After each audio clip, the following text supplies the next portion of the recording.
Well, our teams are moving up into the queue. Okay. All right, and okay, Bev, let's, and now, yep, right here, okay. All right, Bev, pick a buddy. Melinda, since this is Melinda's contest in some respects, my Melinda. Melinda, if you'll join Bev, what you're going to do is pick it where the a cup is and make sure that all the teams get a chance to do it. You bet. Yes. Okay. All right. Do we have some cards for me to read? Oh. Congratulations. We have the Rochester Yellow Jackets, the University of Rochester.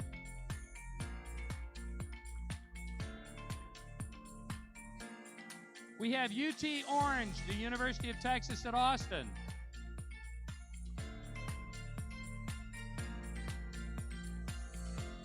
We have Poincaré, the University of Nebraska, Lincoln.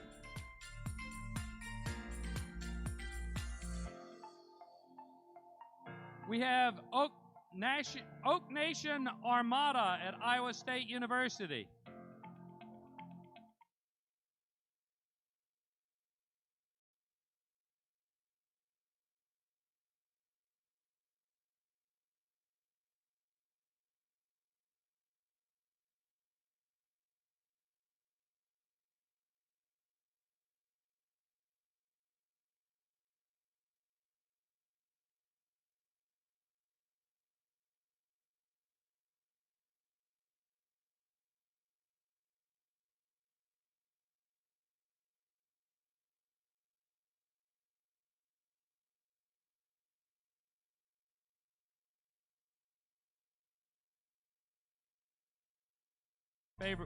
One of my favorite nephews is a professor. And we have Aqua Terrarium, New York University.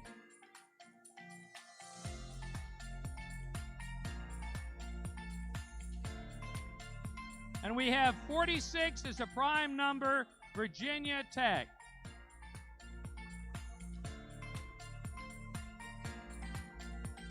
And it is if you start from 0. We have Comets 1, the University of Texas at Dallas.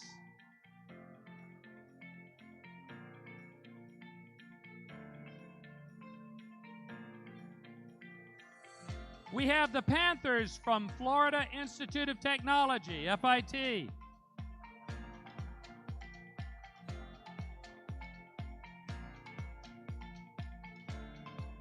We have Punctuation Blender, North Carolina State University.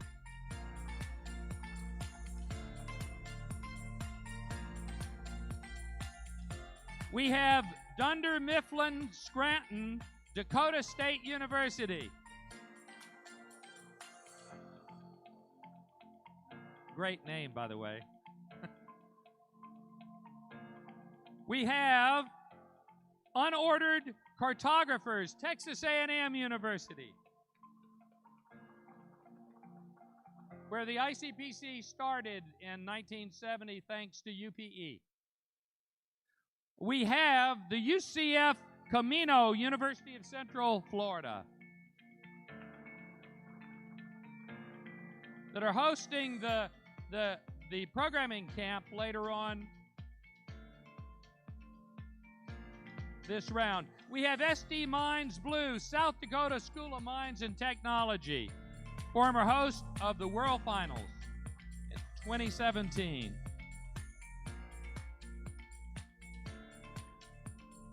We have UCSD MNM. Oh, I like that. University of California, San Diego.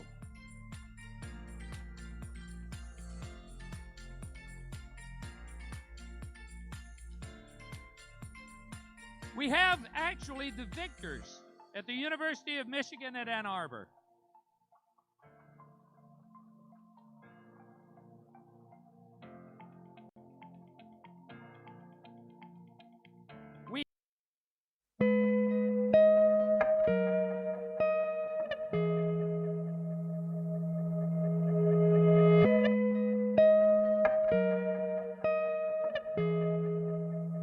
LWO1 WeatherNet. LWO? Liftoff conditions, looking pretty good. Looking very good. Yes, sir. We are about 120 degrees at 8 or 9 miles an hour at the pad, and HR-10 is coming in with the increase in speeds at a lower altitude. We'll make sure that it doesn't peak. Copy that, looking pretty good. Yes, sir. Fuel load complete. AFTS is ready for launch. T-minus 15, standby for terminal count. Launch director on countdown 1. SpaceX, Falcon Heavy, go for launch. 10, 9, 8, Side booster ignition. 6, 5, 4, 3, 2, 1. Ignition. Liftoff. Go Falcon Heavy.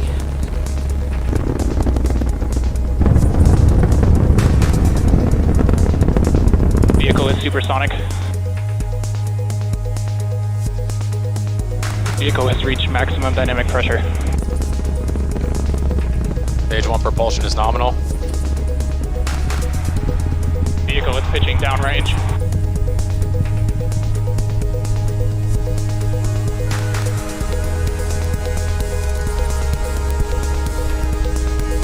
Successful separation inside boosters.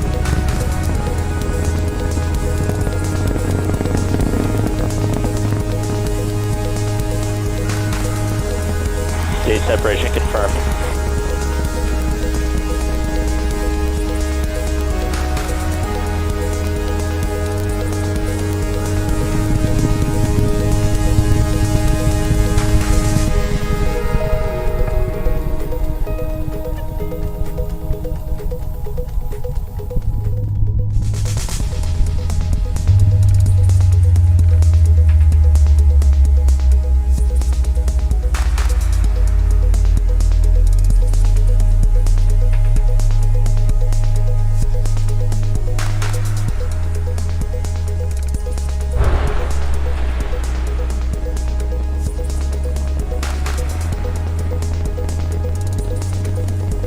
Both boosters have successfully landed at LZ1 and LZ2.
put together such an amazing contest and amazing coaches, but we clearly do, and I'm excited about seeing how the contest is going to go today.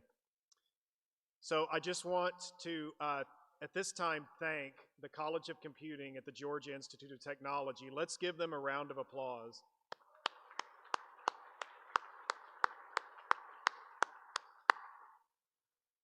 Let me assure you that absolutely none of this would be possible without them. So I encourage all of you to think about Georgia Tech for graduate school, right? You're getting close to graduation. Make sure you put in that application for your graduate degree. And last, just a reminder for the teams, make sure that you take a breath. It's 5 hours. Go hard all the way to the end. Trust your teammates, right? The pressure's high. Believe in yourself, and you're going to do great. So at this time, I would like to invite Troy Peace, Site Director from Georgia Tech, for the first North America Championship. Troy?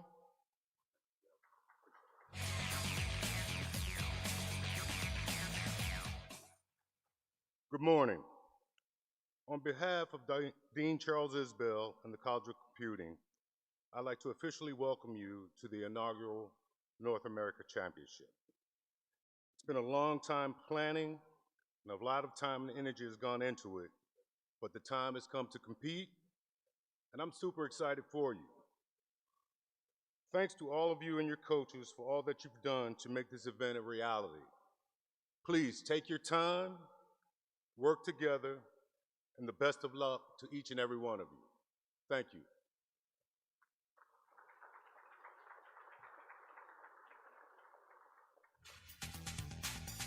Thank you, Troy. I mean, Troy was genuinely one of the big champions of this sport, of this first North America Championship. So I guess we'll crown our first champion here.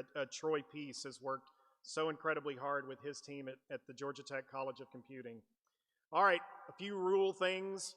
So everybody take out your cell phone and wave it in the air like you just don't care, right? All right. So if you have a cell phone, if you have a electronic watch, something that does other than time, you have a camera, any electronic device, go ahead and pull it out now, right? Hand it to one of the marshals and we'll get it back to you, right? So if anybody's got one, make sure that, that you do that. Spectators, spectators, spectators, spectators, spectators. Everybody wave at the spectators. Thank you, coaches, for all you've done. Now, quiet during the competition. All right, so all spectators, have fun, enjoy the competition, watch live, and then watch ICPC live, but no communication with the teams. And contestants, you can communicate with your team, but you cannot communicate with anybody else. You can't, except for the marshals. You can't communicate with the spectators, your coaches, other teams. Everything that you need, all the communication that you need to do is either with the marshals or with your team at your table. Keep your badges on at all times in the right position so we can see your name. Need to be unobstructed, not stuffed inside your shirts. Keep your shirts on the outside. For those at home, make sure that you're following on ICPCnews.com and ICPClive.com for live coverage and social media, photo, video, etc. You have water on your table.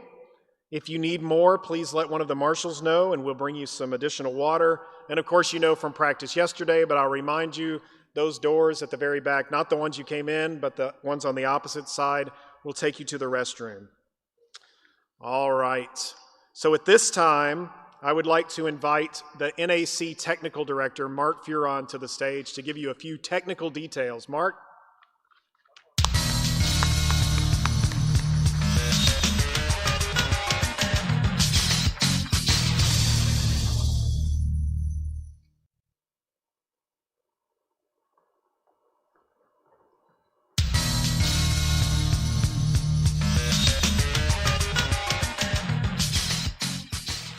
Thank you. As you can see, we're getting close to the start time, so I have just a few reminders for everybody. Their judging and technical notes are still available. If you have any questions about the judging or technology that's underlying the contest, please review those notes. If you have any questions regarding the technology implementation in terms of how things work or whatever, send a clarification request in. If you have any problem questions, send a clarification request in using the CADIS system. We believe all the issues that we had yesterday have been resolved in terms of performance, so we should not have any issues like that again today. You may, again, adjust your keyboard, monitor, and mouse. If you do so at your own risk. You may not block or impede your workstation camera. You may not attempt to contact any other teams or do anything that would be potentially disruptive to the contest. If you do, that is considered grounds for ejection and disqualification. We are monitoring all network traffic, and we are monitoring all the systems. For each problem, there will be a different colored balloon. When that problem is solved, a balloon will be delivered to you of that color and put up on the shelf behind you. There will be special balloons. If you happen to be the first team to solve any given problem, it'll come with a special foil balloon to go with it. To the spectators, I know you will want to see copies of the problem sets as well. We intend to release those to the spectators roughly 15 minutes into the contest. We are at about the 6.5 minute mark before the contest. So with that, I will invite Jeff and Frederick to come back on the stage, and we will get the final things ready to go and run a contest. Thank you very much.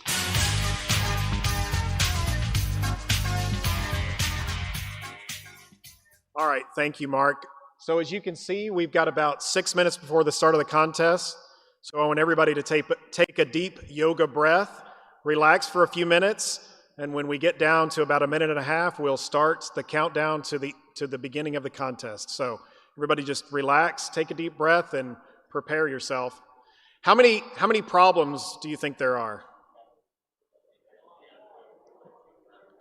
I heard the judges over say 24 of the hardest World Finals problems ever, but maybe I'm sure I misheard. So how many do people think there are? 12, all right, some 12, I hear some 13s. All right, I guess we will see. I actually don't know on purpose, so we'll be able to see in just a few minutes. So everybody take a few minutes and relax, and we'll get the contest started.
All right. Hello and welcome to the North American Championship. I'm Matt Fontaine. This is Scott Wu. Yeah, hey, great to be here. Super excited for what we have today. All right. So this is the first ever North American Championship, as we were saying before, and this is basically the top team from every regional that got to this contest has already qualified for World Finals. So a big point of this contest is selecting the wildcard teams for the North American Regional. And so a lot of these teams are under enormous pressure to try to get to the World Finals by beating out teams from other regions that they didn't compete against at the level before this to try to get a World Final slot. Yeah, and in particular, I mean, it's kind of an interesting intermediate state that we're in right now. So this is, like you said, the first NAC, and as part of that, it's kind of a transition over from the regional, right? And so in the future, what's going to happen is that all of the qualification for ICPC World Finals for North America is going to be through this one contest, the NAC. Now what we have is kind of the hybrid state where the first team from every region automatically qualified from their own regional, and the rest of the teams here are fighting for wildcard spots. Obviously, it makes it pretty interesting for us watching here because we get to see both kind of like the top seeds duking it out, but we also get to see all of these second and third seeds that are obviously hungry for a spot here. Let's talk through some of the teams here. I want to start with the first seeds teams, so the ones who already have a spot for World Finals, but obviously are here competing for for prizes and all of that. So I think the obvious name to start with as far as the favorite this year is MIT. Yeah, MIT is just a really strong team with all the IOI gold medalists that are on that team. And then, of course, Ben Q is, as he's known on Codeforces, is one of the top competitors in the world, and also won IOI the past 2 years. Yeah, and so would be a really strong contender even without Ben, I think. And then you add Ben on top, who's honestly one of the strongest contestants in the world right now. And yeah, it's just crazy there. Some of the other strong teams we have University of British Columbia from Pacific Northwest. We were talking about this yesterday, but there was a pretty crazy scoreboard there where they were beating the next best school by something like 3 problems in their regional. We have University of Wisconsin-Madison, UIUC, we have Swarthmore, we have Cornell, UT Austin, Georgia Tech, Caltech, Utah, and I think that's all. So those are all the 1 seeds that we have here. Waterloo, which won their East Central, unfortunately couldn't make it to this one. Obviously, they do have the first place in their regional, so they'll have the berth. Yeah, I mean, Matt, what do you think about some of these other teams? Well, I think even though they don't have this pressure, they already got a slot at World Finals, there's still a lot to fight for in terms of this is the first chance to get to test themselves against other teams that will go to the World Finals and see how they stack up against the competition only in North America. And then when World Finals happens later this year, then of course they'll be able to compete against all these other teams. But this is the first time that they're really getting to compete on a set that's this difficult, that's approaching that World Finals level difficulty. Right, exactly. And so the problems here are of the style and the difficulty that's much closer to World Finals than what they might have seen in their regionals. Yeah, and so that's the first seed teams. But then, I mean, the other super exciting part of this is all the second seed, third seed, fourth seed. So those teams don't have a berth yet for the World Finals. So we're kicking off here with the start. But yeah, I mean, what do you think about some of these teams? Yeah, so as we're congratulations and welcome to the inaugural North America Championship hosted by the College of Computing at the Georgia Institute of Technology. On the board. Good luck, teams. And it's really interesting this year in particular. There are a lot of teams that win their region quite often that didn't win this year. Yeah. And so you look at teams like Virginia Tech that will win the region often, UCF, USC, Stanford, Berkeley, CMU, Michigan, these sort of teams. They ended up qualifying for the NAC, fighting for these wildcard spots, but didn't win their regional, so they don't have that automatic berth. Yeah, and so they're definitely looking to make some upsets to have a really strong showing. Yep, and they want to get in that top 6, but then there's also there also is a good chance to compare against other teams in North America as well. So out of the teams, also Harvard had to compete directly against that really strong MIT team, and they're also very strong. Yeah. So they're and they also have a former IOI gold medalist. He got a gold medal this past year, and I believe the year before that. And let's see. Yeah, some other teams. Yeah, I mean Berkeley, like you said, has a really strong team. I think, UCF, always a contender. CMU is actually a pretty interesting case because I heard from Danny Slater, their coach, that the team that's coming to represent CMU was actually their B team. So their second best team actually upset their best team at the regional, and that's the team that's here that's now competing. But yeah, I mean, so getting started with the contest here, just to go over the format briefly. So there's on the order of 10 to 12 problems. Actually, how many problems are there? Yeah, there are 12 problems in this particular set. Okay. And they range in variety and their difficulty, but each problem counts the same amount. So, like, solving the hardest problem doesn't get you any more points in terms of the contest than solving the hardest problem. Or solving the easiest problem. Right. And then I guess we can also explain how ties are broken. So the most important part in this contest is you want to solve as many problems as possible, but often teams will solve the same number of problems. So to distinguish those teams, we have this penalty point system where you can think of it as every single problem from the start of the contest until you solve it has this running clock. And for every minute that passes that you don't solve the problem, when you finally do solve it, that clock stops, and that's the number of penalty points that you get for that problem. So solving problems faster is better, but if you submit a solution and you think it's correct, and it turns out not to be correct, and you send it in and it's judged with either it's getting the wrong answers or taking too long, then you get an incorrect submission, and you get 20 penalty points that get added to your score when you finally solve that problem.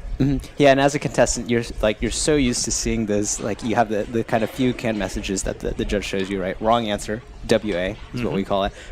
Time limit exceeded, TLE, right? Compile error, which hopefully shouldn't happen too often here.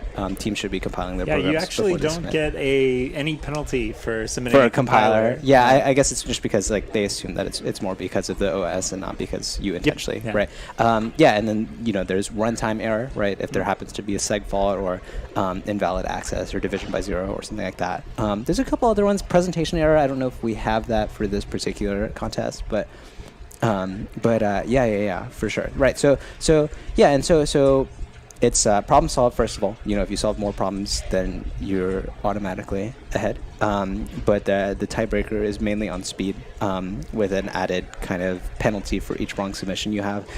One particular kind of quirk of this system is that the easy problems, or I'll say the speed on the easy problems, actually matters more than the speed on the hard problems, right? So if you lose 5 minutes at the very end of the contest before your last problem, then your penalty is 5 minutes higher than it should have been. If you lose 5 minutes at the very start of the contest, then all of those, let's say 8 problems that you solve will be 5 minutes later than they should have been, and you actually get 40 more minutes of penalty. Right, because it basically buys you time later in the contest to work on the harder problems if you can solve some of those easier ones quicker. And then also one thing that I think is really useful, if you can solve a lot of problems early, the problem set starts to narrow. So you don't really have to thrash between multiple problems. So that I think it gets a little bit harder if you don't solve as many problems early in the contest. It's like, okay, what should I work on next? You have a lot of options. Right. Yeah, another feature of this contest too is that the scoreboard, at least for the first 4 out of 5 hours of this contest, the scoreboard is live to the contestants. So every team can see what problems every other team has solved, what time they solved them, how many wrong submits they had, for example. And so, first of all, obviously it helps a lot to know which problem to go for next. The next easiest problem is probably going to be the one that has, the most solves that you haven't gotten, right? But beyond that, also, you can kind of get a feel for where you are relative to the other teams, how many more problems you need to solve to get that place that you want to get. And so, as you can see now with the teams, they're trying to find the easiest problem, and many of the teams have started to code. I think this particular problem set's a little bit interesting because I feel like there are 2 easiest problems. Okay. And then you have to kind of decide between which one you want to approach. So there's a kind of brute force-ish kind of problem where you don't you don't have to figure out some trick or some observation to make it fast enough. You can just try all the cases. And then there's a classic kind of shortest path kind of problem. Okay. And so the idea is I feel like one's a little bit easier to code than the other one, but they're both fairly easy to figure out. So I'm not into which problem is going to get solved first. Yeah. There's also this trade-off between which one did you see first. Right. Because if you see a problem and you think it's the easiest problem, you might just start coding it right away. In fact, someone might see one problem that's not one of these two problems that we're expecting to be easy, right, and just go for that because the set doesn't say what problems. Yeah, are it doesn't. You don't know which problems are the easy ones. So it looks like MIT is going for that shortest path problem. Okay. First. That's kind of what I can see from the outside. So what you're seeing on the screen now is MIT coding and testing their sample submissions, trying to get that first solved. So we haven't seen a submission for the contest yet, but I'm expecting to see one pretty soon. Yep, Georgia Tech also looks like they're coding. Is this same problem or the other problem? Can you tell? I am unsure. The text is a little small. So, but yeah, as soon as we see a submission come in, we're gonna see that judged live on the bottom left. And here we go. Actually, UC Berkeley submitted problem F. Is that one of the two problems we expected? Oh, wrong answer for F though. So yeah, so they submitted to F and they got a wrong answer, but they're going after that shortest path problem. Georgia Tech is actually opting to go for the brute force problem. Okay. So you can see that they're coding the recursion solution right now. And just trying to get that coded. But there's the thing about the brute force is there's lots of little cases that you need to handle to code just the brute force correctly. Where the other problem just like falls very naturally. You just have to implement that shortest path algorithm. So I think that Georgia Tech saw this problem first, realized it was very easy, realized it was a hard contest. Yeah. And easy problems are hard to come by. So that they went after it right away. We got a wrong submission from UCF, by the way. Yeah, UCF also going for this problem, cow hopscotch, or not cow hopscotch, but there's been many problems called cow hopscotch, but this problem is just called hopscotch. Yeah, and so they're trying to get this one. I'm not sure what kind of case they're failing, although they could be not printing the possible case. Yeah, I mean, it's an interesting trade-off that you were talking about, because I think we often see that in this style of contest. There are some problems that are much more along the lines of a problem that, it seems clear how to do the problem, right? But the implementation is the part that gets tricky. Thinking through all the edge cases, making sure, you've accounted for this and that, or that you have a clean way to do what it is that you want to do. And there's some problems that are kind of entirely the opposite, where basically you look at the problem, you have no idea what to do.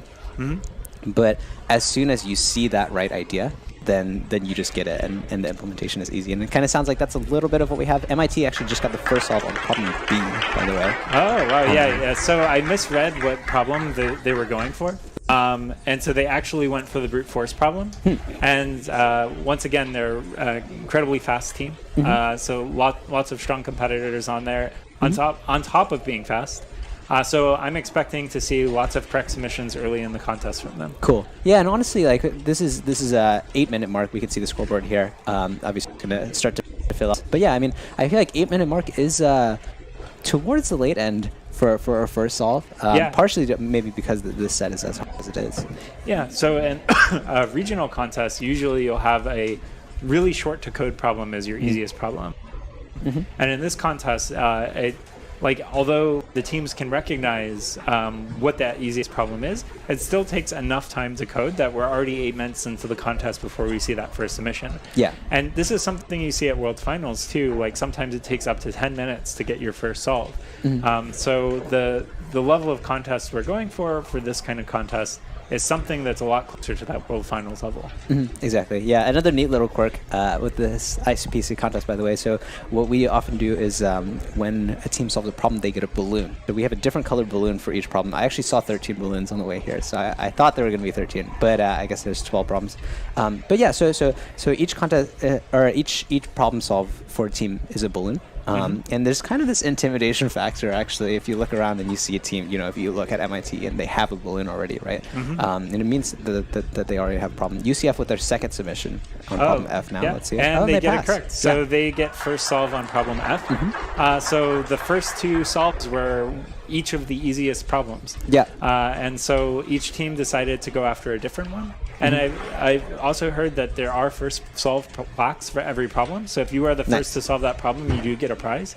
But that's only like one aspect of winning the contest. You have For to sure. like solve many different problems, not just be the first to solve a single problem. And at World Finals, they actually give out money too for each first solve, and it's kind of funny because there's this like it's almost like a conundrum, right? Like sometimes sometimes those interests don't necessarily align. Like sometimes it makes sense to try to go for a slightly harder problem because you don't think other teams are working on it, versus actually trying to do the easiest problems first, which should be the best. Anyway, yeah, as far as I mean, we can see the scores here. MIT with 1 problem with 8 penalty, right? It's Central Florida with 1 problem and 30 penalty. And again, the reason that they have 30 is not because they took 30 minutes. It's only been 10 minutes. But they had 1 wrong submission, which is a plus 20 on top of that. Yeah. Yeah. And so we don't know immediately what the wrong submission was, but for this problem, there's also an impossible case. And so I feel like this problem is fairly straightforward to code. Like it's not easy to, or it's pretty hard to make a mistake on this kind of problem, but you can have small bugs. We just saw 3 simultaneous submissions from F, so 1 from Swarthmore, which passed, and then 2 which got wrong answer from Rochester and UBCO. Pretty interesting, I feel like, of the first like kind of 5 or 6 submissions. Wow, and UIUC just got time limit, actually. Yeah, so of the first 5 or 6 submissions to this problem F, only 2 of them have actually passed. Do you expect that to kind of like stay about the same as this continues, or do you think it's more just of like teams rushing to get the first? Yeah, I think the teams are maybe rushing, maybe not testing as well, maybe not testing like the impossible case correctly. Yeah, it was the only thing I can think of where like a bug can get introduced. Yeah, and so that's probably what you see with the like a wrong answer for the TLE. In terms of the types of shortest path you can use on this problem. Pretty much everything will pass. So you can do dynamic programming because the graph is a DAG. Right. Or you can do Dijkstra. No, you can't. The only 2 algorithms that don't pass are Floyd-Warshall and Bellman-Ford. And is it single source? Is that? Yeah, it's a single source, or it's multiple sources. Okay. Like you know, if like you had multiple nodes that you could possibly start from. I see. And you could start from any of them. But the only thing that didn't pass, so I when I was test solving this problem, I tried to get right at the barrier. It's like what passes, what doesn't, and make sure that the time limit is set appropriately. Yeah. Coded Bellman-Ford did not pass, but coded Bellman-Ford with optimization, and that would pass. Oh, interesting. So couple submissions that just came in, by the way. So Georgia Tech got B, so they were the second solve on B. In fact, the second submission. Bunch of submissions on F, so UT Austin pass, and then a few different fails. In fact, we have 1 of each of these error messages. We have a runtime error from Wisconsin, wrong answer from Maryland, time limit from Columbia, and then MIT actually has their second problem already. They got the first problem at 8 minutes. They got the second problem F, hopscotch, like we were talking about, in another 5 minutes. So yeah, I mean, like taking an early lead here. Obviously, there's a lot more to go and a lot more hard problems to solve. But so we're going to try to bring up the whiteboard here because we did get a message from the judges on what kind of case the teams are failing on hopscotch, and can bring something up. While we're waiting on that, can you maybe talk through the details of the problem? Yeah, so I'll start drawing, and as soon as the whiteboard comes up, I can explain the problem. And then we'll kind of explain the case that we're missing.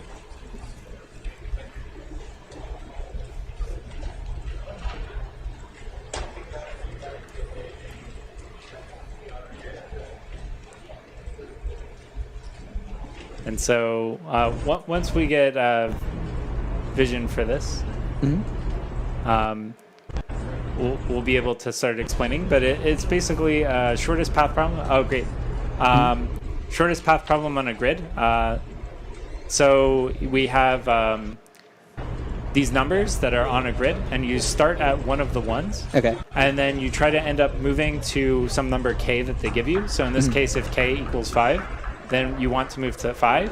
And so you can jump from 1 to 2, or 2 to 3. So you can always jump to the next biggest number. Okay. And then what you basically, the cost of making that jump is the Manhattan distance.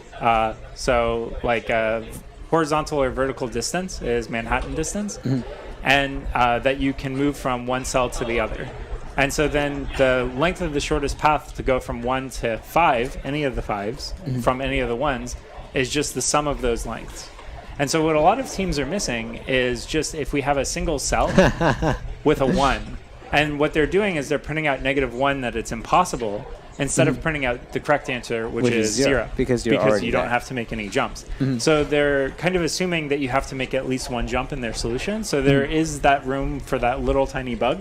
And that's what's hitting a lot of the teams right now for getting this wrong answer. Interesting. And what are the limits on the size of the board? So the size of the board, it's possible to solve it for much bigger bounds, but this one is set to just 50 for the size of the board. And so if you do something like Bellman Ford, it's n to the 6th. Right. Which is a little bit too slow, but you can get down to n to the 5th, it'll pass. Right. So there's kind of like a Dijkstra idea, there's the dynamic programming, a couple different ways to do the shortest pass. So this is something that we think about a lot. A couple more submissions on F, by the way. We have passes from Texas, Purdue, and McGill. But yeah, I mean, this is something that we think about a lot in general when... So typically the time limit for each case is going to be on the order of 2 seconds. It could be 5, like that. And what happens is we have the judges set, for example, 100 cases, and when you submit a program, your program is run on all 100 of those cases, and every single one of those needs to be, first of all, it needs to be correct. But it also has to be within that time limit. And so, as soon as you see this n, for example, and up to 50, it gives you kind of sense for what kind of runtime is okay, right? So one that's not okay, for example, is an exponential like 2 to the n or 3 to the n, which is just going to take way too long to run. On the other hand, anything that's like n cubed, n to the 4, that's totally fine. Yeah, usually if you want to make a kind of calculation on whether this will run in time, you can take your runtime and just plug in the biggest number for that runtime, so 50 to the 6th, and you'll get some number. And if it's a little bit under 1 billion, usually if your like most efficient optimization is good enough, it'll pass. So I usually use like as like 100 million. Right, 10 to the 8. Yeah, 10 to the 8th when I do this calculation. I know that that's kind of like around the upper limit of what I think will pass. But it also depends on the time limit. So in a lot of the regional contests, you don't actually know the time limit because they judge hardware could be a little bit different from your hardware. Right. But in North American Championship and World Finals, we're running on the judges' computers are running on exactly the same contesting computers. And so what we can do is we can give these time limits, and they can test any case on their system and make sure it passes that time limit, and it will be mirrored on the judging machines. And so the time limit for this hopscotch problem is 1 second. So if you can get anything to pass within 1 second, then on all the cases, and they're all correct answers, then you get the problem. Often what happens too is, and this is one of the easier problems, so kind of less likely here, but if you are unsure, then sometimes what happens is you make that case manually, right? And you run it on your own machine, and you check what the time is. A couple more submissions, by the way. We have Georgia Tech with a wrong answer on F. University of Rochester came in with a correct on F after one wrong. And then I saw Harvard actually submit problem H, which is, I think, the first submission on problem H, but it was time limit exceeded it. Yeah, so pretty interesting here. I mean, MIT has 2 problems, still waiting to see the next team that gets to 2 problems. Caltech now on problem H submitting. Yep. And I actually think H is the next easiest problem. So they are going after a problem that is approachable. Okay. It's just working out some of those details, because those first 2 problems, you can recognize very easily what the correct solution is and then prove that it is a correct solution. I think the next problem, easiest problem, which is letter wheels, is not as obvious. It requires much more observations. Yeah. And it's much easier to get a wrong answer than those first 2. So I'm expecting to see much more wrong answers on that particular problem. And we'll see where we go from here as the contest progresses. Couple more submissions. Utah passing F, Toronto also passing F, and then finally Duke getting problem B. Yeah, I mean, it's so far, honestly, and here we go, Georgia Tech is the next team to get 2 problems. They got F. They had a wrong submit, I know. But yeah, so far, I mean, I think a lot of incorrect submissions mixed in. There are definitely contests where you'll have kind of like if you write, like, if you think you know how to do it, you probably got it. And, there's not a lot of tricky cases. This one, so far, problem F and also problem H seems like there are cases to think about, especially the 1-1, like you said. Yep. Funny side note, but I love that we use the term observations. Yes. Like in problem solving, I think it's like kind of, it sounds like, I think at first glance it sounds kind of strange, right? That it's like, an observation, but that is often a lot of what we do. Like we take this problem and we're just playing with it, right? And we're just kind of noticing these features of it. And sometimes there's this idea that comes to mind, like that you see that makes you understand the problem better. And that's what you need to do to solve the problem. I definitely think that's a big feature of this set. So the first two problems have a very classic kind of feel to them. They're like a brute force and shortest path problem. I think the next two easiest problems are like they don't have as much of a classic feel. There's something you need to figure out. And like if you can figure that out, then you've got a real big advantage because they're pretty easy to code once you figure out some of the tricks. But they do require that sort of observation. And I think a lot of this set has that more observational element and kind of also has a mathy sort of flavor. So if anything in this set, there's a lot of problems that have like underpinning that's a little bit more mathematical than what we've seen in previous years with the NAIPC, which was the precursor to this contest. Right. The mirror is now live, by the way, so if you want to take a look, try out the problems yourselves from home, that should be available. By the way, we're taking a look at the scoreboard here. UCF just got problem B as well. So 3 teams now on the on the top with 2 problems. And as far as let's just talk a bit through the scoreboard itself. So the stars on the left are stars for teams that have already qualified for World Finals. Yes. In other words, teams that were first place in their regional. And then you see some other rows that don't have stars but are green, and those are the teams that are currently in position to get one of those 6-7 spots. Right. To make it to World Finals. Yeah. So any team with the block, if the contest were to end right at this moment, they're the teams that would go to the World Finals. Yeah, we're also handing out medals this contest, by the way, which is pretty exciting. Yeah, and you'll notice that the top 6 spots had medal colors as well. Yep, so 1 gold, 2 silver, 3 bronze. 60 teams total here, which means it's going to be pretty tough competition. At this point, something like a third of the teams have solved the problem, just over 20. Obviously expecting a lot more as it goes on. Yeah, and it's also just for a lot of these teams that maybe have never gone to a World Finals before, this set will be very surprising because like just like it's such a big jump to go from the regional level to North American Championship or ICPC World Finals level. Right. I think that's one of the things that's really cool about this NAC, right? Is kind of giving the teams that experience. I mean, we've talked for a long time, and so I competed a few years ago for Harvard. Matt, you competed for UCF, but yeah, I mean, it's kind of like. We've always been talking about like how do we get North America, like to do even better at World Finals, right? Yep. How do we get us even more competitive? I think this is a super great effort on that part. Yeah, like definitely for a while. So the precursor to this contest was a North American Invitational.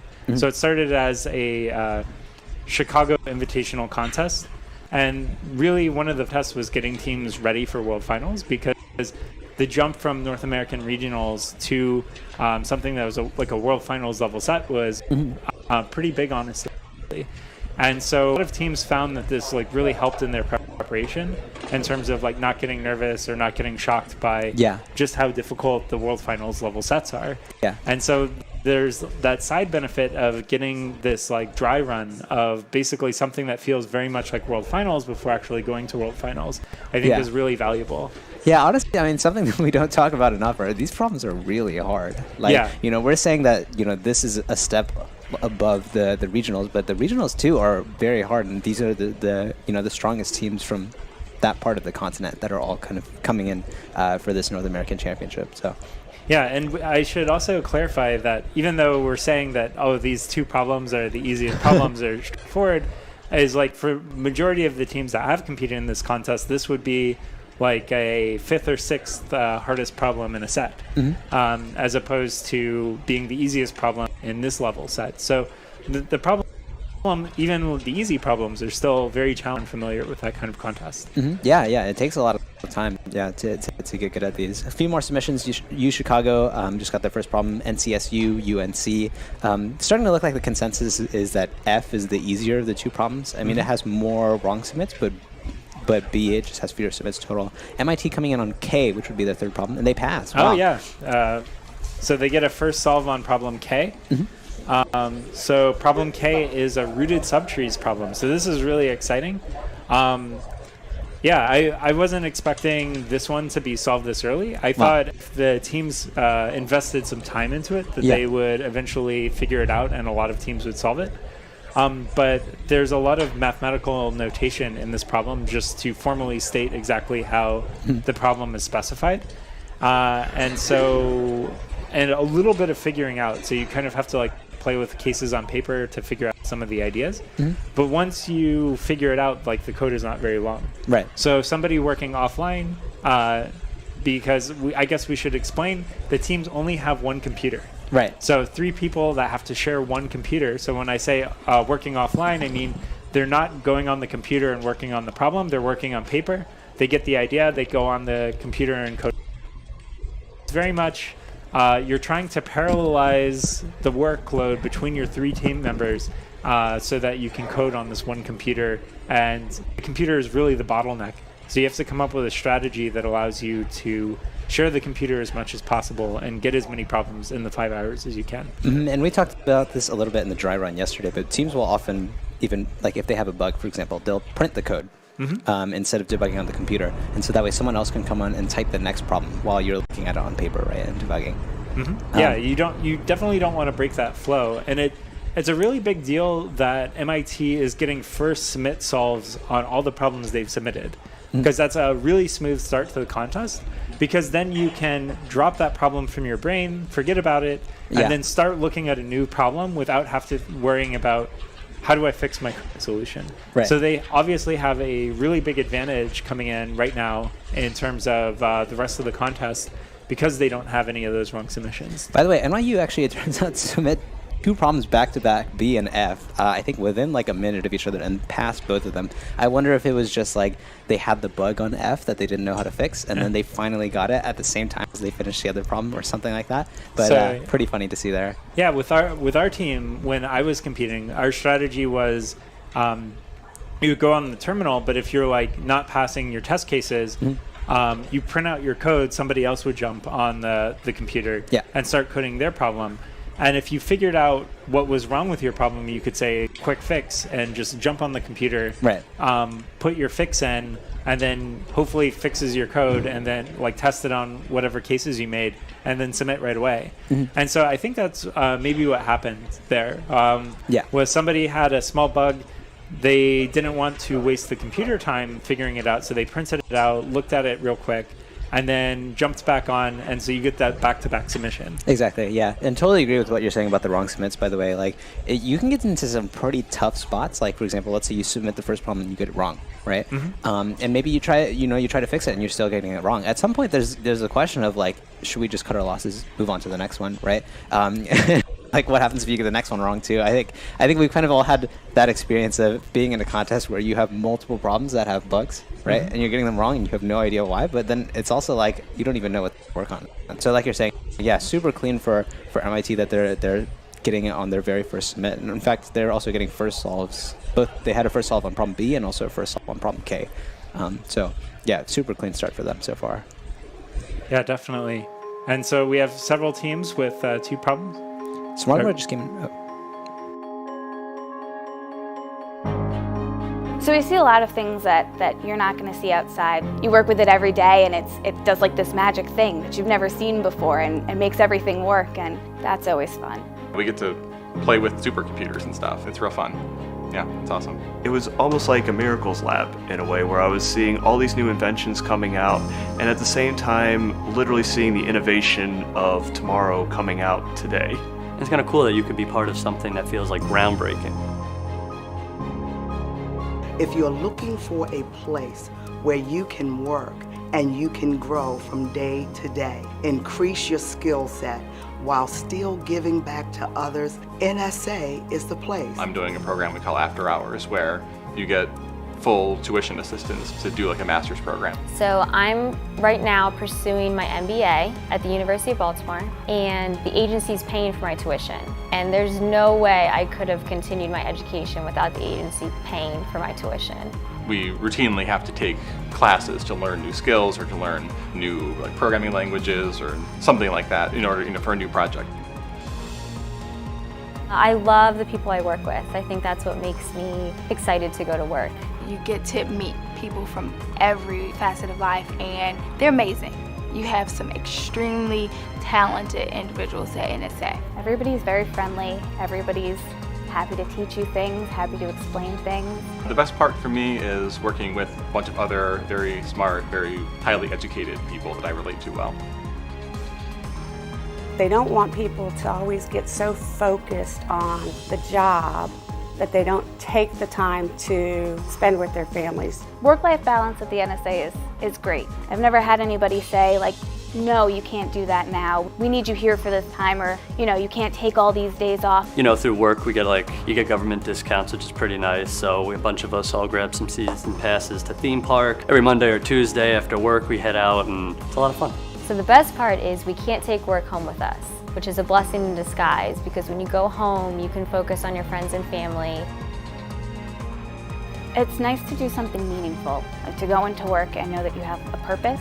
And you start working on projects, and you start to learn things about, the nation and seeing what's going on in the world. You have a new sense of urgency to get things done and kind of protect the nation. It's pretty funny when you go to a bar with some of your friends from work, and you see CNN or Fox News on, and you're thinking, I worked on that. I know what's going on with that. I mean, you're saving the nation every day from threats that people don't even know about. If you come for the interesting work and for the pay, you'll stay for the mission. We make a difference. We're part of something that's bigger than ourselves, and that's huge.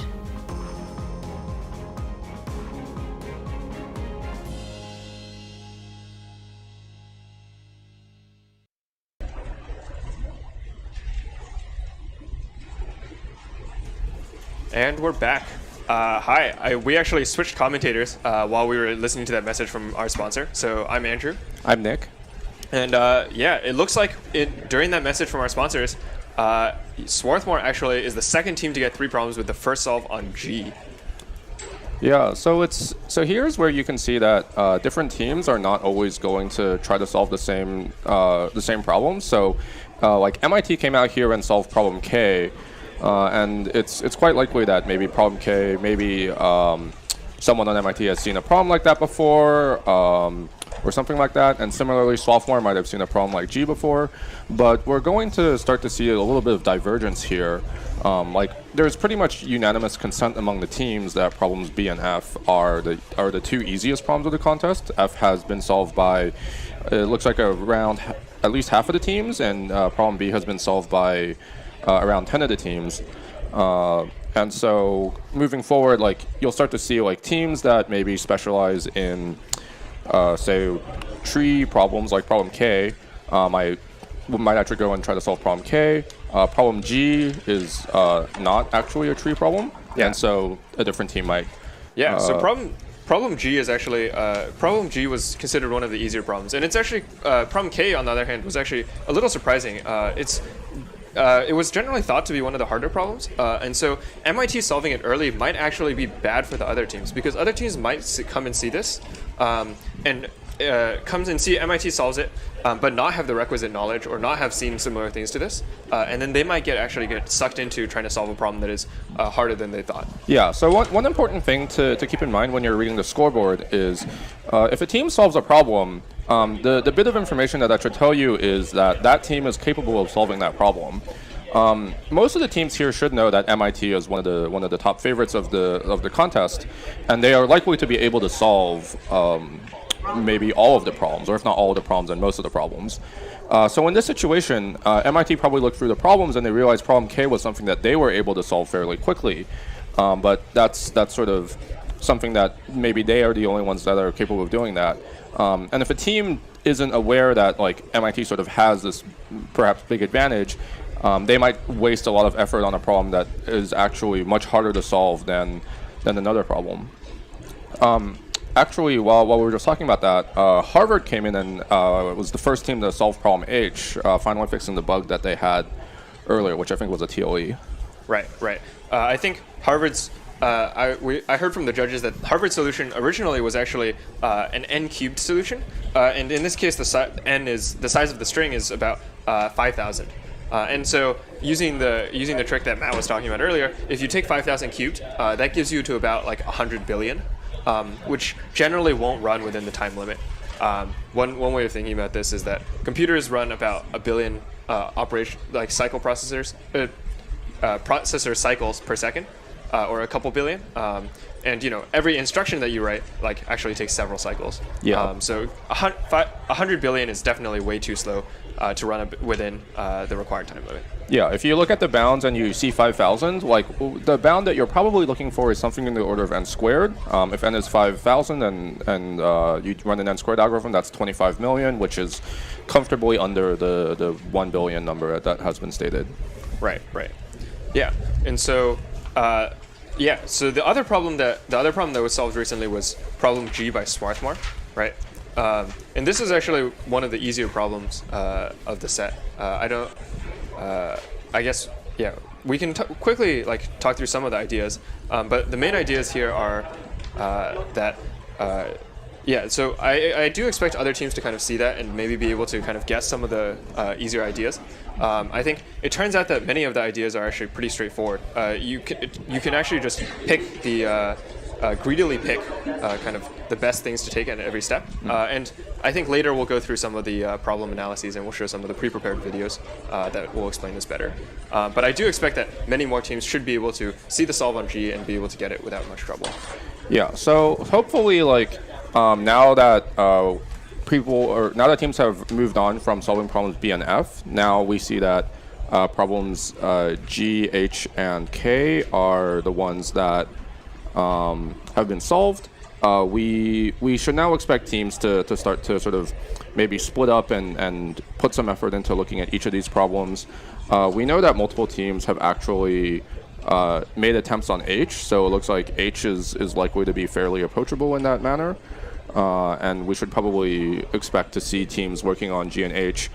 I would hope that teams would probably look at the solve from MIT on problem K and try not to invest too much effort in, because as far as we know, K is actually on the harder side of the set. Right. And it looks like the next problem that has 2 solves is the third problem that has at least 2 solves is H. And it looks like that is, it looks like UT Austin is the second solve on H. I think that's right. Yeah, so H now has two teams have solved H compared to the 10 teams that have solved problem B, and currently 41 teams have solved problem F. So by this point, most of the teams that haven't solved F actually have some number of wrong attempts on it. And then there are a couple of teams that have tried H, such as Caltech, the University of Maryland, and Rice University. Right. So there are teams actively working on the teams that have solved F are also starting to focus some of their attention on H. Yeah, and all the teams that have wrong submissions on F are actually in kind of a dangerous situation because they both know that it's one of the easier problems, and so they want to work on it, right? But on the other hand, it's really important to use the keyboard efficiently and not spend your entire not spend too much time on the keyboard using the problem. I don't know what kind of strategies did you guys use when debugging problems like this? Yeah, so one thing that comes up in ICPC that actually doesn't happen in other contests is because this is sort of an on-site contest and all these teams are here, but you only have one computer, there's this question of how do I debug my code but not hold up the keyboard? And so these teams actually have the option to print out the code that they have typed. So one common team strategy that teams will actually do is they will submit their code immediately, and immediately after that they will print the code. not even looking at the verdict. So it'll probably take a little bit of time to judge, but they won't look at the verdict. They'll just print the code immediately. And so how that works is there's a printer outside the contest room, and a runner will come in and pick up the code and send it over to the team. So if the team got accepted on the code, then they'll just probably drop the printout. They don't need it anymore. If the team got an incorrect verdict, but say another team member start coding a different problem, what they'll do is they'll switch. So the other person will and start typing, and the person who implemented the solution will look at their printout and sort of have to try to figure out the bug. And that's sort of the one way to sort of optimize like the keyboard. Because there are 3 people, but only 1 keyboard, you actually have like 10 hours of time to spend not on the keyboard, and so using the keyboard time efficiently is actually one of the tough things about managing ICPC contests. Right, and so here we're looking at Rice coding. We're looking at Rice coding, and they actually had a verdict of TLE on problem H. And I think what they actually ended up doing is they, I could be wrong, but I think they were actually starting to code problem B instead. So it looks like they might have, I can't quite tell. I think that's problem B. And so what that means is that they're actually taking the strategy where, they printed out their problem H in order to kind of try and figure out how they might be able to optimize it or how they might be able to fix any bugs that they had. And instead, they're spending the valuable keyboard time working on a different problem. Yeah, that's a really good thing to see. Like, these teams have sort of been thinking about like how do we best use the keyboard, and they've sort of thought through these sort of scenarios and deciding to actually start implementing a different problem immediately and letting the other person debug their code on paper is a way of making sure that their keyboard time is used most effectively. Right. Yeah, so we are seeing a lot more submissions trickle in. I think nearly we're seeing, some of the first, there are a bunch of submissions on B, and it looks like maybe 40 teams have solved at least one problem by this point. Yeah, so it looks like at this point in time, 45 teams have solved a problem, which is 3/4 of the teams here. And teams that have solved problem F and are only at one problem are starting to trickle in and start working on problem B. We look here at the recent submissions, actually. Brown and Cornell, B is their actually first problem that they've solved.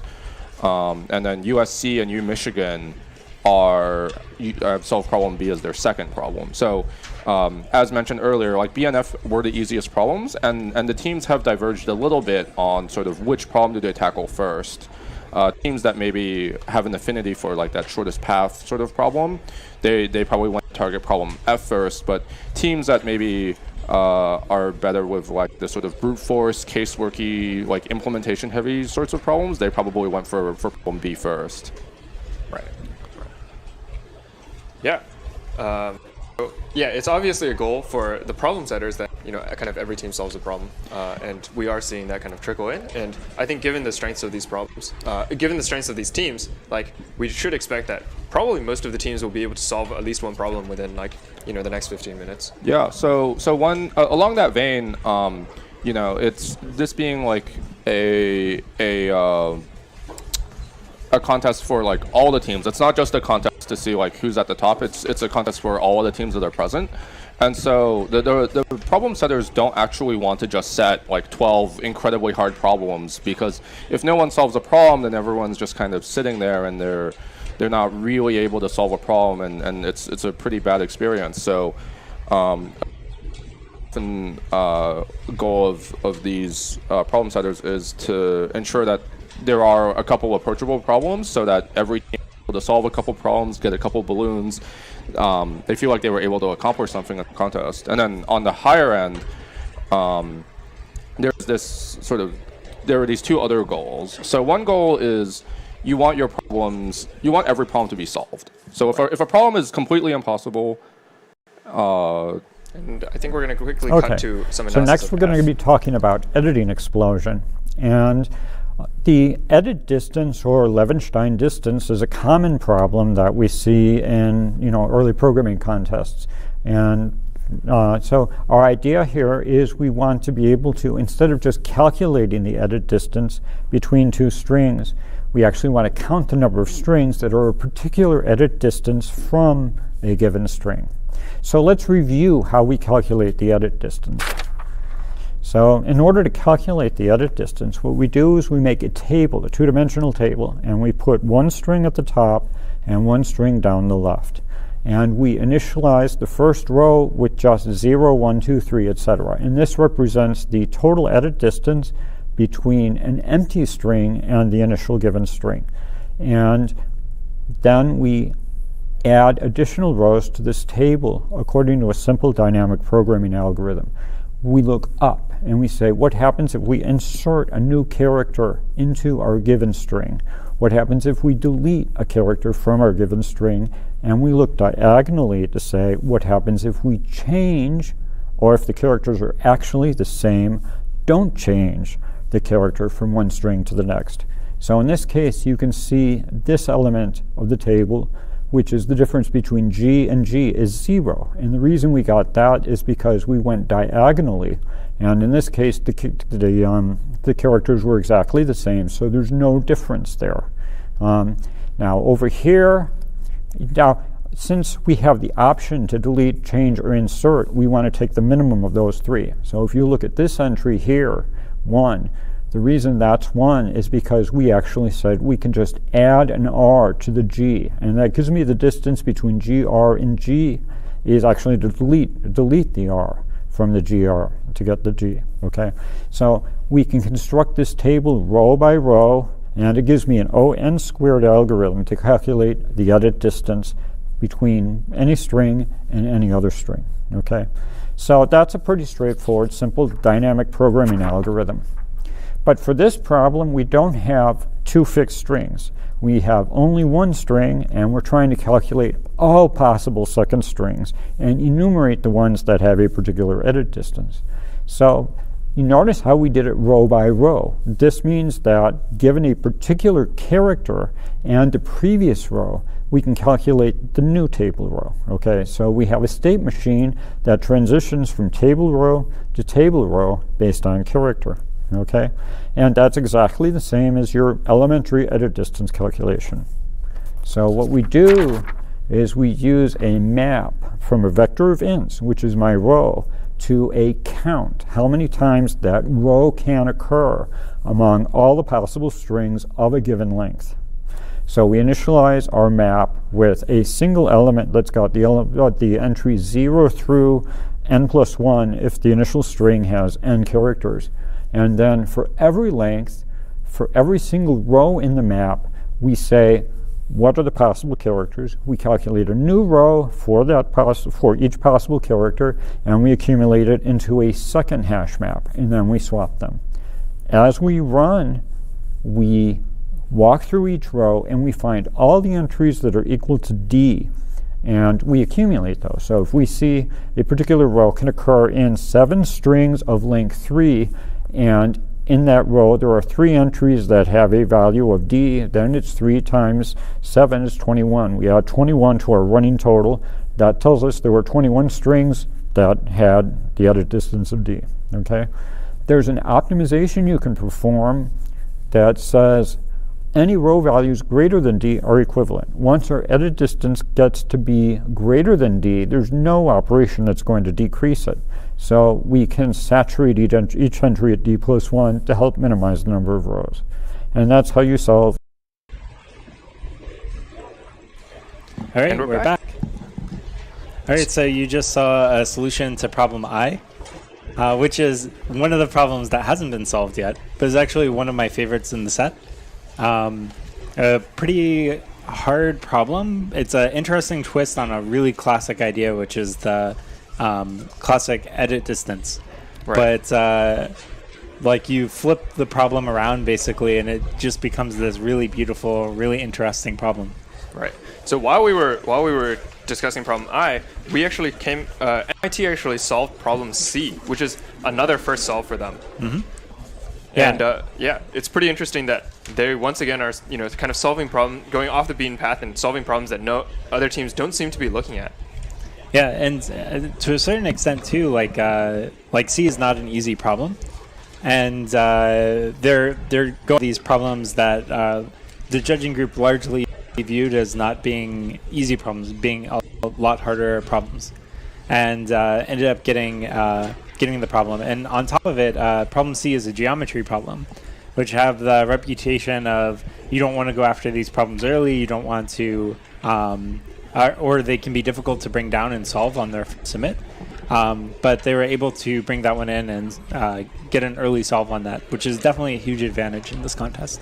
Yeah, I think this really shows that MIT is very confident in their skills at implementing these kinds of problems. Mm-hmm. I think a lot of teams might be able to look at C and kind of get the general idea, but decide that it might take too long or it might be too error prone to implement. But MIT kind of feels confident enough that they're willing to kind of go for these kind of theoretically straightforward, but very difficult to implement problems. Yeah, definitely. There's also I feel like the techniques that you need to solve the geometry problem that they were able to solve are fairly well-known techniques, but it's merely just a matter of putting it together. Mm-hmm. But MIT definitely just knows all the, I guess we can call classic techniques, even if they're more advanced versions of classic techniques. So this one uses an idea that's very common in computational geometry, which is a line sweep with a data structure. And so they're able to obviously code this very quickly and get this problem very early in the contest. Right. Yeah, it's very, it's kind of something that I think many teams will be able to think of by the end of the contest. But if I were to code it, actually, I would be pretty scared to implement this without making any bugs. Yeah, and just to give some reference here, Andrew was on the MIT team last year that got second place at the World Finals. Yeah. So he's a very strong competitor, and so just to give you an idea of the level of algorithm that we're talking about here. Yeah. So it definitely shows that I think Ben or Zheozheng or whoever else is on that team are very confident, and we actually see MIT's fifth solution coming in on problem G. On problem G. Which would make the second solve only. Yeah, so they're going back and collecting some of those problems that other teams have figured out are easy, and they'll even pull further ahead because of it. Right. Yeah. If they get it. It looks like they're coming close to the time limit, though. This is taking a long time. I did hear from the judges when I was off screen that problem G's time limit is tight for some teams. So we're going to see quite a few TLEs, I think, on this problem. Right. It is a fairly big bound solution. It's 2 times 10 to the 5th. Right. So it's a lot of data to read in, so you need to have fast input and output. Right. But you also need to code it in a clean way so that you can get by the time limit. Right. Yeah, it's definitely the kind of setting the time limits is definitely kind of a puzzle that you have to play with, and you can kind of require teams that do a little more optimization or a little less optimization, and it looks like this one might be a little harder. Yeah, it definitely appears that way from what we're seeing with the time limit exceeded and things. But MIT ended up solving G, so now MIT has a very strong lead with 5 problems, and and the next place only has 3. So it's they're really pulling away here at the start, and we'll start to see if they can continue that push. I know that once they get past a certain point, there are only a few more problems that I consider even though that geometry problem is hard to implement. The ideas don't require as much observation as some of the other ones. And they're going to start running out of those problems that don't require some heavy thinking. Right. So this is actually kind of an interesting strategy on MIT's part. That because they're confident in their implementation, any problems that kind of only require have difficult implementation, but use pretty straightforward techniques, they'll do those early, right? So that they can use that time while someone is implementing these problems in order to think about the problems that require more thought. Yeah, and even though I think that the higher end of the set is very difficult, I think as a whole for this set in particular, the code that you have to write to solve the entire set is not that long. So like it may require them a lot more time to figure out some of these trickier to decipher problems. But as the contest goes on, I think as being such a strong team, it is possible that they could end up solving a set just by if they can figure out all the insights, because the hardest problems have very short code, even though I found them to be very difficult to figure out exactly what to do. Right. So I'm taking a look at the scoreboard, and it looks like the top teams who have not yet qualified for the top teams on the scoreboard who have not yet qualified are looking like Harvard and Purdue, both with 3 problems. Mm-hmm. And so we do see these kind of teams battling it out. Purdue has only 2 problems right now. And we do see these teams kind of battling it out to try and secure these last 6 wildcard slots for the World Finals. Yeah, definitely. And so they're not really worried about the fact that MIT is pulling away so far in the lead, because they don't actually have to compete against MIT. MIT already has that World Finals slot. So in their minds, if their goal is to just make it to World Finals, then that's not really concerning to them. If anything, it's giving them a little bit of information on like what problems might be approachable in the set. Right. Yeah, looking at the scoreboard is definitely can be a valuable way to kind of decide which problems are worth working on, and try and pick which problems are the most approachable. Mm-hmm. Yeah, and so right now we're hearing all teams except for 10 have solved at least one problem. So we're getting closer to that goal of every team solving at least one problem. And there is kind of a mixture in terms of which of the 2 easiest problems that they're pulling in. But Right. Yeah, it looks like actually almost all teams have actually solved F in particular, which kind of makes a lot of sense because it's kind of this straightforward or this shortest path idea that many of the teams have seen before, and is kind of bread and butter for these teams to implement. Yeah, and it's also that problem has several different ways to approach it. So even if you don't know how to do the DAG version, you can still get the Dijkstra version to pass. Mm-hmm. And so there are a lot of different approaches there where the brute force problem requires a little bit more case working out how you will implement the different cases. That will take a little bit longer for teams to get moving in as we leave the first hour here. Right. And so looking at MIT screen, I believe they're implementing problem H. I don't know the text. But it looks like they're going after. It appears to be problem H. It's a little hard to see with some of the tabs. Right. But this makes a lot of sense. They've kind of finished all the problems that they kind of looked at and knew how to solve. But now they're kind of looking at the scoreboard and trying to look at the scoreboard to decide which problems they might be able to solve. Yeah, so they're just trying to clean up the problems that everyone else has gotten. And then they'll go, I'm sure, start looking for new problems on their own that nobody else has solved once they solve the ones that other teams have gotten. Right. Yeah.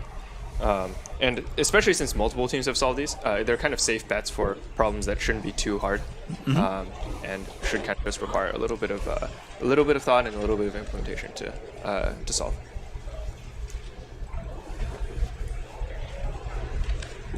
Yeah. So, what are your thoughts so far on the overall difficulty of the set and how it's panning out? So I was kind of expecting.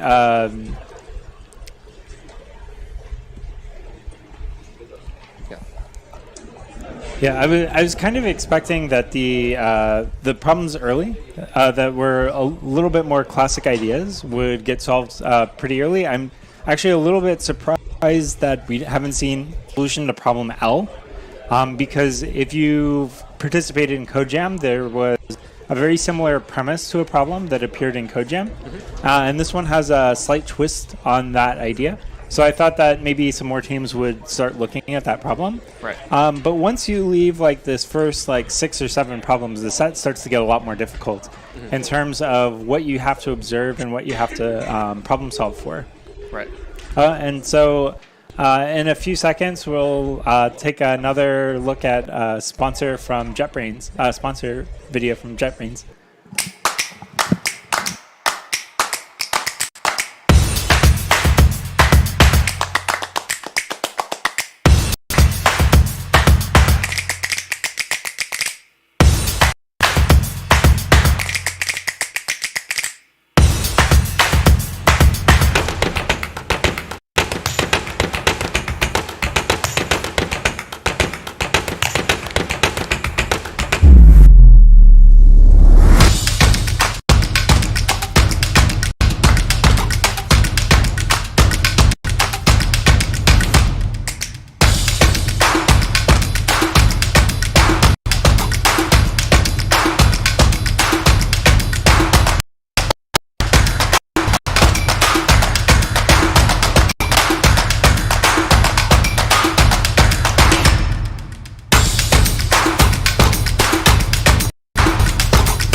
And we're back. So I have decided to sub in for Andrew. So for anyone who didn't tune in earlier, I'm Nick, and I'm here with Matt. And so there are only 4 of us commentators here at the moment, and we're going to do this thing where we're going to sort of cycle through all of the possible pairs of the commentators. So this is my first time pairing with Matt, and then later on, Scott and Andrew will come in and sort of finish up all the pairings that we have to do. Yeah, we're also going for all possible seats, for all possible pairs, just to double it, because I think we have enough contest time to. Yeah. We want all arrangements of commentators throughout the broadcast. Yeah, and actually yesterday I was joking that, you know, once we've done all pairs, we need to get all of the possible subsets and all the possible permutations of those. So yeah, tune in for the no commentator broadcast. That will be the best subset out of all of them, I'm sure. And then tune in for the 4 commentators. We don't have enough pairs, so we're gonna have we'll have an interesting layout. I'm not sure how we'll do it. So how's the board been looking? It looks like, actually, looking at the board, we suddenly have a bunch of teams that have come in and solved K. Mm-hmm. So K's, I think if you didn't know to give K a look, K would look a lot more intimidating. So we didn't think it would be solved so quickly just for that reason. But if you give it a serious critical look, like, oh, this was coded very quickly, it seems fairly approachable, then you can start to get some of the ideas to actually work on it and pull in that problem. Okay, that's definitely the sort of thing that actually, based on the fact that MIT did implement it very quickly, like you should expect that the code for it can't possibly be that long. Like, they do type fast, but they don't type that much faster than, you know, a lot of the other coders that are currently competing. Yeah, I also think that problem L, which is the Tomb Raider problem, also, if a team pulls that one in, a lot more teams will give that one a second look, because I feel that problem isn't as hard as it appears at first glance.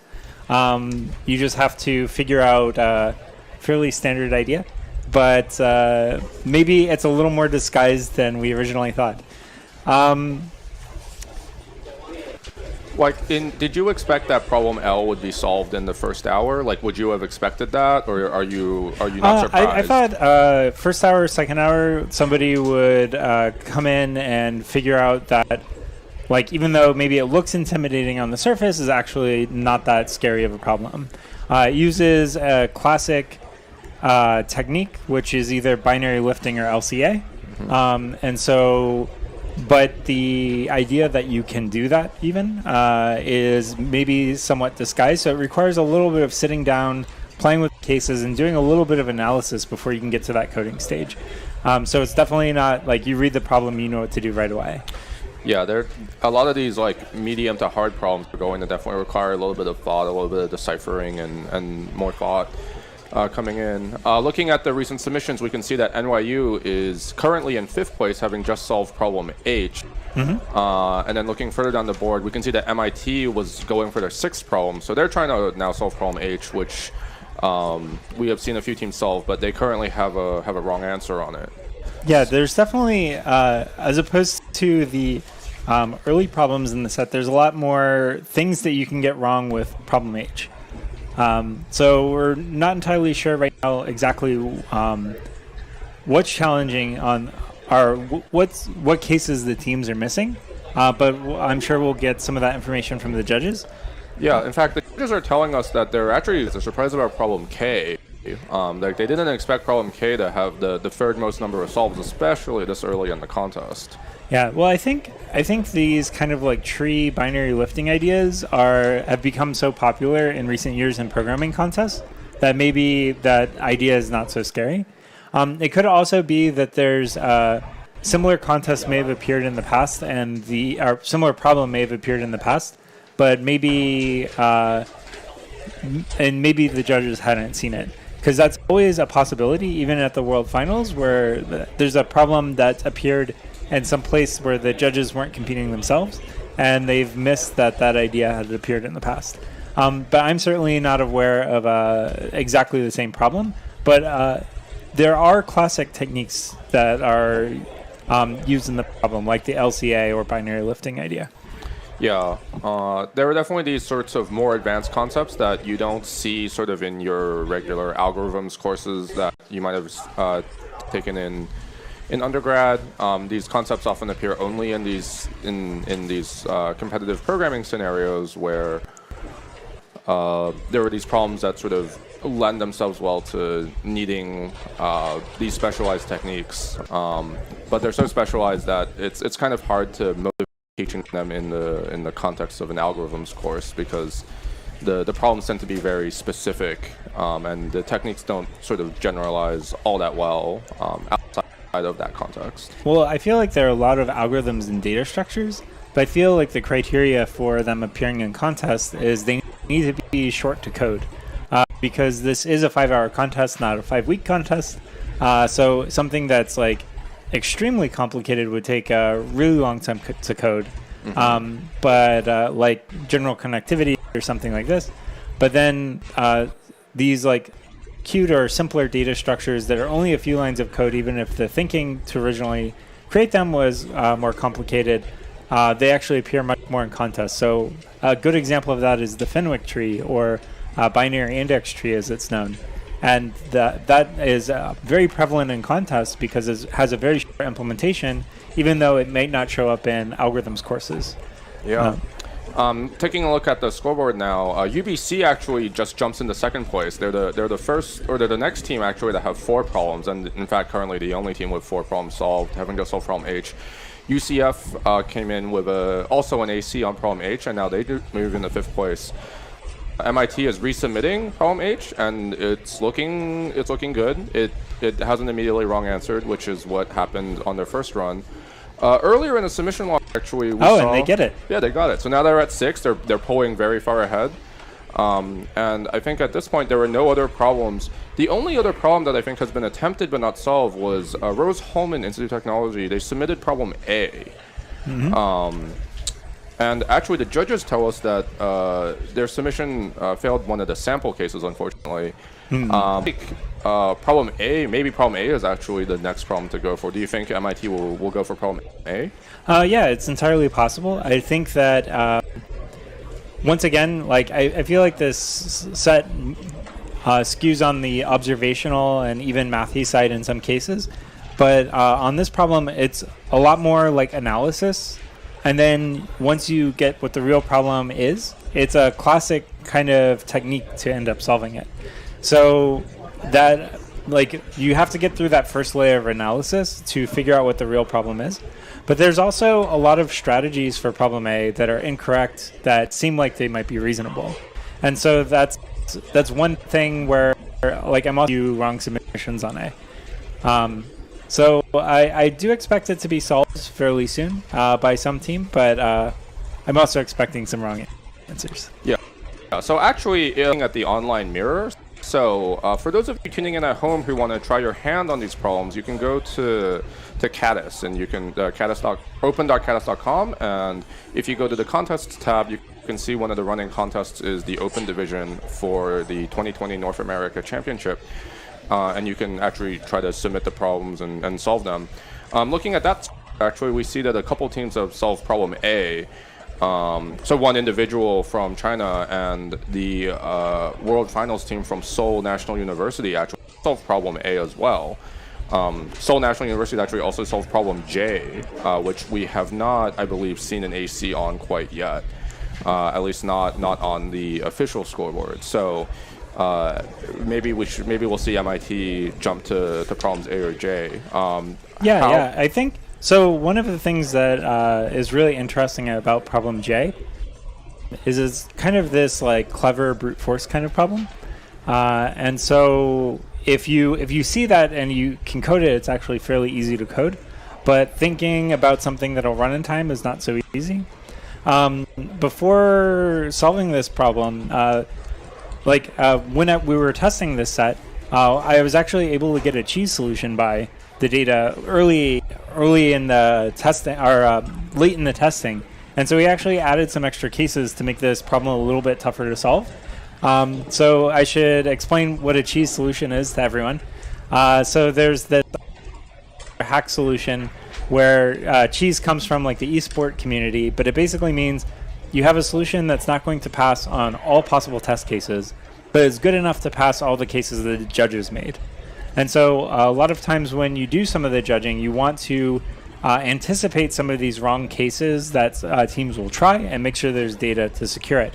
And as we're seeing now, Harvard has solved problem A, which is mirroring some of what we're seeing on the online contest.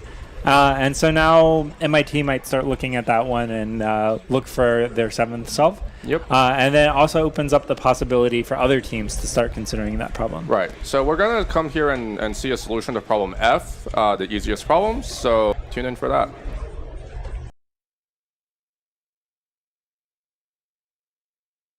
Hopscotch was also intended to be one of our simpler problems. You're given a grid of numbers from 1 to k, and you want to be childish, you want to play hopscotch on them. So you want to start at any number, any tile numbered 1, you want to hop to some tile number 2, some tile number 3, 4, 5, and I only go through 5 here, but up through whatever k is. We used the Manhattan distance, value of the difference in the x's plus the difference in the y's. We used that because we wanted the output to be solely integers. We didn't want you to have to go to real numbers and then have, a tolerance. We wanted to keep it as simple as possible, and that's why the judges chose to use the Manhattan distance as opposed to the Euclidean distance. And the problem is really very simple. It can be solved by many different dynamic programming techniques. The technique that we were targeting was Dijkstra, a simple Dijkstra shortest path algorithm, where you keep a priority queue of what tile you're on and how far you've gone so far, and then look through a tile with the next number, whatever that distance is, create the new state, put that on the priority queue. I think that anybody in this contest is familiar with Dijkstra. There are other dynamic programming solutions which might be similar, but Dijkstra is really what we were targeting with this problem. There is one thing that you can do to speed it up a little, and what we learned is that you really don't need to do this. We would accept solutions that didn't do this. But if you really wanted to speed it up, you could do a pass through the array at the very beginning and keep a list for every number k of which squares in the grid had that value. So for instance, in this grid, array sub 1 would have the indices of these squares in it, and array sub 2 would have the indices of these squares in it. And when you do that, at every step of the Dijkstra, if you're at a 2, you need to go to the to a tile with 3. You don't have to look through the entire array. What you do is look through the list of all the squares that have an index of 3. But as I said, that's a very nice, convenient thing to speed it up a little bit. But we found that if we didn't do that, our code ran in an appropriate amount of time, so it's not necessary. All right, we're back. So for those who are just tuning in, I'm Scott. I'm here with Scott, who is not my brother. This question comes up quite a lot. Like, actually, at this contest, I've been asked several times whether I'm Scott's brother. Well, the things, I don't think we look that similar, but maybe it's just that the idea that two people who are both woo, who both do competitive programming, is kind of like a novel concept. Yeah. I guess there's also the fact that there are two people who are both woo, who both do competitive programming that are in fact brothers. Yeah. It is not the two of us, but yeah. Anyway, back to the action here. So we have a few different solves on, a few different teams coming to 4 problem solves at this point. We have Georgia Tech, we have UBC, we have Harvard, we have MIT here at 6, which is crazy. Swarthmore just came in with the submission on K, and so they're now in second. Swarthmore, if you guys recall, was the one that just blazed through all of the problems yesterday on the practice contest. So yeah, so far it's looking like they're very much on the things. I think they're the best in penalty for 4 problems. So we'll see if if they can kind of keep it up in terms of solving more and more. Yeah. How do you sort of come into approaching these sorts of contests? After you've gone in for the first hour, you've sort of solved all the easy problems, and now you have to kind of work on those harder problems that you're not just going to be able to knock out in 10 or 20 minutes. Yeah, it's pretty tough, and that's also the part of the contest where often the teamwork part starts to come into play, right? Because at the beginning, it's kind of all right, I'll look at ABCD, you look at EFGH, and then you look at IJKL, right? As soon as one of us sees an easy problem, we're going to just code right away and just take care of that. And so often it's like, somebody solving the easy problem, but if it's not you, you probably even haven't read that problem. Now, when we're getting to these hard problems, towards the second half of the set, then we're going to have a lot more problems that take a lot more thinking, that take a lot more kind of like observations, again, to use that word. And often what happens there is you kind of have to work together to figure that out. 50, by the way, at this point have more than, or at least one problem solved. Like we mentioned before, it's mostly problem F has been the easiest problem, followed by problem B. So. Yeah, hopefully there are a couple of teams that are still stuck on problem F, and maybe they'll like look at the scoreboard and they'll realize like problem F has actually been solved by a healthy number of teams, and maybe they'll decide to put some resources in there. Like if you can't solve F, you're stuck on like that small edge case that we brought up earlier. You can switch to problem B. If on problem B you're kind of stuck with like, trying to get all the possible cases, you can move on to sort of the shorter, more standard graph theory problem. So actually we just saw right here, like Northeastern University finally got their first problem solved. They solved problem F. Yep. So these teams are still like hard at work, like making sure they get those solves on those easy problems. Right, and so on the other end of the scoreboard we have MIT, and MIT has solved, I think, every problem that has a solution with the exception of A. Just came in with problem A, like you guys were saying, right? Problem A is super interesting problem. I think my kind of problem, for sure. It's like kind of like a coin weighing puzzle, essentially, where you have a scale that you can weigh two sets of coins and you can compare the different weights of them. The main kind of couple quirks that are interesting about this particular problem, the first one is that you can't make your decisions dynamically. So usually what happens is you weigh some sets, right, and then you decide what to weigh next. Here you have to specify all of that in advance. The other part of it is that it actually tells you how much the scale's off by. So if the left is like, let's say 15 grams heavier than the right, then it'll tell you that. But the thing is that you don't know how much heavier the false coin is. So yeah, kind of interesting quirks here. Very mathy problem, I would say. I think it's definitely the kind of problem where you get this idea and then like that's the whole battle. Basically, is really understanding how it works. Yeah, you'll actually find that a lot of these contestants who well in programming contests, they also perhaps in high school they participated in math competitions. And yeah. How do you think that like helps with these sorts of contests? Yeah, guilty as charged. I did a lot of math contests when I was growing up. It helps a lot for sure. I think a lot of it is having kind of the same intuition, and I think that kind of like that kind of transfers across the board as well. It's a lot of this like, I mean, we talk about like creative problem solving, right? I think one point that you and Matt were talking about earlier, which is kind of a funny point to someone who's not as experienced, is like, if there's a problem in the contest that has existed somewhere else, like if this problem has ever been written before, it's almost like not as good of a problem. Like it's all about this creative problem solving. It's all about this idea of every team that's coming in on every single one of these problems, it's something that they haven't seen before, and they have to come up with their own solution, right? And so now there's these ideas, right? Like there's these algorithms that you can use in this kind of like the literature to draw from, but for each problem you have to kind of build your own thing. Yeah. Yeah. One thing that comes up a lot in these contests, like there are contests outside of ICPC. Like there's a website called Codeforces, and it's probably like the most popular site for people who do programming contests, and they often run contests every 1 to 2 weeks or so. And so after the contest finishes, sometimes like someone will come in and be like, oh, this problem was set before. This actually happened to me on one round where they proposed a problem from the Pacific Northwest regional. And so I'm a setter for the regional. And so when I read this problem, I was like, wait, this problem is literally just a verbatim copy of this other problem.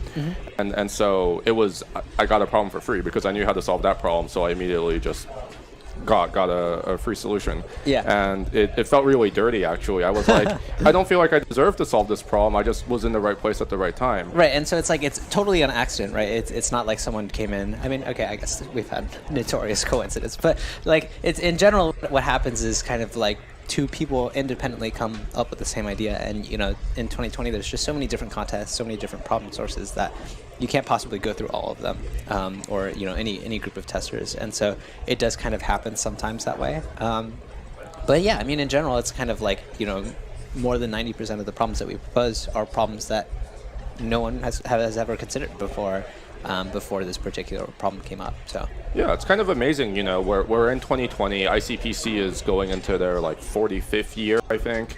And not only there's ICPC, there's IOI. There are tons of contests, but in spite of all of that, like these problem setters are still able to come up with these original problems, and it's taking these, even though these teams have done a lot of practice, they've solved a lot of problems. Like they're coming in and they're needing to spend a lot of time to solve these problems. Like it's amazing that we can still come up with all of these creative problems. Yeah. I mean, it's a whole ecosystem essentially. It's kind of like we talk about how much creativity there is to solve the problem, right? But there's even more, I think, to come up with these problems. Just looking at the submissions here, a couple more came in. We have a wrong answer from Stanford on G. We have a correct submission from Carnegie Mellon on K, and then a couple other incorrect submissions. Caltech has a wrong submission on K. Getting to the point in the contest where kind of we'll see a lot of submissions on different problems based on both where the team is at that point and also kind of what they chose as their comfort pick first. Yeah, in the first sort of 30 to 60 minutes, there was a pretty sort of consistent run of submissions coming in on problem, especially problem F as sort of the problem that we now will probably say is the easiest problem of the contest. At this point, I think it's up to 54 solves? How many are we 52. At? 52 solves. So we're at 52 solves on problem F. So we were seeing a pretty good trickle as the teams were coming in on that. We're now coming in almost at the 90-minute mark, and you can see sort of in the bottom left, that live submission tracker, it's definitely slowed down. We're only seeing maybe 2 or 3 submissions a minute now. So it's really slowing down as the teams are starting to tackle those harder problems. We haven't seen a submission from MIT in a little bit, but we know that they're on maybe problem A since Harvard has solved it. And so as the pace slows down, these teams have to really sort of start to work on these tougher problems. Yeah, I'm a little curious about problem G, by the way. So this is the one that we were talking about earlier that had kind of the tight time limits, right? And I'm wondering if that maybe is affecting it. So we had the first submission, or the first correct, I should say, for problem G within half an hour, right? And at this point, it's been quite a while since then, but we have only 3 solves on that. So one of them from Swarthmore, who's the first solve, one of them from MIT, kind of both some of the top contestants, and then one from University of Toronto, which is kind of a surprising solve. University of Toronto is an interesting case. So sadly, their full team isn't actually here. So one of their team members actually didn't get approved for a visa, and so only 2 individuals on that team. Actually, we have quite a few of 2-person teams here today.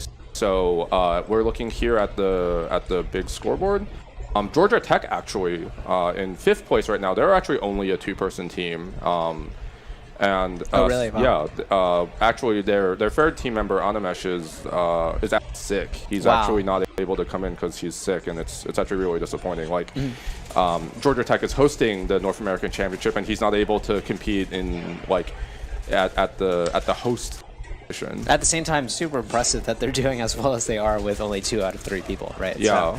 So, just to look at the problem statistics here, so like we said, 7 different problems have been solved. F is the easiest so far. Some of the harder ones are A, C, and G. I am kind of curious what's happening on G. Do you think that maybe people are getting caught by that time limit, or do you think that it's just... Yeah, it's probably a time limit thing. So one thing that happens is in terms of how we set these time limits, what happens is the problem setters will write these, we call them reference solutions, and so they'll write this is the solution that's supposed to pass, and then they'll also write some slow solutions of these solutions need to fail. So they'll need to write if they write these slow solutions, they'll want to try to optimize them a lot. They'll try to use a lot of these little optimization tricks and so on, but it's still sort of asymptotically too slow, and so they need to often tune the time limit to make sure that all of the intended solutions pass, but all of the unintended ones And so maybe what's happened here is, you know, because of this like balancing act, like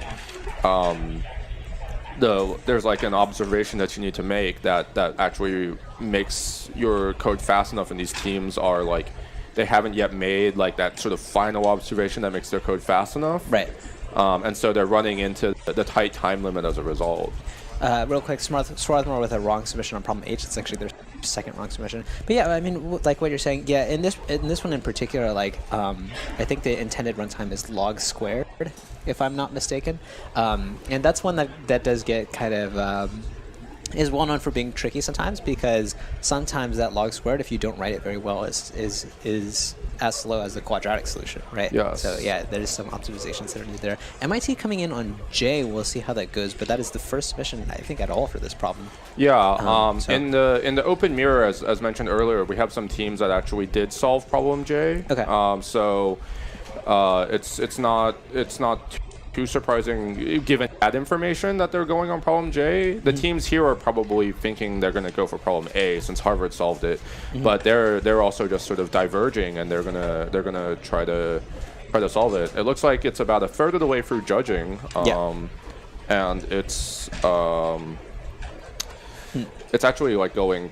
It looks like it's going to taken a pass. while, yeah. All right, Columbia with H, so that brings them up to 7th place. A lot of test cases on J here, it seems like, that we're going through. And yeah, I mean, A is definitely the problem where, you know, you see it and then you think about it a bunch, right? And so maybe they actually, you know, one or two of their team is working on A and thinking about A right now, just not on the computer itself. And so they decided to code J instead in the meantime. Submission looks about 2/3 of the way through. So what's going on here is we're running it on each of the test cases which we have. Sometimes there can even be, you know, over 100 of these test cases, and it has to pass all of those, and it has to finish in a short enough amount of time. Yeah. So right now, like the fact that it's still judging, like you've got to think like, oh, they've got it, but. You know, sometimes the judges are really mean, and they're going to stick that one little edge case at the very end. And so, you know, you go for all this judging, and suddenly you get hit with wrong answer, and you're like, wait, so I waited like 3 minutes, I got wrong answer, and might be a bit demoralizing. Yeah, something else, I mean, this problem in particular has an 8-second time limit. Usually it's more on the particular one. And I think maybe that's why it's taking a little bit longer. I think they're going to get it. It looks like it's... It sure looks like it. It sure looks like it, yeah. I believe it. They got it. They got it. MIT on 7 problems, I think, before anyone else has 5. So they're like getting to the point where they're having double the problems of the next best team.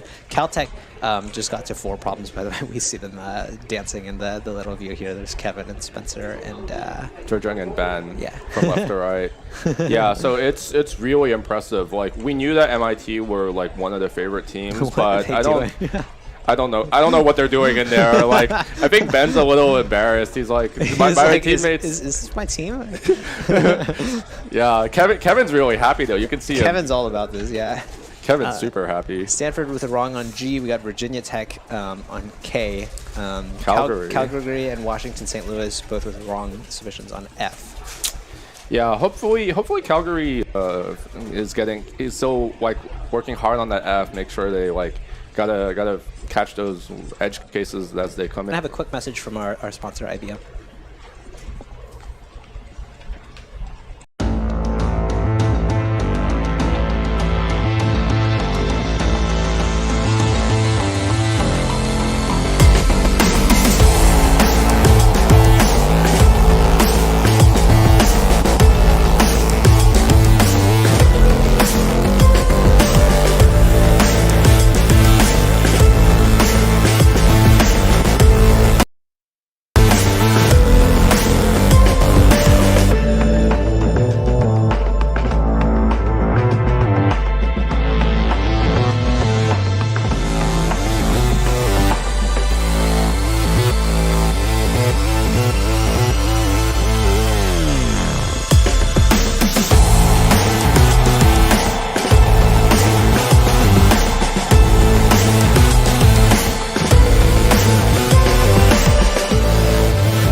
All right, we're back.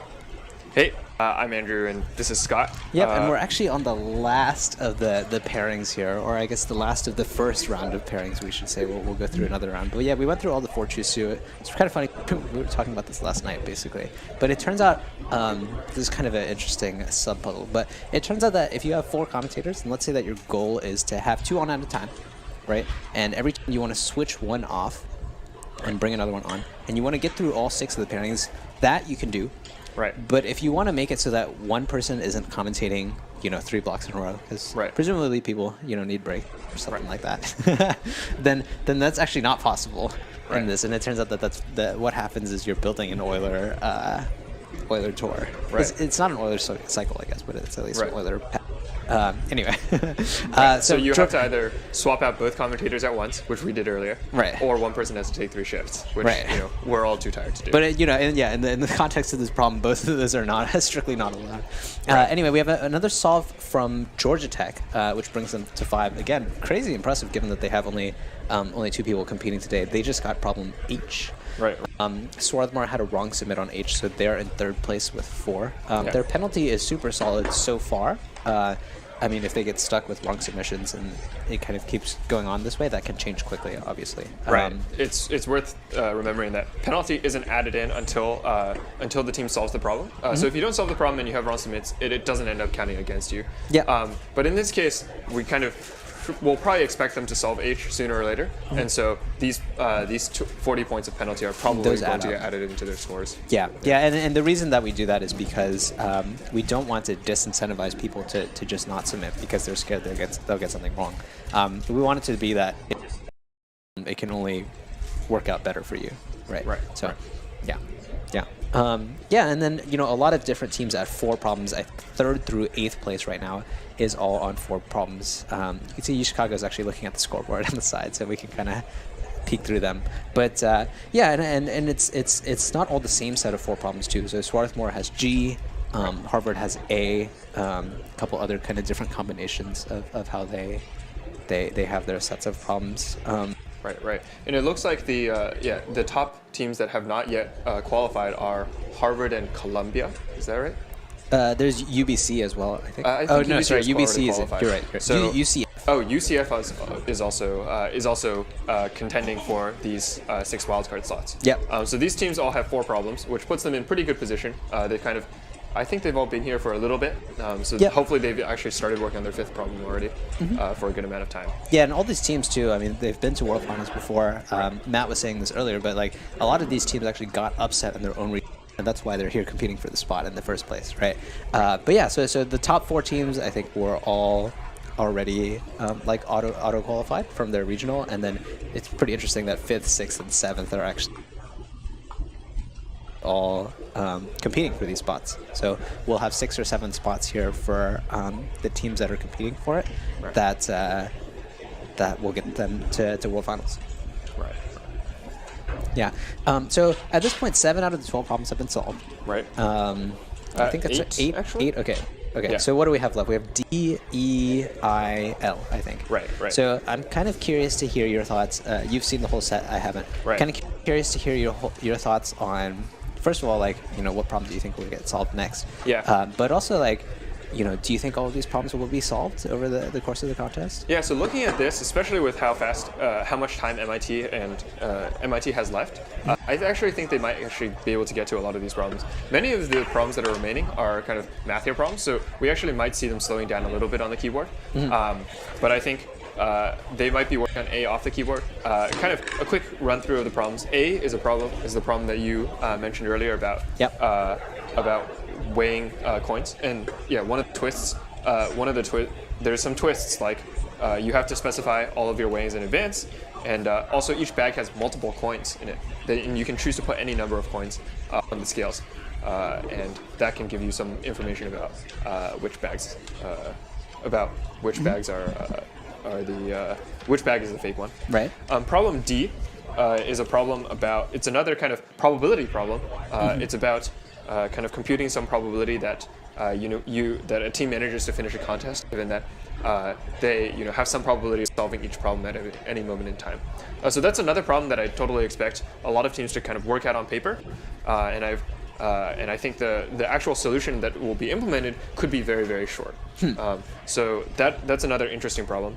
Problem E is another, it's kind of one of these Mathieu problems, but I think there might also be some more implementation aspect to this. This is a problem about placing cells on a 25 by 1,000 grid. And so I expect that there might be some math observations that you need to make at first, but in the end it'll come down to writing some kind of dynamic programming that will involve some implementation. And then the last few problems, has J been solved? J has been solved. J has been solved, yeah. Right. So there's problem I, which we've seen the discussion of. Yeah. It's kind of about taking the string and trying to compute which strings are close to it. And so what you're kind of doing is you're taking this algorithm for computing like distance between strings, and you're trying to reverse engineer it and trying to like find out how many different strings could lead you to different states of this algorithm. Right, and in particular for this problem, n is only 30, so I imagine there's something going on there with kind of like maybe exponential or sub-exponential solutions there. By the way, we just saw a solve from Harvard on problem B. Problem B is actually one of the easier problems that they had held off on, but that puts them at 5 problems, and that puts them in 3rd place. So Harvard, also one of the teams that didn't receive an automatic berth. MIT was the team that won their region.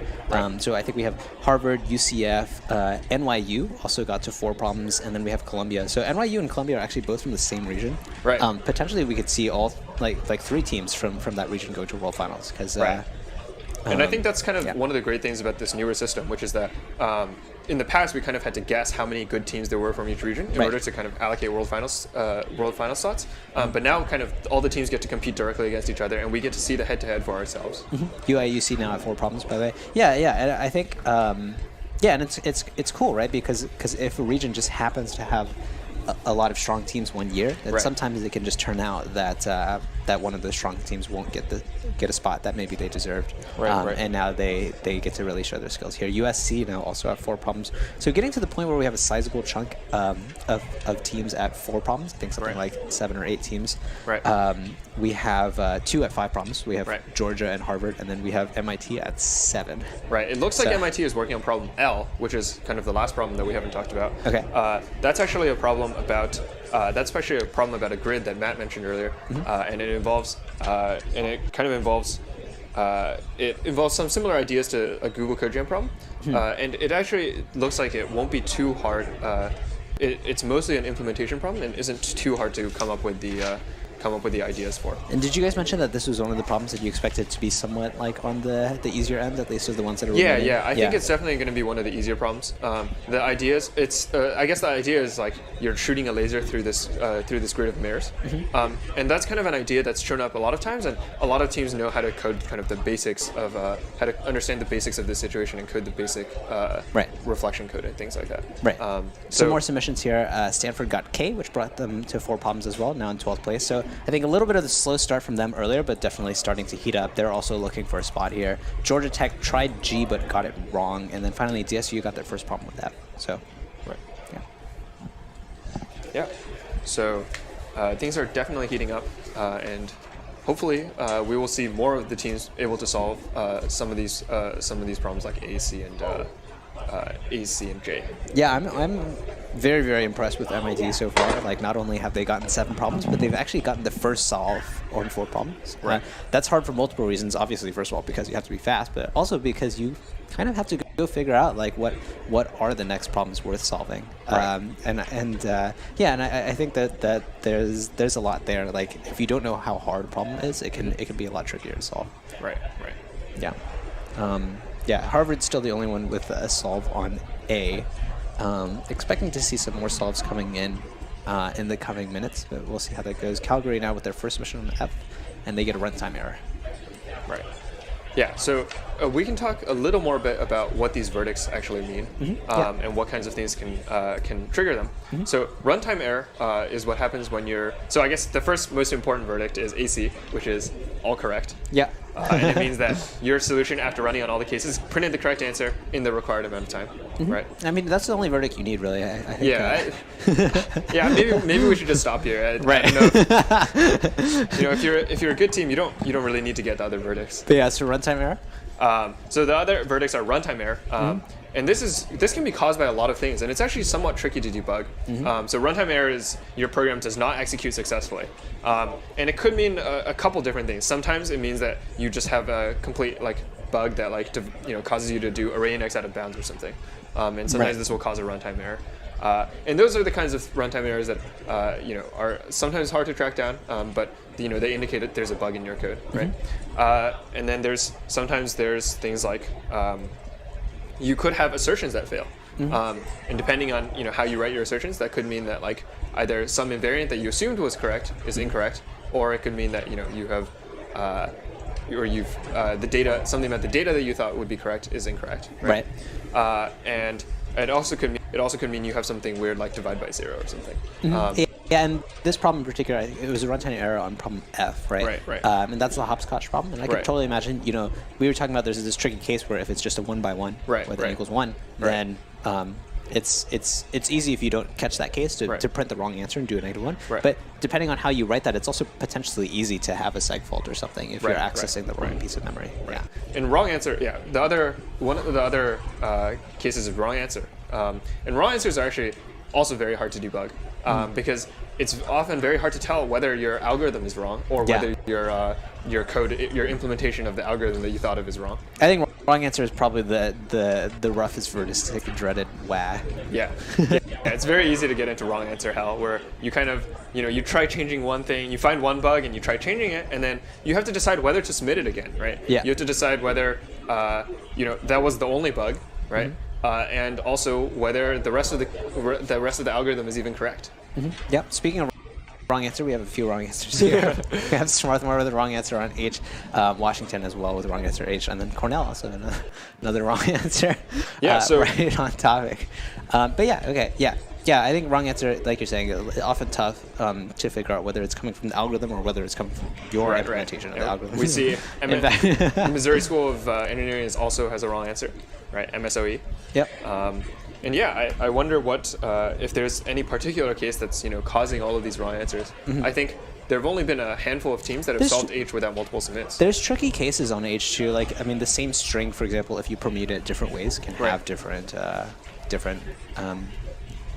kind of possible things that work, and you have to be able to cover those cases. HMC just got a TLE on F. You want to talk a bit about TLE? Yeah, so TLE is time limit exceeded. And so the point of these contests is both to kind of think of these algorithms, but the algorithms have to be performant, right? And so the way we test that is just in trying to enforce that the programs run within 1 second. And so this works because you can set large enough problems that if your program isn't asymptotically good enough, right, then in practice it will also be too slow to satisfy these time limits. Right. A lot of submissions on H, by the way. We actually have 2 from Princeton and Emory that just passed, in addition to the 3 or 4 that had wrong answer. And then Rochester's going a little slower, but it looks like it's going to pass, and it does. Yeah. And it does. Yeah. So with time limits, there's sometimes opportunity. We were discussing earlier. There are opportunities to kind of cheese the problem, and if you don't pass the time limit, it could just be that you're maybe 10% off. Yeah. And all you need to do is optimize that little loop or inline some of these expressions and kind of get everything. Get it to just barely pass. Yeah. I mean, there's also the kind of So there's optimizing. It's also kind of unclear sometimes because, so if when you submit your code, it gets tested on each of the cases, and then the first one that fails, you're given the verdict that it fails on, and so. The thing is that it could totally be multiple things. Your code could be too slow and it could be wrong. Right. And that's certainly happened. I think I had that happen actually in our little lockout contest last night. Yeah. I've definitely had problems where I've gotten all 3 verdicts. Yeah, where you get all the verdicts before you get correct. Right. You change one thing and then it's it just fails. Just collecting all the different verdicts. CWRU just passed B. We have a wrong answer from Austin on G as well. Right. Yeah, and so right now it looks like all but 4 teams have solved at least one problem.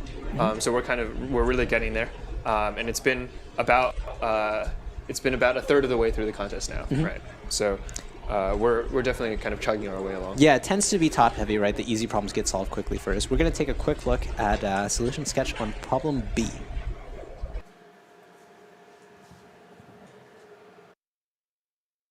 Mini Battleship was intended to be one of our easier problems. The game of Battleship, you may have heard of it, is a game where each player has a grid and they place ships on the grid that's hidden from their opponent. The opponent calls out a square on the grid, and you have to tell the opponent whether that was a hit or a miss. So the problem in Mini Battleship was you're given a smaller version of Battleship, no more than 5x5 grid and a few ships, and you're given a grid of hits and misses, and you have to determine the maximum number of possible arrangements of your opponent's ships. And I've got an example here on the board. Down below we see where a 5x5 grid with two ships, one vertically oriented over here, one horizontally oriented over here, and here if you called out these three grid squares, you would have two misses and a hit. So the input would be on the top here. You'd be given this grid, and plus you would know what kind of ships are out there. And the orientation of the ships is not important. So for instance, for this ship, it's not important whether it's facing north or south. All that's really important is the three squares that it covers. And Mini Battleship can be solved with a simple recursive branch and bound, or sorry, not branch and bound, a simple recursive solution, a backtracking solution. All you have to do is try to place all the ships. We determined that the maximum number of placements was on a 5x5 grid with 5 ships of size 2, and it turns out to be in the neighborhood of 18 million. 18 million in a programming contest is enough to count one by one. So you really didn't need any tricky counting algorithms or any tricky ways of condensing that count. You could recurse through and count them one by one. There were 2 tricks that you needed to be aware of. Of course, you needed to look for every ship that was, if it was placed horizontally, and every ship if it was placed vertically, except if the ship was of size 1. If the ship was of size 1, then the horizontal and vertical arrangements are really the same, and you risk double counting. The other tricky thing you needed to watch for is as you place them, if you got all 5 ships or all the ships placed, you had to make sure that there weren't any spare hits that you didn't cover with a ship. And those were really the only 2 tricky parts. Other than that, a simple recursive solution is really all you need for this problem.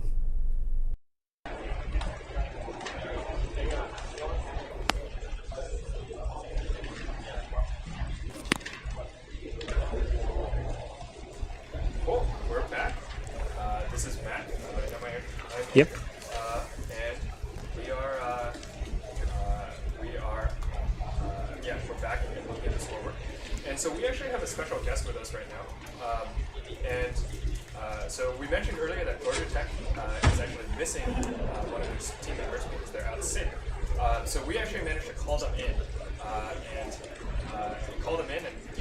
we had this chance to kind of ask them how they're feeling. All right. Hey, Anish. Oh, hi. Cool. Yep. Cool. So I guess first of all, I hope you feel better. And tell me what are you thinking about this contest so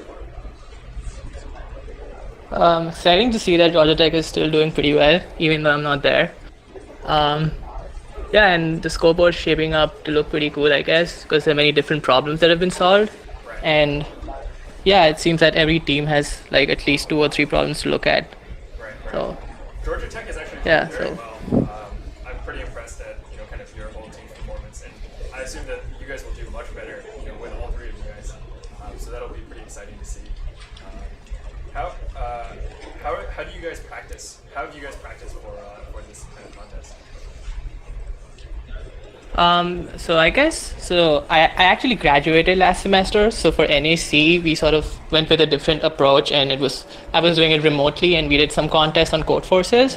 But I think we practiced a lot before our regional. So that was sort of when we got to know each other pretty well and got a lot of team practices done in person. So yeah, I think that that's something that we're pretty good at. It's just because all of us know each other really well, and we know the strengths of each of the team members, and we sort of distribute the problems according to that. So actually looking at this set, I just read a couple of problems, and I think that I would be the one who would go for something like G and L here. Those would sort of be the problems that I would sort of ask to do for the set. Right. What kinds of things about P&L make you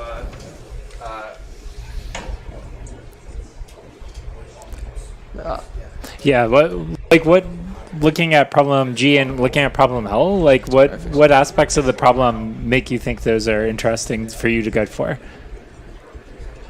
So I think that I just read G. I actually haven't thought about it too much, but I feel like the first idea is sort of very, very standard, and I would sort of be the one just trying to figuring out all the details.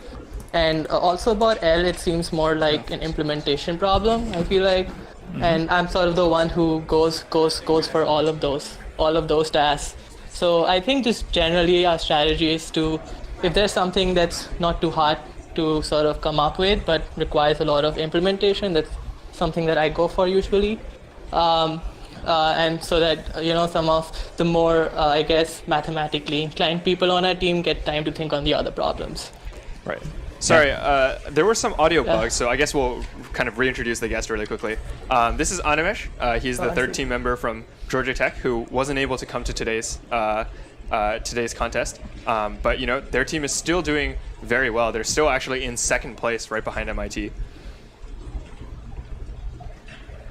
Hi. Yeah. Can you hear me now? Yeah. Yep. Cool. Yeah, so I'm excited to see Georgia Tech doing pretty well, even though I'm not there. Yeah. Mm-hmm. Yeah. Is there kind of anything you wish you could, tell your team, either, to wish them luck or, tell them what they should be working on right now?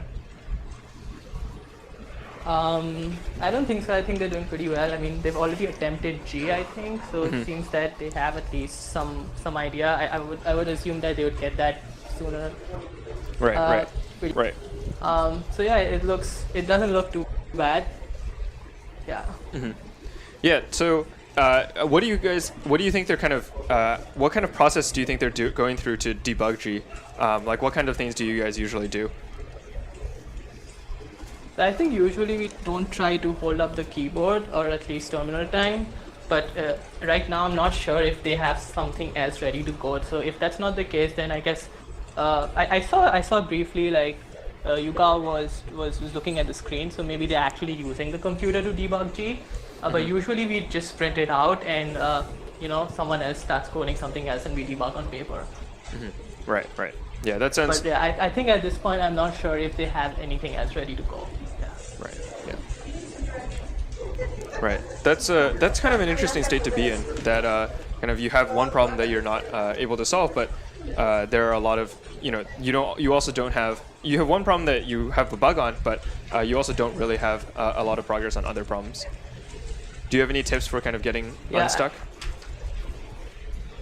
I feel like that's like the state you never want to be in a programming contest, especially in the first 2 hours.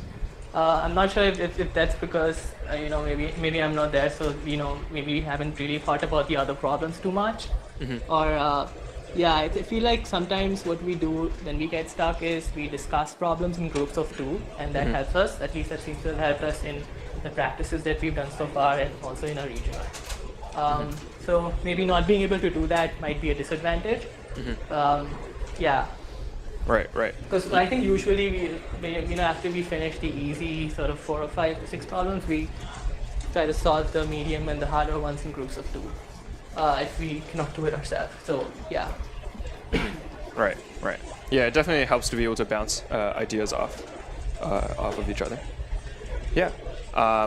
Is there anything else about the scoreboard that stands out to you about potentially like how this what this problem set looks like, or the difficulties or whatnot? I'm just like looking at MIT sort of storm their way through 7 to 7.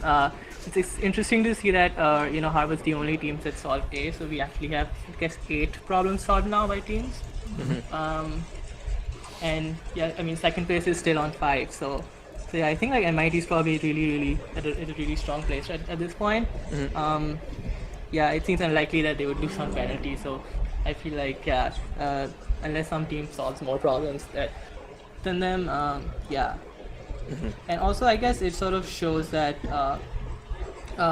it gives teams there's sort of a couple of problems to look at, because you have one solve on A and one solve on J. Mm-hmm. So. Right. Yeah. Right. Yeah. So your team has already qualified for World Finals, right? I think I assume you'll be able to go to that. You'll be recovered by then. Yeah, I hope so. Yeah, I hope so too. What kinds of is there anything that you're doing right now to kind of prepare for that, or kind of anything special you're doing for that?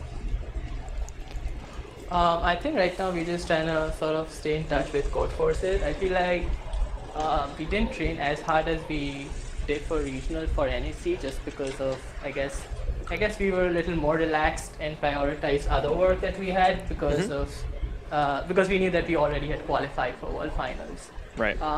So actually I'm like pretty happy that since we haven't done a lot of practice recently, we're still able to perform decently in the contest right now. Yeah, and I think for World Finals we'll definitely try to ramp it up and try to get as many team practices in possible. Yeah. Right. Cool. And I guess, is there anything else that you wanted to say to kind of the streams or any of the audience? Not really. I guess, I think to be there. So you can see the action. Yeah, but it looks really great so far. And I hope that all teams get more problems and we see something exciting happen. Yeah. Cool. Well, thank you so much for chatting. I hope you feel a lot better. And speaking of exciting, MIT has actually just solved problem A. So now they're actually at 8 problems. They've actually solved all of the problems that have solutions so far. And so MIT has kind of pulled further into this lead that we see them that we've kind of seen. And now I'm not really sure what problems they'll be working on next. Perhaps they'll go back to working on problem L. What do you think, Matt? Yeah, I think problem L is probably the next problem they should start looking at, because problem D, E, and I are I think they're a lot harder to think about. Problem L doesn't really it's very similar to a problem that appeared in CodeJam, but it does have this slight twist to it.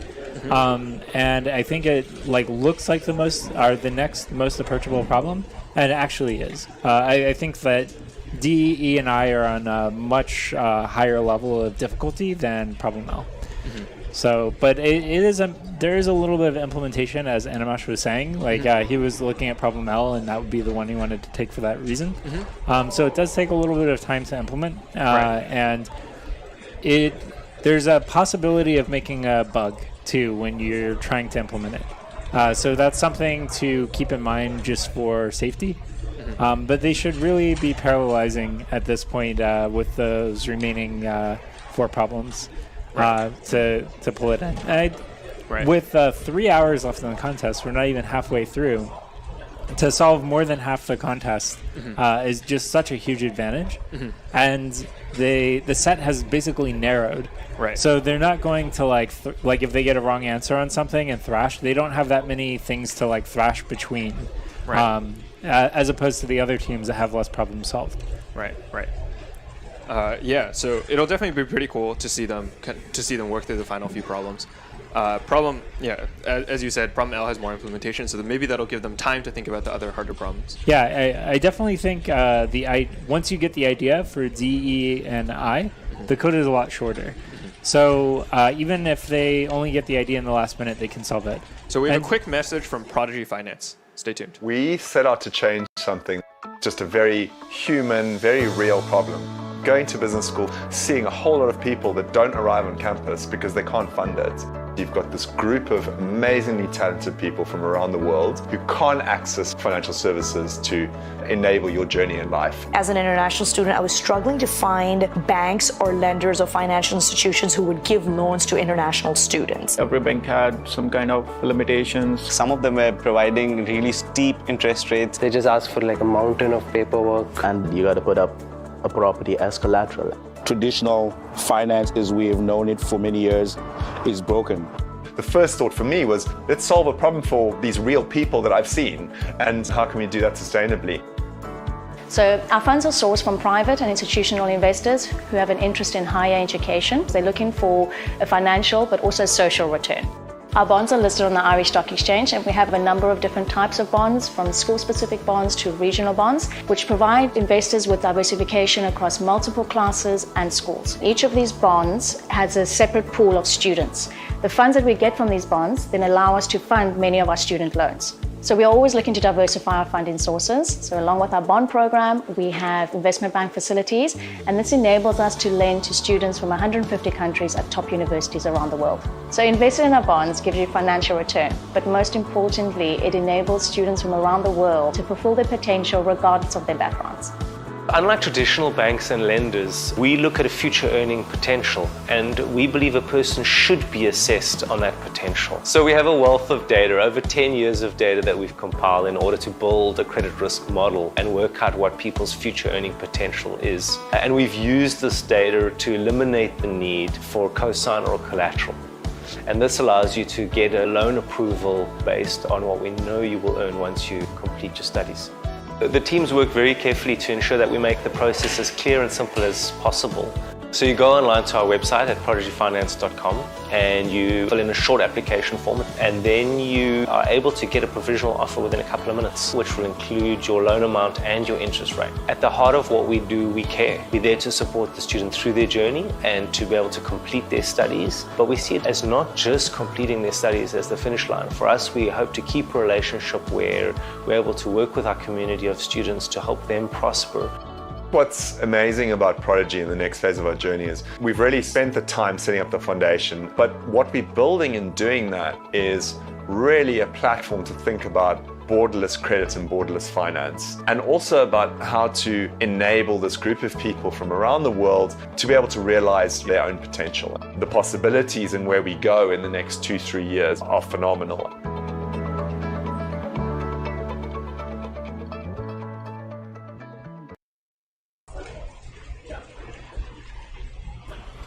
All right, and we're back. All right, so for those tuning in, I'm Nick, subbing in again for Andrew. So during that sponsor break, we actually saw a few ACs come in on problem K. So notably Wisconsin-Madison, UC Berkeley, UT Austin all got AC on K during that. So now we have, so Wisconsin is now in 6th place. They're the last of the teams currently with 5 problems solved. UC Berkeley, UT Austin coming in on 4. So definitely sort of there's if you ignore MIT, like there's definitely a lot of competition around that like 4 or 5 problem mark. So actually while I was on break, I went down to talk with some of the coaches. So specifically talked with coaches from UC Berkeley, and I think they're both like pretty optimistic about their team's chances. I think right now it's sort of I think they're actually in position to qualify right now if we actually froze the board right now. But of course the contest doesn't end after 2 hours; it ends after 5 hours. Yep. So you know those teams have to keep at it for another 3 hours and actually have to continue solving problems so they don't get overtaken. Yeah, so they're at 4 problems, correct? Like each of them? Yes, I think UC Berkeley was at 4 problems, and I believe Purdue was also at 4 problems. I heard some sort of speculation on the floor that the coaches are expecting that you're going to need to solve 6 problems quickly to get that qualification for World Finals. I know you know all the problems since you were a judge. Like, what do you think about like that count? Does that count sound within the realm of possibility? Like, did the judges actually hypothesize about this beforehand? So the coach, the judges didn't hypothesize on like the solve count for the cutoff for wildcards, but I think 6 seems about where I would put it. That's like at a reasonably fast time. Of course, some teams could end up sniping out some of those like 6 teams by solving that 7th problem. But those are like all in that like approachable range, where it's not going to be too ridiculous to figure something out. But I still think like a team that maybe goes against the grain a little bit and looks at Tomb Raider or has the right idea for Tomb Raider might like pull ahead and snipe one of those teams with 7. because I think that problem is much more approachable than we're seeing on the scoreboard right now. Talking about Tomb Raider, actually, MIT sort of, reading our minds, and they actually just submitted to problem L, but they have a wrong answer. So yeah, so they're picking what I would consider the next problem to go for out of the 4 that are left, and so yeah, they're submitting on L, and then they have some kind of error. So hopefully we can hear from the judges and figure out like what the problem with their solution is, and show that on screen. But that is the next problem to go for, in my opinion. And so if they do solve problem L like quickly, then what's going to happen is there are only going to be 3 problems left for them, and they'll have just under 3 hours. So they're one problem an hour.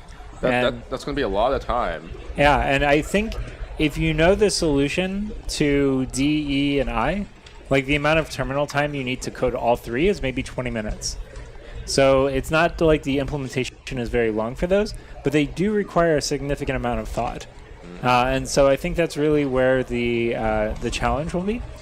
And particularly, I think the hardest problem is probably Grid Guardian, which is problem E. It does require a lot of thinking.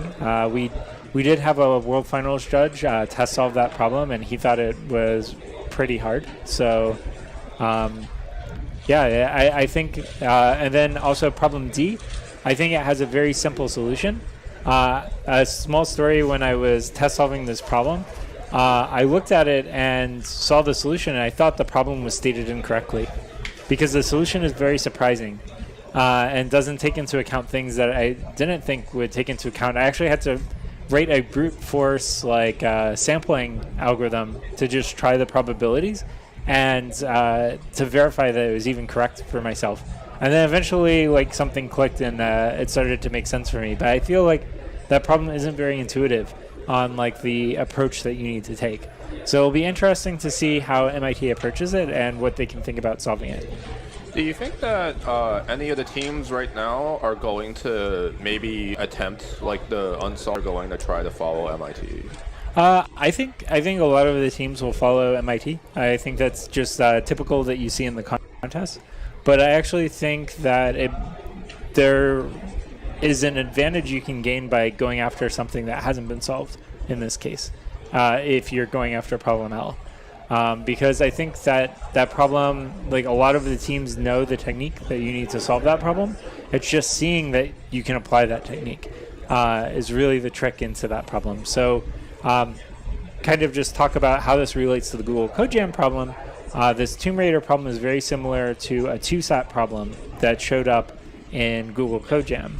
And the twist on the problem is you need to minimize the number of things that you assign in the 2SAT equation. And as soon as you add that minimization criteria, 2SAT isn't fast anymore. And so that's the small twist on the problem that is making this problem not as easy to approach right away.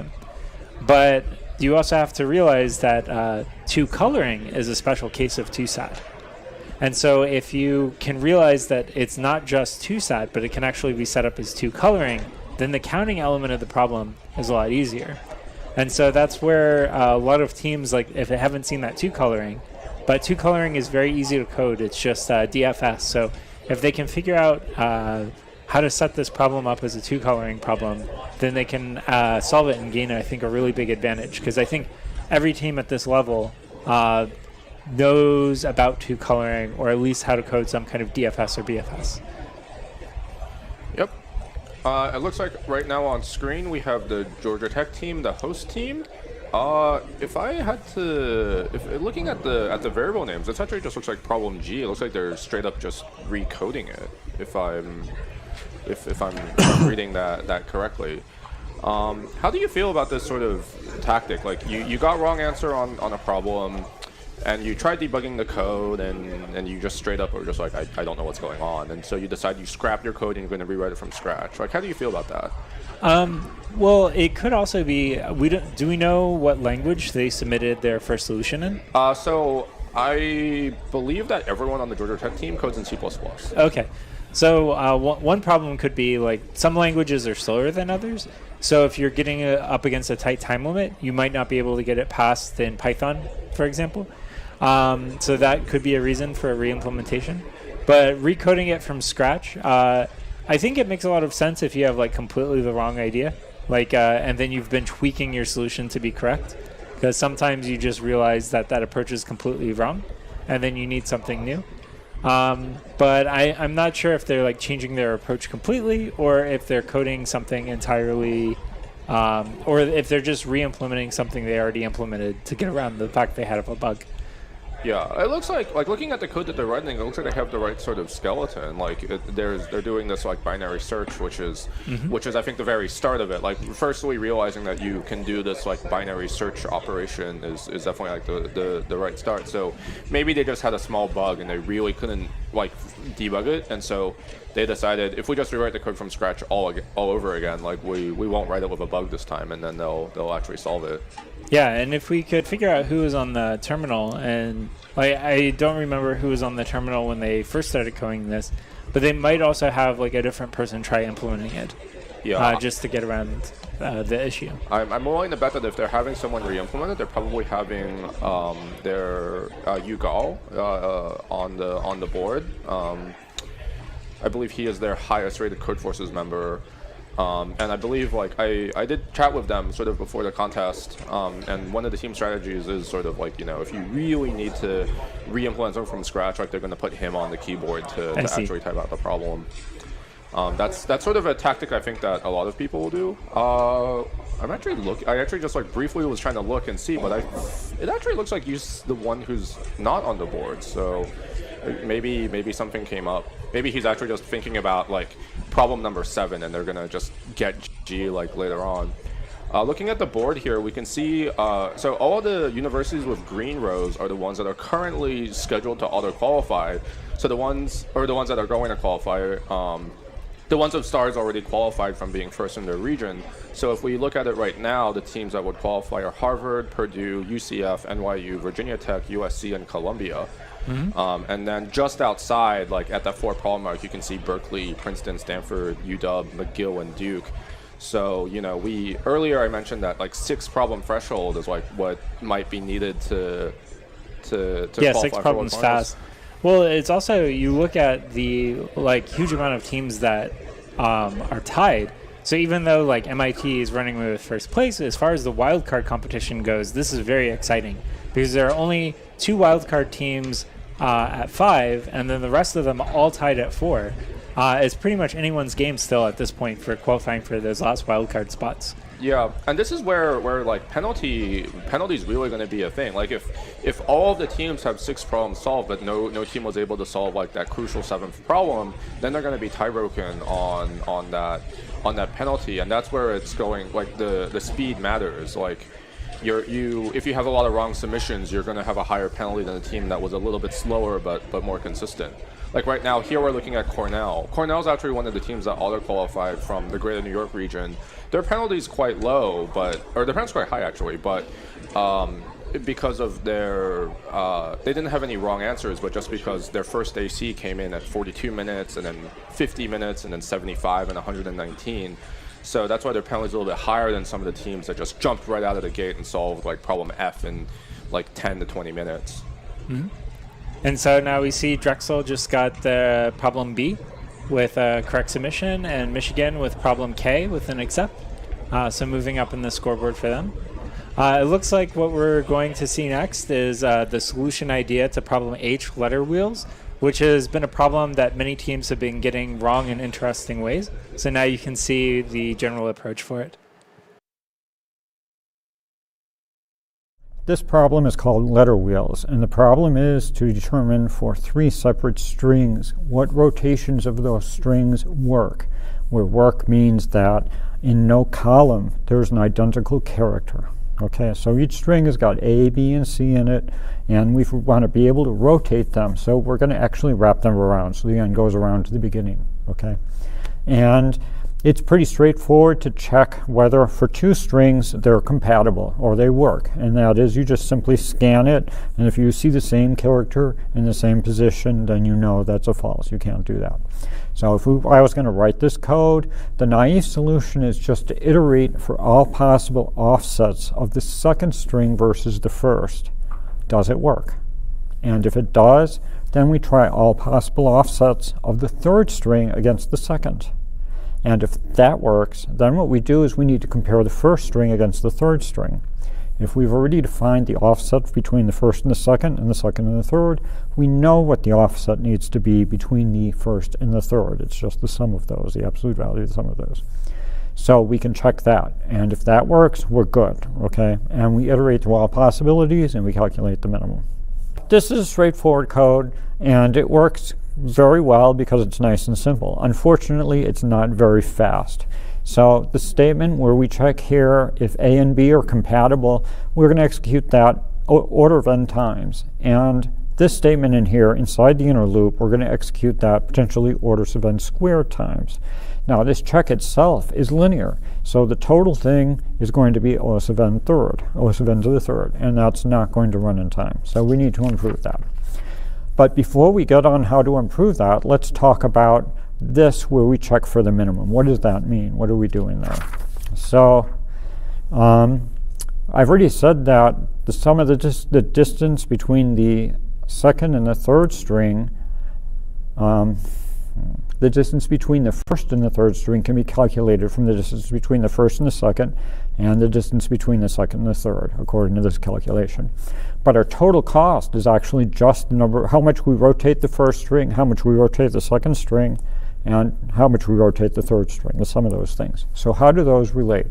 Well, it turns out that this expression is minimized when one of these rotations is actually 0. And you can conceptualize that. You think about it. If I'm rotating these wheels, and one of them's rotated to the right, the next one's rotated to the right, and the third one's rotated to the left, well, if I rotate the top two by the right one less and rotate the bottom by the left one more, I've actually decreased my number of rotations. So eventually I'm going to get to the point where one of these is equal to 0, okay? If one of these is equal to 0, then we can put that back in this equation, and we know that our optimal minimal spins is going to be the minimum of one of these three equations. This one has the B rotation set to 0, so we just add d sub AB and d sub BC. This one has the A rotation set to 0, etc., etc., etc. So this is how we go from DAB and DBC to our actual cost function. Okay, so that was easy. But this OK function, the one we're actually checking to see if it's compatible, that check is os of n, and that's our problem. So how do we resolve this? Well, if in doubt, pre-compute cache. So we simply pre-compute this function for all three pairs of strings, A versus B, B versus C, C versus A, and all possible offsets. We can do that in os of n squared, store them in an array, and then inside our inner loop, we're actually checking to see if something's okay. We just do an os of 1 array lookup, and we're done.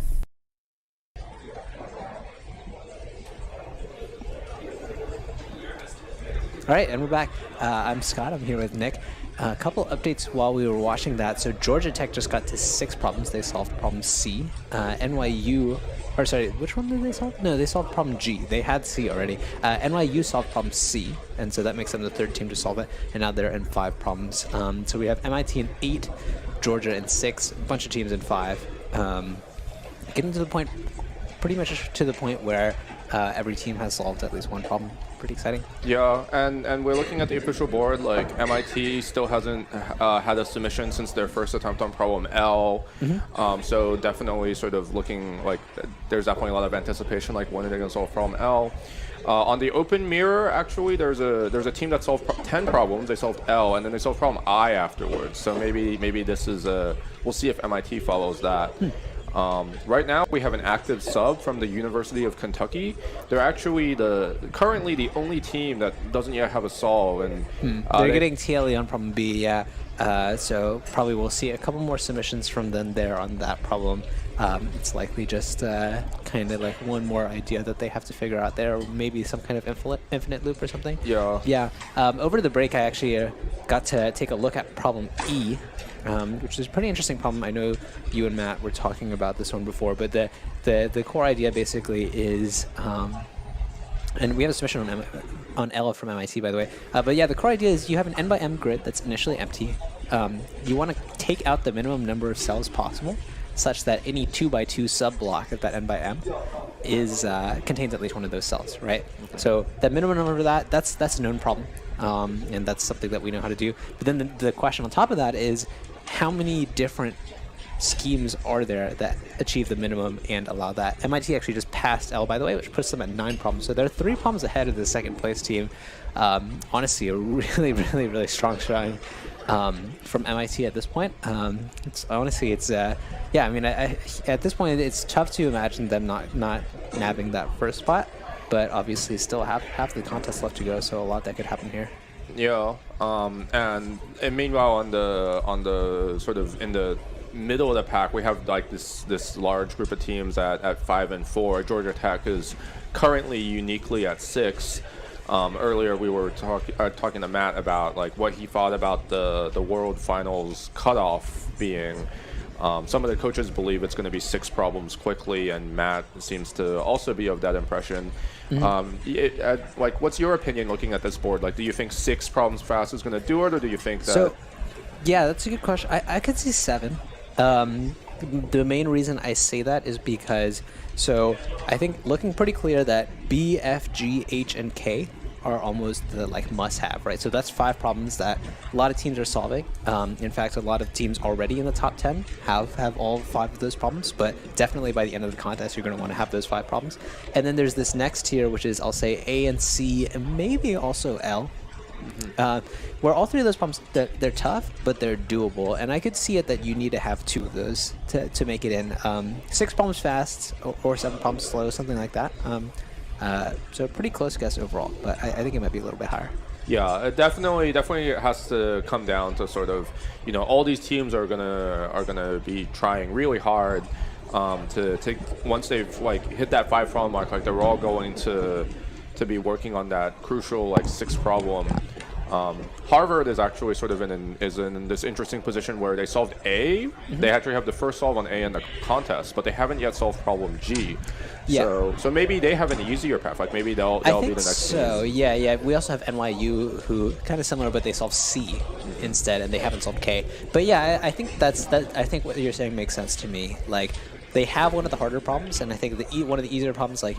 Sure, maybe they haven't gotten it immediately, but it's still like looking like a pretty good chance that they get it by the end of the contest at least. A couple more submissions. UNC got a solve on K. That's their 2nd problem. We have Brown and Carnegie Mellon both submitting on G. Yeah, G was a problem that we were saying the time limit was pretty tight, and so often I think when a submission comes in on G, we kind of see the bar progressing pretty slowly.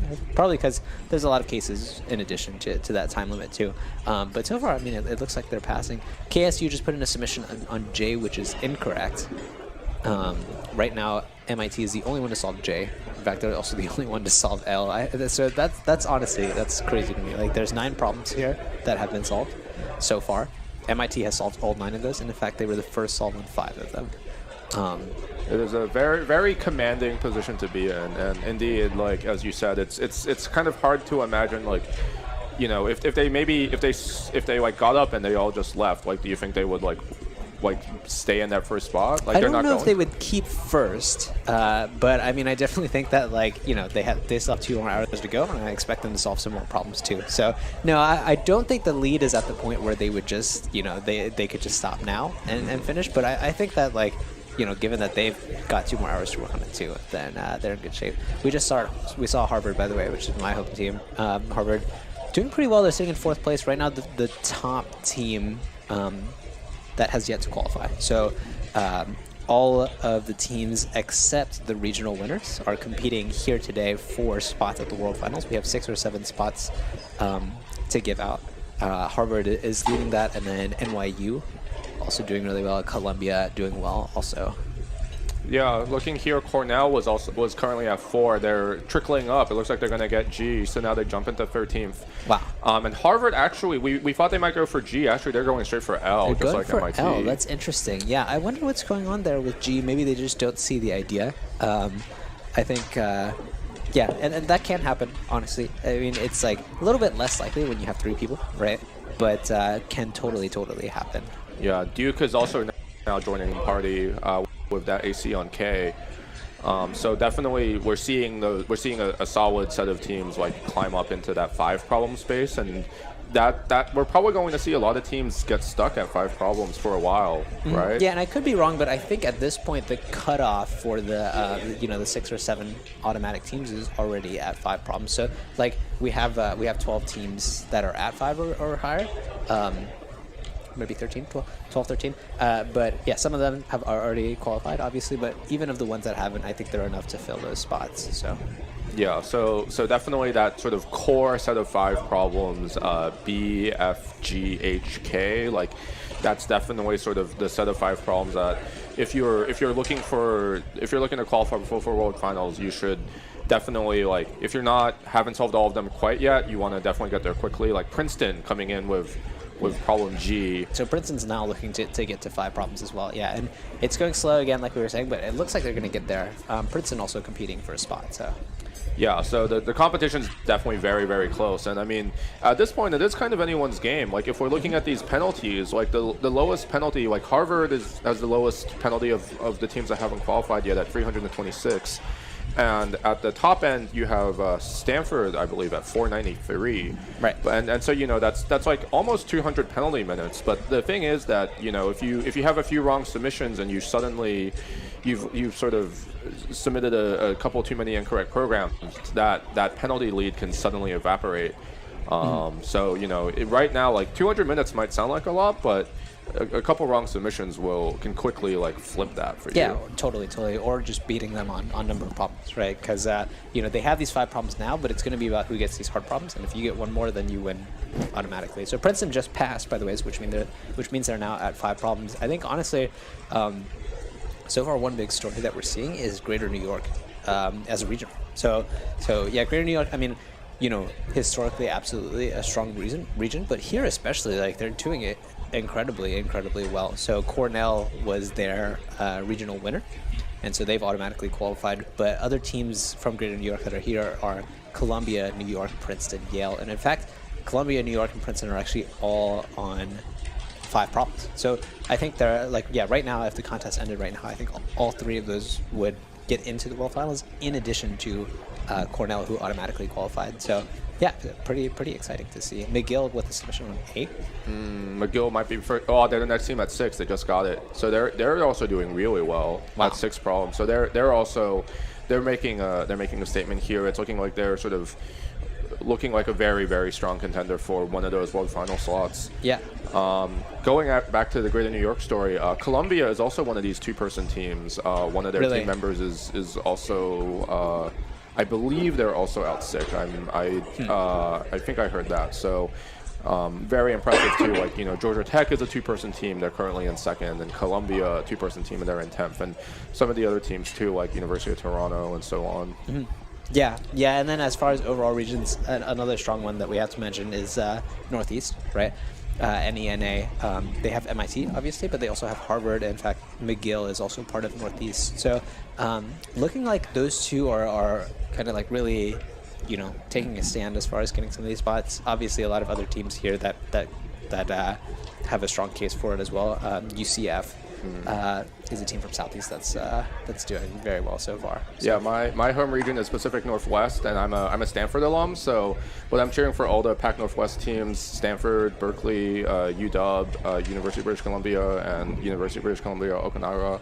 And I'm hoping that multiple teams qualify. Right now, it looks like Stanford is actually in the last slot to qualify. Wow. Yeah. So I'm happy about that, but we'll see if they hold it.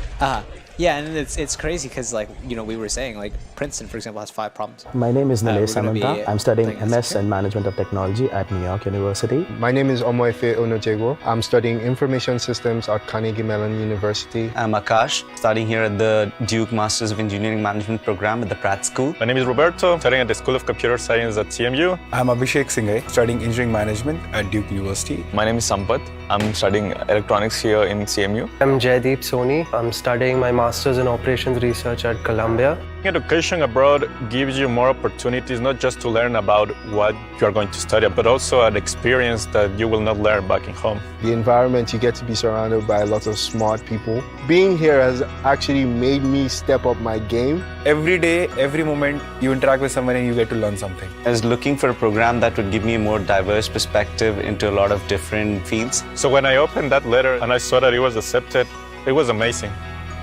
Getting accepted is like just half of the road. Now we need money to come over here. I tried to apply for a loan, and that was not going to happen at all because I needed someone to be a guarantor. The major banking firms in India, some of them were providing really steep interest rates. They just ask for like a mountain of paperwork. If you go to banks in India, they will just take 3 meetings to explain you that these are the 15 documents that we need from you. But then one day one of my friends told me about Prodigy and it changed my life. The application process in Prodigy was very easy. Everything is online, everything is automated. It's just convenient and easy for you to get that loan. 20 minutes to fill out the entire initial application. The turnaround time was ridiculously fast. The process took like 3 weeks or something like that. I didn't know that it can be so fast. They would assess me on the basis of my marks, previous education, work history, and give me an attractive rate without putting up any collateral. Where I come from, if someone loans you something, they want collateral. Prodigy didn't require that from me. It's me and my skill set they're investing in and not my financial background. There's not much paperwork, you don't need a cosigner. Interacting with the staff is just like a pleasure over email, over phone, in person. There's a lot of transparency in the process. There is someone you know you can reach out to and somebody would personally get back to you. Prodigy played a very crucial role as it eliminated a lot of doubt from my head. And this just makes it that much easier to really just focus on getting a good education. The very fact that they believe in me rather than a collateral is giving me a confidence that I can do something more because someone else is believing in me already. If it wasn't for Prodigy Finance, I don't think I'll be able to study. There's nothing better than Prodigy in financing. Being there, helping us throughout, thank you Prodigy.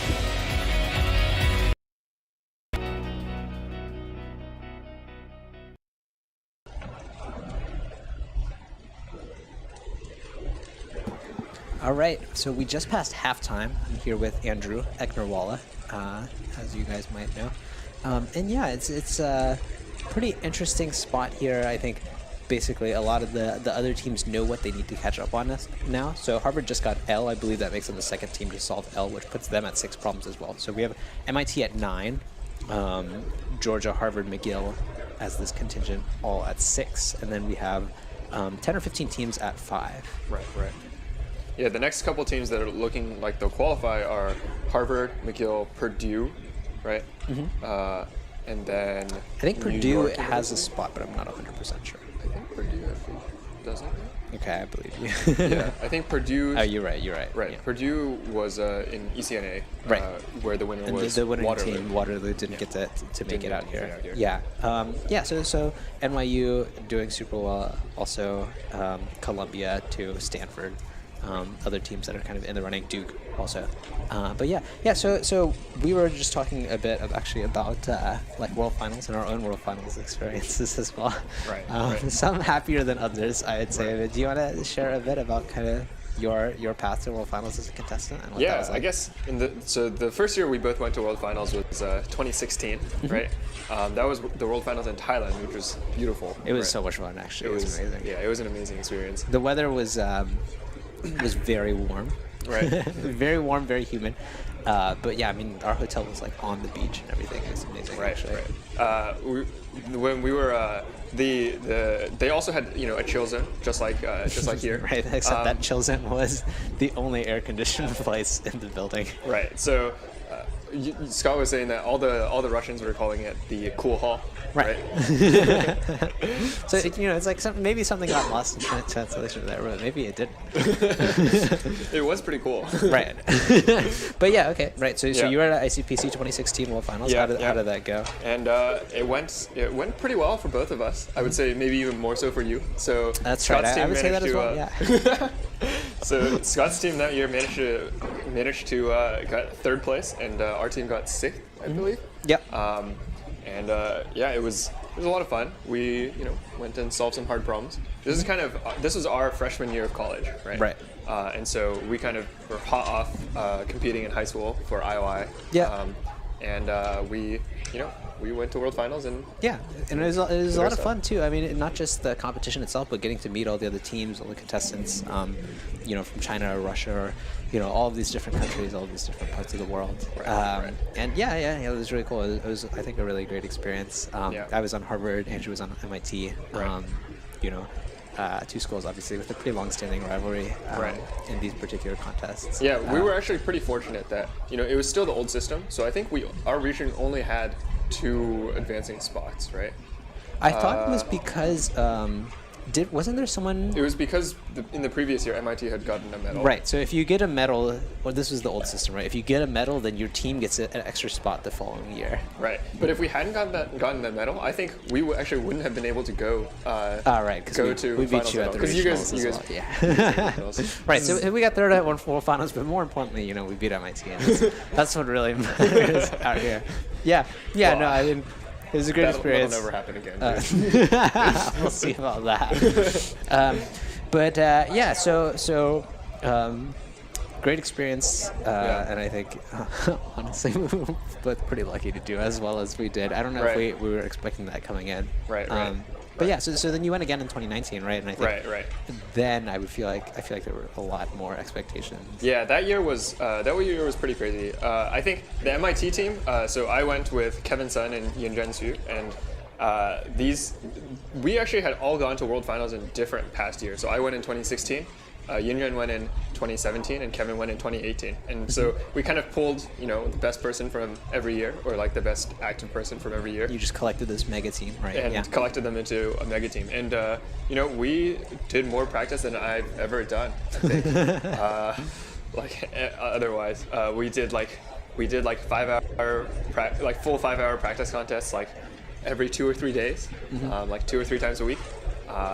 And it was definitely a lot of work. It was a lot of fun to work with these other contestants. It's actually pretty special to be able to compete as teams instead of individually, because it means that you get to well, for one, it means that even on bad days, your teammates are able to solve problems for you. Your team. Well, especially for you guys, because your team was so good. Yeah, all 3 of us, were definitely experienced individual competitors, so we could definitely lean on each other a lot whenever it came to that. Yeah. I feel like you guys specialties also kind of play off of each other as well. There's some problems that you do well. There's some problems that XYZ does well. Right. Some problems that Kevin does well. Right. And so on. Yeah, but at that time, I feel like you guys were like Top Coder, Code Forces, whatever other contest. You guys were all top 15 or top 20, all 3 something of you. Like that. It was ridiculous. Yeah. And I mean, the team we were going up against was, there were a couple of teams. The biggest, I guess maybe the favorite to win World Finals that year was Moscow State University. So they had actually won in 2018 as well. So they were definitely, it was actually the same team returning, right? And they were definitely a lot of high expectations for them. And in a lot of these online practice contests, we went pretty even with them. It was, it wasn't really clear which one of us would come out on top, right? We obviously, were trying our best, and they were trying their best to, get better in the months before the World Finals. And yeah, it was definitely cool to actually meet them. And I think all 3 of them are also very high, very strong, very strong. Yeah, rated on Code Forces and Top Coder and stuff. Yeah, so going to World Finals, it was kind of the final showdown, because we've all competed. Mega team versus mega team. Right, and and it was very close. I think in the middle, I think the lead, we definitely exchanged leads a few times. I think, and in the end, it came down to there was by the end of the contest, I think they managed to solve essentially all of the problems that were solvable. Right. And we had just one problem left. It actually wasn't even considered the hardest problem of the set. It was I think there are ways of doing it that are easier, and unfortunately we chose one of the harder ways of doing it. Right. So you guys took this not hardest problem and made it your own. Yeah, we really upped the difficulty, upped the challenge, to prove that we could. And Berkeley then, just got 5 problems. And then we just proved that we couldn't. So yeah. It was close. It was tight too, because if you guys had gotten that problem, like you would, your penalty would have been better. barely win on penalty. Yeah. And so it was definitely a close race, and I mean they definitely deserved it. They're definitely a super strong team.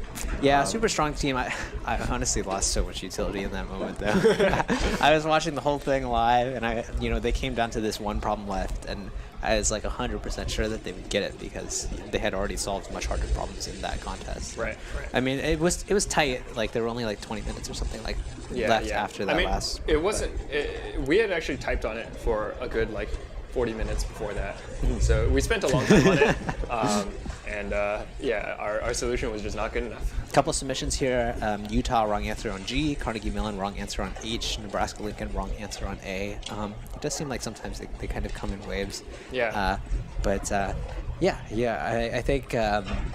I see Drexel here. I think they have Python open, and they're multiplying some numbers together. Do you think they're is this something that they might want to submit, or are they just testing around to kind of see what they have? I'm not really sure what they're doing. Maybe they're trying to evaluate runtimes. So sometimes when you're trying to evaluate some of these more complex runtimes, multiplying numbers in your head is it takes too much time. So you just open up Python. I really empathize with that.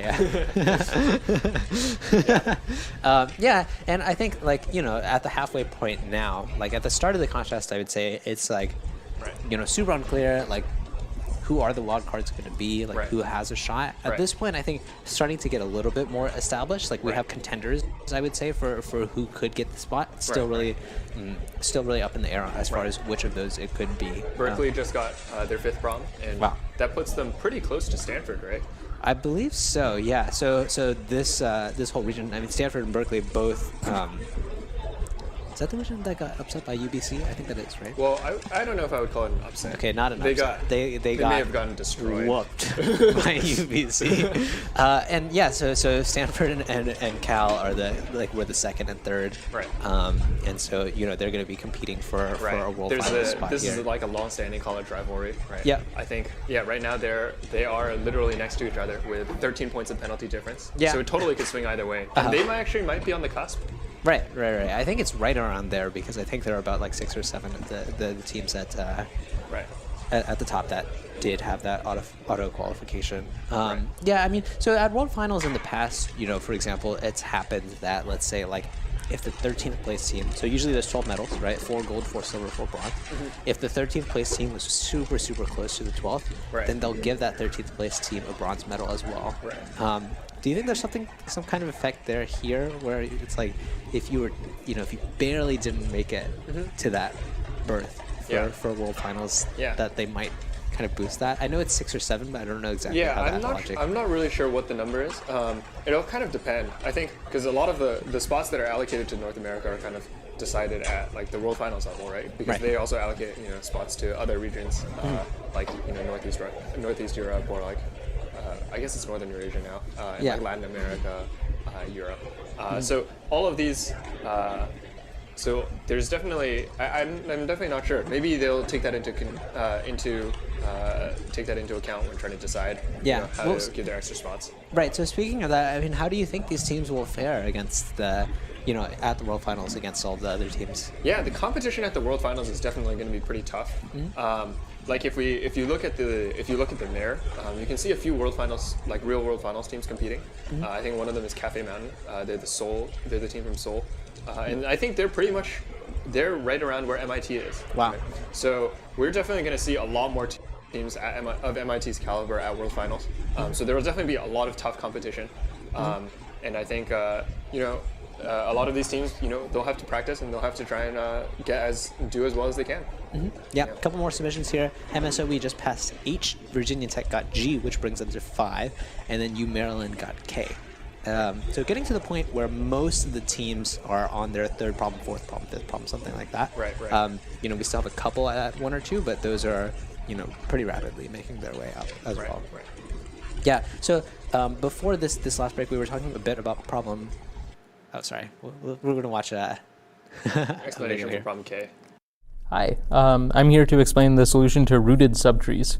So just to recap quickly, in this problem, you're given two trees, or you're given one tree, but you're given two rootings of it, and you want to count the number of ways to select a subtree in the first rooting and a subtree in the second rooting, such that it gives some intersection, and you want to count the number of distinct possible intersections you can get.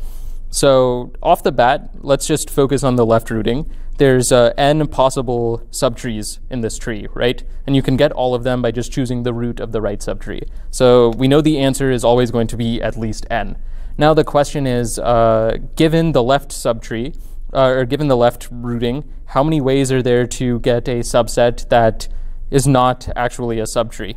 And we can look at the nodes on the path between the two roots and subtract out certain parts. So for example, to get all of this except for node 3, we can select the root and we can select everything except for node 3. It turns out that for any subsegment of the path between the two roots, we're able to select that subsegment and any subtrees that are hanging off of that. So let's say there's k nodes in between the two roots, and then there's k choose 2 ways to select a subsegment there. And now our problem has reduced to finding the number of nodes between two nodes in a tree quickly. So there's a bunch of different ways to do this. You can use a sparse table. You can use a segment tree based on the depths of each node in the tree. Targin has an offline algorithm to compute this. Regardless, your runtime is going to be something like big O of n plus q log n, and this should be more than fast enough to run in the very generous time limit. And we're back. Cool. I'm Andrew, and I'm here with... And Matt. Yeah, I'm here with Matt. And yeah, so it looks like, the competition is, really shaping up. MIT is still in the lead with 9 problems, and there are now 3 teams with 6 problems that are kind of trying to follow along, right? Yep. And so, we have noticed that a few of the teams for Problem G for ICPC camp are getting TLE solutions. They're actually just correct solutions, but slightly too slow. They'll have the correct big O, but the time limit's a little bit tight for Java in particular. The judge solution was well under the time limit for Java, but then there's a little bit of this issue where a slightly less efficient implementation doesn't end up passing what the time limit is. And so it's affecting teams that are using Java to try to solve this problem. And then, what have I missed since I've been out? Yeah, so I think MIT, I don't know if you saw, MIT's finally secured L, Yep. problem L. Great. Right? And I think when we last saw their screen, they were working on problem I, which is the problem that we saw the analysis for earlier. It's a problem about strings and comparing things. And it looks like, they're, I don't know, it looks like they're in the middle of typing it, and it might be a little bit before they manage to actually nail it down and actually solve the problem. Yeah, I think that is probably, out of the 3 that are left, the most approachable. Mm-hmm. I think maybe the correct strategy, if I was MIT with all the information I know about the set, is start working on I, start coding I, but then the other 2 problems start working on paper. Right. Because if you can figure out some tricks on paper to figure out how to solve them, then you can apply them to the problem and code them. Right. And we can actually see MIT in the corner of our screen over here. And they actually, it looks like they're actually not really, I guess they are starting to type. It looks like many of them are actually looking at things on paper. I think that's Ben standing up in the corner. And so maybe that's exactly what they're doing. They're trying to, solve the problems on paper while coding I. Yeah, so I think probably the best way to approach problem D, all kill, is code a sort of brute force solution and look for patterns. Because it's very non-intuitive, the approach to actually apply. But for most of the teams, they have all these other problems they have to code, and the terminal is the bottleneck. They really don't have a chance to invest that time in a problem nobody solved. Right. But MIT, having such a big lead right now, they can actually invest a little bit of terminal time in trying to code a brute force solution and try to get some ideas before they actually come up with the solution that they need to solve. And so they can try a bunch of things. They can look for patterns on paper, and then they can kind of like guess the solution even if they don't have a proof. So the solution for that problem is very simple once they figure it out. So there's a chance they can get like 2 problems back to back. And jump way ahead just because of the huge lead that they have. Yeah, it's pretty interesting that these problems that you're able to solve on paper, they take very little computer time. They often take very little computer time to implement, right? And so you can often spend a lot of time, a lot of the contest working on it, but then solve it right next to, like right when you finish using the computer for its own problem. Yep. I see a question in Twitch chat of who are the MIT participants. So the participants this year are Ben Chi. He's I guess a freshman, right? And he was an active participant in USICO. I think he helps write a lot of those rounds now. Yep. And he won IOI for the past 2 years in a row, which is pretty crazy. I think there have only been a couple people who have come close to that. And so that's an amazing accomplishment. There's also Zhejiang, right? I don't remember his last name. Yeah. Yeah, he's L.U. Luo. Okay. And he was also an IOI contestant, right? Yeah, he got a gold medal back in 2017, I believe. Right. And then Spencer Compton, 2018 is the last member and got a gold medal in 2018. Right. And so they're a 3 IOI gold medalist team. And so for those that don't know the IOI, it's like a high school contest that is very similar to ICPC in a lot of ways, but it's just only high school students and 1 team per country. So in high school, all 3 of the team members were among the best in the U.S. For representing their country. So, and they're all on 1 team at MIT. And so that gives you an idea. They've been doing contests for a very long time, and they're among some of the best competitors in the world. Right. And you put them all on a team together, and you see that they have just a very big lead. Right. And I mean they probably are still even better than they were in high school. So it's pretty crazy to see them. Yeah, they're still active, competing on code forces, all those sorts of things. Yeah. And they have a. We feel that they have a pretty good shot at winning World Finals when you compare they're definitely in contention for that. There are kind of a couple teams that people are looking at. One of them is MIT. One of them is NNSU from Russia. There are also some strong competitors there. I think I've heard that Seoul is supposed to be very strong this year. Yeah, I heard U Tokyo as well. Also U Tokyo. So there's definitely kind of a many-way race that's shaping up. And I don't know how many opportunities these contestants have to compete against each other, these top teams to compete against each other, and maybe World Finals will be one of the first times we see them. Yeah. And it'll certainly be exciting to see that kind of outcome and try to see what happens. So MIT has just submitted problem E. Wow, yeah, and thinking that this is probably the hardest problem, this would be a huge advantage if it comes down. Oh, and it comes in at time TLE. limit exceeded. So this is kind of expected because so maybe they're trying to cheese it or start trying to cheese it because there is a fairly straightforward bitmask DP solution, but it's significantly too slow. And so the test data, I feel, is pretty strong to prevent some of those elements. So maybe they can try to like optimize some kind of really slow bitmask DP. Right. Yeah. So maybe they submitted something like that. But I wonder if so one interesting thing is that they actually do have the ability to test it on a maximum size test case, right? And in a problem like this, because there are so few parameters, it's actually very easy to generate the largest possible test case. You just put in n equals 25, m equals 1000, and pick a prime. And so it's kind of interesting that they submit something which would TLE on this problem in particular. Well, it could also just be like the way their code works, maybe it's not the slowest on the maximum possible test case. And so they're failing some intermediate size just by the nature of the code that they're trying. Yeah, that would be pretty interesting. Yeah, I wonder if, I wonder if they're going to keep looking at this and keep trying to optimize it, or if they're going to kind of move on and try working on some other problems. Try working on some other problems first. Yeah. Oh, Florida Tech just got their third problem with accept on problem B. So moving up the scoreboard. UCF trying to solve problem C but gets a wrong answer. and UT Austin trying to get their 5th problem, but they get a wrong answer on G. Right, right. Yeah, so the problem C is kind of interesting. There's there are kind of 2 steps of this problem, right? The problem is about kind of circular enclosures in a zoo, and you need to, like, they can contain each other. They can't intersect, thankfully, but they might contain each other. And so there are kind of 2 parts of this problem, right?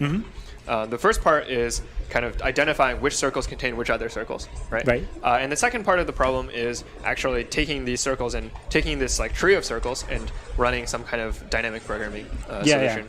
And so I wonder which part they actually have the wrong answer in.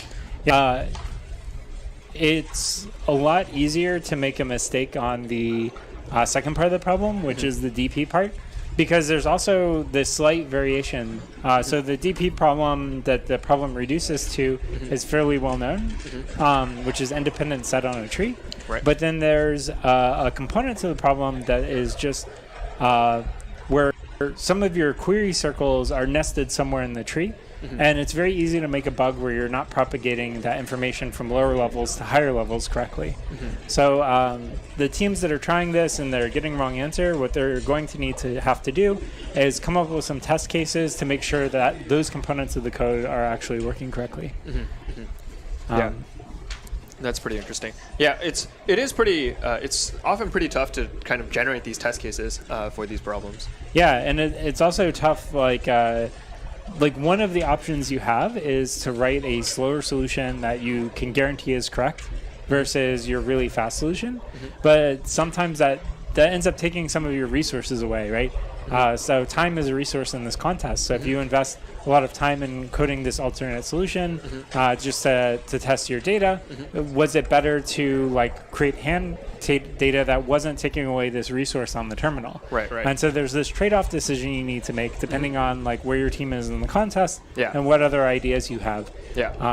Because once again, the computer is the bottleneck. So you have to come up with ways to maximize your throughput, essentially. Right. Yeah, I know depending on the problem, sometimes when I competed, sometimes we would choose to like immediately write test data for the problem before even submitting the first time to make sure that we don't get these penalties for submitting it wrong.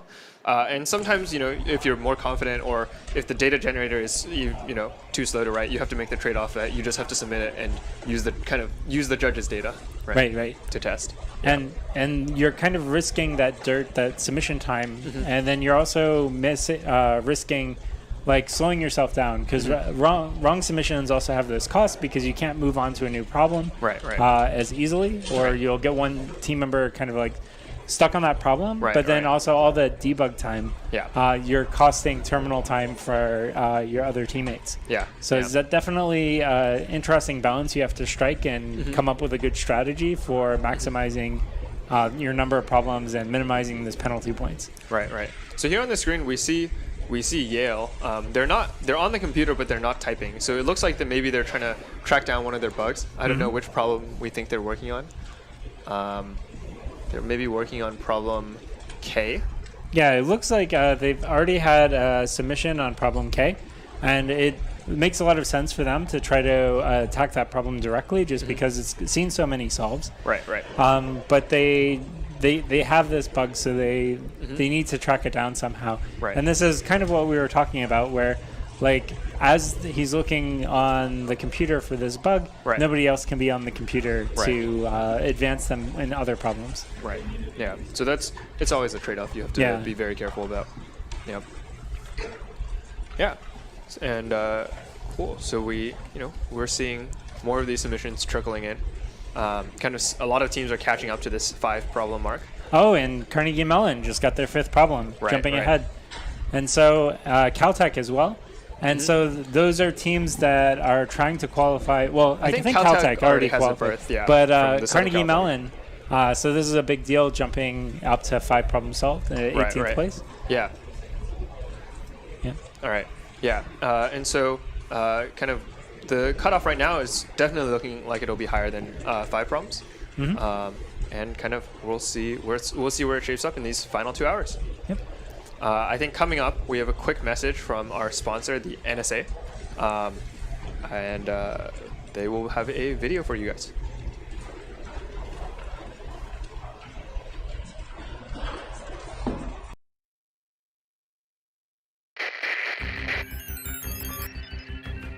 Hear that? It doesn't sound like much, does it? But in the hands of an analyst at the National Security Agency, signals like these can become one of the most reliable and timely forms of intelligence available to America's leaders. Signals intelligence, or SIGINT, is intelligence derived from signals. Signals contain information about our adversaries that is vital to our national security. They can help us determine where our adversaries are located, what they are planning, and what kind of weapons they are using. America relies on NSA to collect and process foreign signals, understand them, and share them with U.S. officials and warfighters so that they can take action to keep our nation secure. This is not an easy task.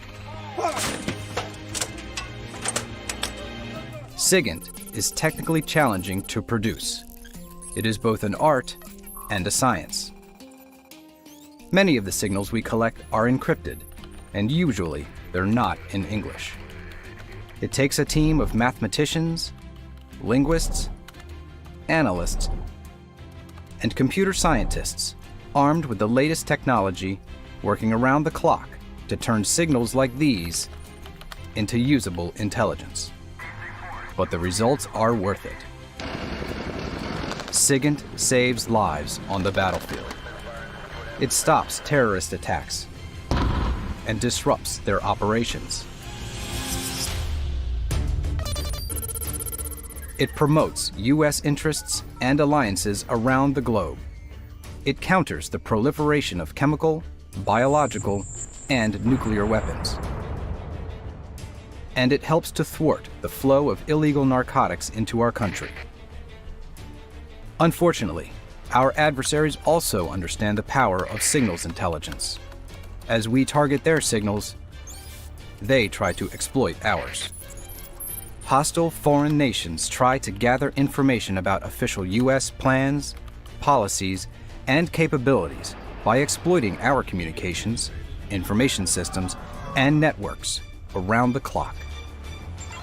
Each day, there are millions of unauthorized probes of U.S. Defense Department computer networks alone, putting our nation at risk. That's why America also counts on NSA to protect sensitive U.S. government communications and information systems from our adversaries. Our cybersecurity teams work with U.S. government agencies and our allies to provide them the tools and the knowledge they need to keep their systems secure so that our adversaries are unable to gain access to sensitive U.S. and allied information. The systems we design allow our leaders to communicate and exchange information securely, in real time, anywhere in the world. And from outer space to cyberspace, information is power.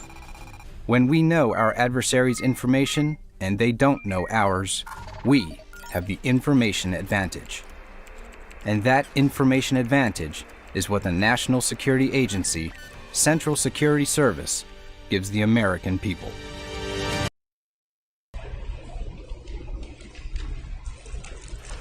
And we're back. So I'm Nick. I'm Matt. And over the break, I didn't see any ACs that really came in of note. Harvard was trying G, but they got, I believe, runtime error.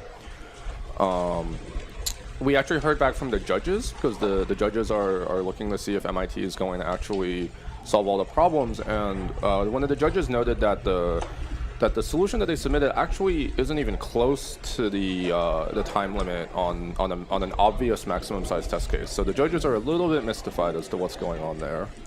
Oh, for problem E? Yeah, it seems like they probably submitted like some 2 to the n bitmask DP sort of thing, but it seems like they maybe didn't test it on the max test case, or do you know what's going on there? Any ideas? Yeah, I'm not really sure what kind of time limit exceeded that they're seeing. So meanwhile, while Matt maybe tries to do a little bit of digging, we're seeing Harvard is actually our second team at 7 problems. They finally solved G. So now they are closing the gap between themselves and MIT, and they just surpassed Georgia Tech. So we'll have to see if Harvard can actually give MIT a bit of a run for their money. Yeah. So now that Harvard's at 7 problems and set's kind of slowing down, there's these 3 problems left for MIT. Harvard can catch up, but they pretty much have to win by problems at this point. So they're going to have MIT not solve the set and solve one more problem than MIT to win at this point. Yeah. Taking a quick peek at the mirror, a couple interesting notes. So we've mentioned Cafe Mountain, which is the Seoul National University team. They're currently still at 10 problems. They haven't solved D or E. And if you look further down the scoreboard, you'll see a familiar name. You'll see Gennady is actually doing the mirror solo. And he's doing a little strange thing. It looks like he's solving the problems in alphabetic order. So he's solved 4 problems now, A, B, C, and D.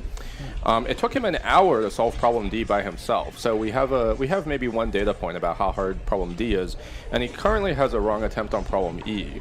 So we'll have to see. We'll have to check in on him later to see if he, after he gets through problem E, we know there are a bunch of easy problems following him thereafter. So he might suddenly jump from 4 problems to like 8 problems very, very quickly. Yeah, it looks like Georgia Tech just got an AC on A. So they move up to 7 problems and pass Harvard University, and so they're in 2nd place. So now there's like kind of this duel for 2nd place between Harvard and Georgia Tech. Yeah, it's like Georgia Tech just kind of smelled that Harvard was coming in, and they're like, nope, we're going to take that 2nd place right back. And I'm sure all the folks at Georgia Tech have to be really impressed by their strong showing, especially just because they're only a 2-person team. Mm-hmm. Yeah, definitely. Here on screen we have the CMU team. It looks like they're just starting a problem. I wonder what problem they're starting. There wasn't enough code there to, I think, really get an idea about what problem they're solving. But they're definitely trying to fight hard for a world final spot, since I don't think they're guaranteed to have one yet. Yeah, and they also had both their members seem to be working on the same problem, either trying to work out a new idea or trying to detect a bug in some of their previous code. But it did look like they were pairing up to solve whatever issue that they were having. Yeah, definitely bringing that sort of team play aspect, or teamwork aspect that we were talking about earlier. Like the easy problems, like you can sort of solve by yourself with like relatively little effort. But for these harder problems, pulling 2 people together and like focusing really hard. If you look here, actually, we can see Swarthmore. We have one person who's definitely like focusing hard on coding, and then there are 2 individuals here in the foreground. They look like they're working independently on different problems. So maybe maybe that's sort of their strategy. Maybe they've realized that there are 2 different problems that they both like specialize in, and they're going to try to get that solution. I can see in Twitch chat over here we have a lot of people who are sort of begging to see like MIT. They really want to see MIT on stream. They want to see their screen, their coding. I know at the World Finals they have the split screen set up. So they have a split screen of all the top 12 teams usually, and then some random teams that you can post in chat like I want to see this university, and then they'll plop them into the rotation. I'm curious if they have that set up here, because we do have some of the ICPC live staff here. So if they've set that up, then they can peek in on that. But if not, maybe we'll have to ask we'll have to ask for them. We'll have to ask them to get a shot. But yeah, MIT is definitely very solidly in the lead, and obviously quite a fan favorite. Like everyone, I feel like a lot of these competitive programs who are tuning in, like they know who Bank is. They see him at the top of IOI and on like Codeforce's leaderboards, and they want to have a shot of him solving problems. Yeah, solving problems in person and seeing how he solves them. But it seems like for seeing a message from one of the judges for problem E, it seemed like their solution wasn't very close to the runtime, and the obvious max case, as Andrew was saying earlier, that they could test doesn't even come close to running in time. So it seemed like they were trying to code it very quickly, send in the accept because they're so ahead on penalty points, and then just try to optimize it on paper. There's a question about why Georgia Tech only has 2 people. So their third team member is actually out sick, and he can't be present for the contest. We did have him on stream earlier, and we did chat with him earlier about sort of how he was feeling about like how the team was doing, and we're looking forward to watching him compete with the rest of Georgia Tech at the World Finals. We actually just have NYU coming in. They just solved problem K. We mentioned earlier that NYU was one of these teams that had 5 problems solved. Of one of the sort of the 5 like core problems that we mentioned, B, F, G, H, and K. But now that NYU solved problem K, they're now into 4th place with 6 problems, and they look like they're in a pretty solid position right now. Yeah, just jumping ahead, getting into 4th place. Are they a team that's qualified? They have not qualified. So New York University should be hailing from the Greater New York region. And the Greater New York region, the team that auto-qualified from them was Cornell, which is currently, I think, a little bit lower on the board. The stakes are a little bit lower, but Greater New York overall has been having a very strong showing. Like we see NYU doing well, Columbia's been doing well, so is Princeton. Here we have that shot of MIT as has been asked. Bank is on the keyboard. He's not actually looking at the monitor all the time. He's looking at his teammates. So maybe it looks like they're doing a swap. They're doing a swap. Jojung is coming on the board now. Maybe Jojung was the one who implemented E, or it is possible that maybe he's going to come on and code something different. You can see there are 2 separate windows open actually. So there are 2 separate programs here. The font is not high enough resolution for us to really be able to read it, so it's a little hard to tell. But they're clearly working on. I feel like they're clearly working on like independent things. So that's something to keep in mind. So it looks like Zhang is working on problem I, and Ben is working on problem E. And so we do see for problem E, they are doing some kind of DP. And so kind of hard to tell exactly what the approach that they're taking on problem I is. But it looks like Zhang's got an idea and is like trying to figure out his problem first, so they can get a new fresh submit on the new problem. Yeah, so it looks like they were actually debugging problem I on paper, and so it looks like they've subbed in Jojung, and maybe we should expect them to submit on Ison because they actually don't have one yet. Actually, if you look at the teams that have 5 problems solved, actually there were relatively few of them actually even have submissions on a 6th problem yet, so we don't actually know what problems they're working on. But it does seem like there's a strong sort of bias towards problem A and problem C. Actually, just looking here on the board, University of Kentucky they forgot AC on problem B, and so now we finally have reached at the 193-minute mark. All teams have solved 1 problem, so now every team can get that balloon, and they can say like, I solved a problem at the North American Championships. It's a really good feeling to you've been working on this problem for a couple hours, and you finally sort of debugged your way through it, and you submit it, get that AC. It's got to feel really good. So what do you think of the chances of the other criteria being met? Like the number of problems being solved, and like how many solves do you think the top team will get? So it's going to be interesting because you're looking at MIT right now. They have something for E. They look like they're working on I actively. Georgia Tech actually just gets a wrong answer on L. But like if you look at them, like there are a lot of people who really think they're gonna get 12 problems solved, and if they get 12 problems solved, then necessarily one of the criteria gets met and the other one gets completely ruined. It's a little hard to see. Like I would love to see MIT solve every problem. Like that'd be really cool, and I'm sure everyone's kind of expecting it, but. Yeah, the last 3 being as hard as they are, I think it'll be pretty close. Yeah, so we're having another quick look at the board here. You can see a lot of the teams at 5. It's really shaping up. Coming up now, we're going to see a solution outline for problem G.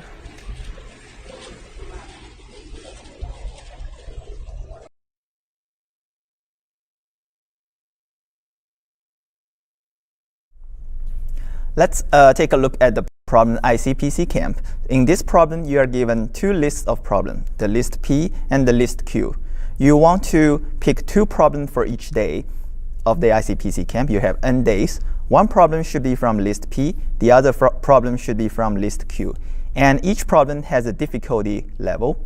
For every pair of problems that you pick, you must satisfy that the sum of the difficulty of them is no more than a given threshold S.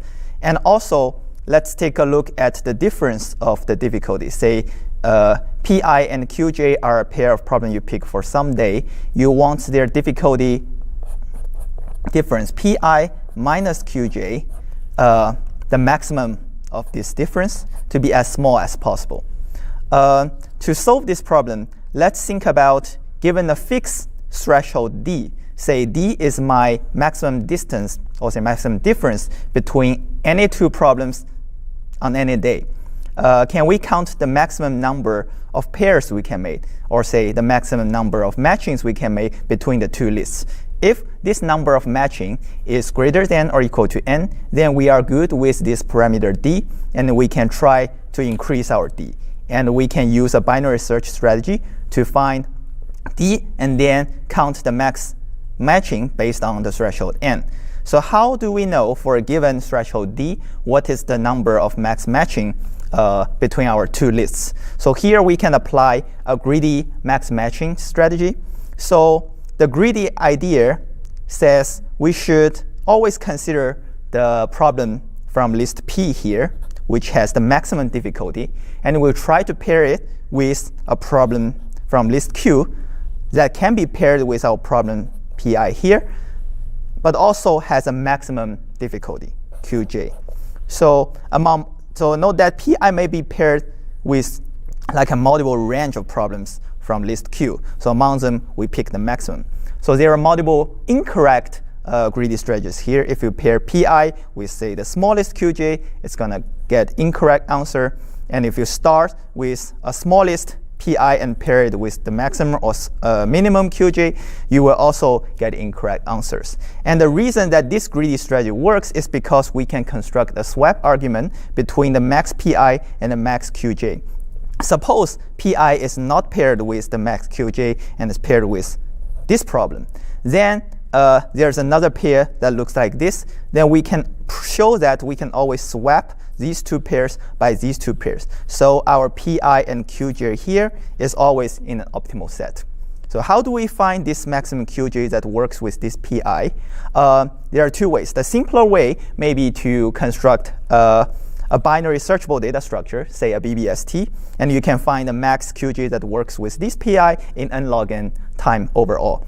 Or we can maintain 3 pointers about the ranges of problem in Q that works with Pi, and then we don't need to binary search, so we have a linear time solution to find the max matchings. So overall, our solution will be to binary search our threshold d, and then On or n log n based on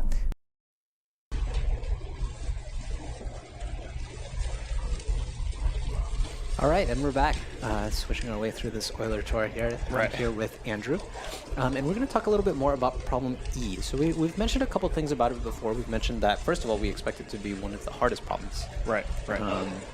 But also that MIT has submitted and gotten TLA. So what I'm going to do here is I'm going to talk through a solution, and then my solution is probably going to be incorrect, and Andrew's going to tell me why. So no guarantees that either it will be incorrect or I'll be able to tell you why. So I came up with this over lunch break, so it's most likely incorrect. Maryland on 5 problems, by the way. Stanford just submit C and got TLA, so they're looking to get 6. But yeah, so with this problem, the way it works is you have this rectangular grid. Right. And like we're saying, you want to fill in the minimum number of squares such that no 2x2 square is still empty. Right. So another way of putting that is that for every 2x2 square, there has to be, for every 2x2 block, there has to be at least one filled in square in there. Yeah, yeah, exactly. Yeah. So counting that minimum number turns out to be a pretty well-known problem. And it's basically you take the floor of the rows over 2 times the floor of the columns over 2. Right. Pretty much you're just doing this kind of checkerboard. Doing this kind of thing. Yeah. To actually count the number of configurations, which is what we want to do. We want to find the number of ways to assign the minimum. That's kind of a different problem. So first case which we should talk about is if both axes are odd. And actually one of these is given in the sample, but it turns out that the answer is always 1. You kind of always have to do this like checkerboard kind of like odd number tiling here.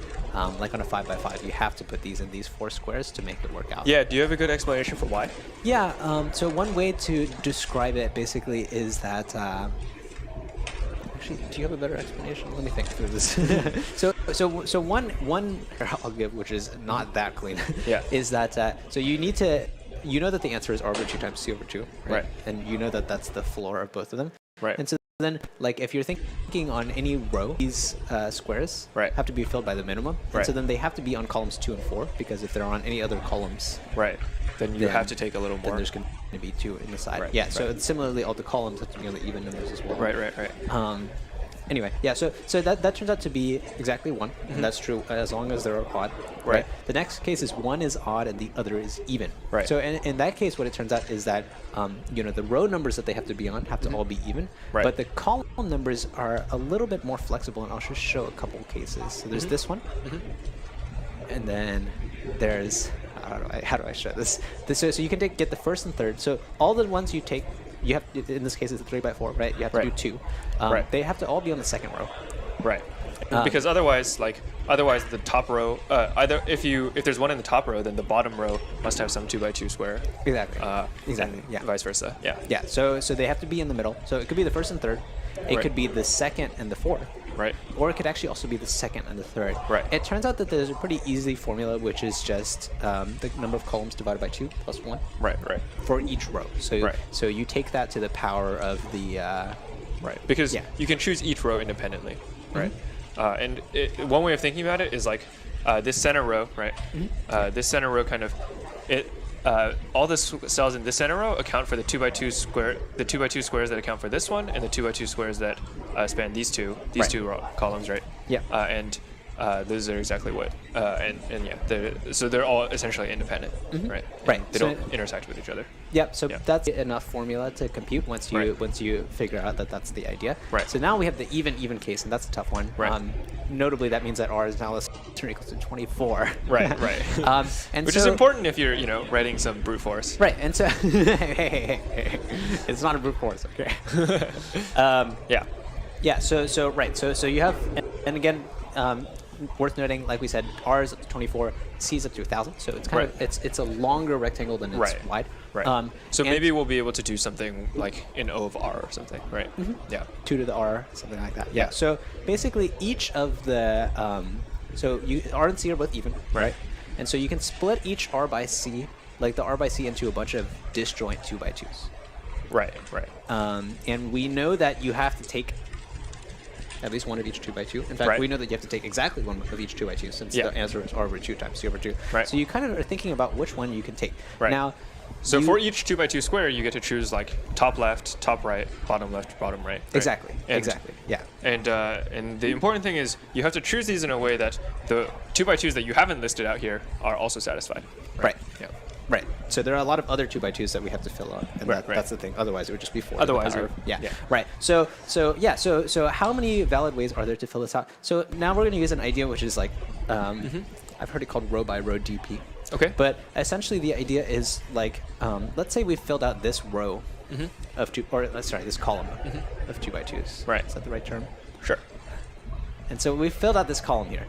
Right? Then the parts on the left and the parts on the right are completely disjoint with respect to that column. So that's all the state that we need to maintain for the DP. Right? You can forget about everything to the left of that column. You have to remember what goes on in that column, right? But you can forget about everything to the left. Yeah. Right.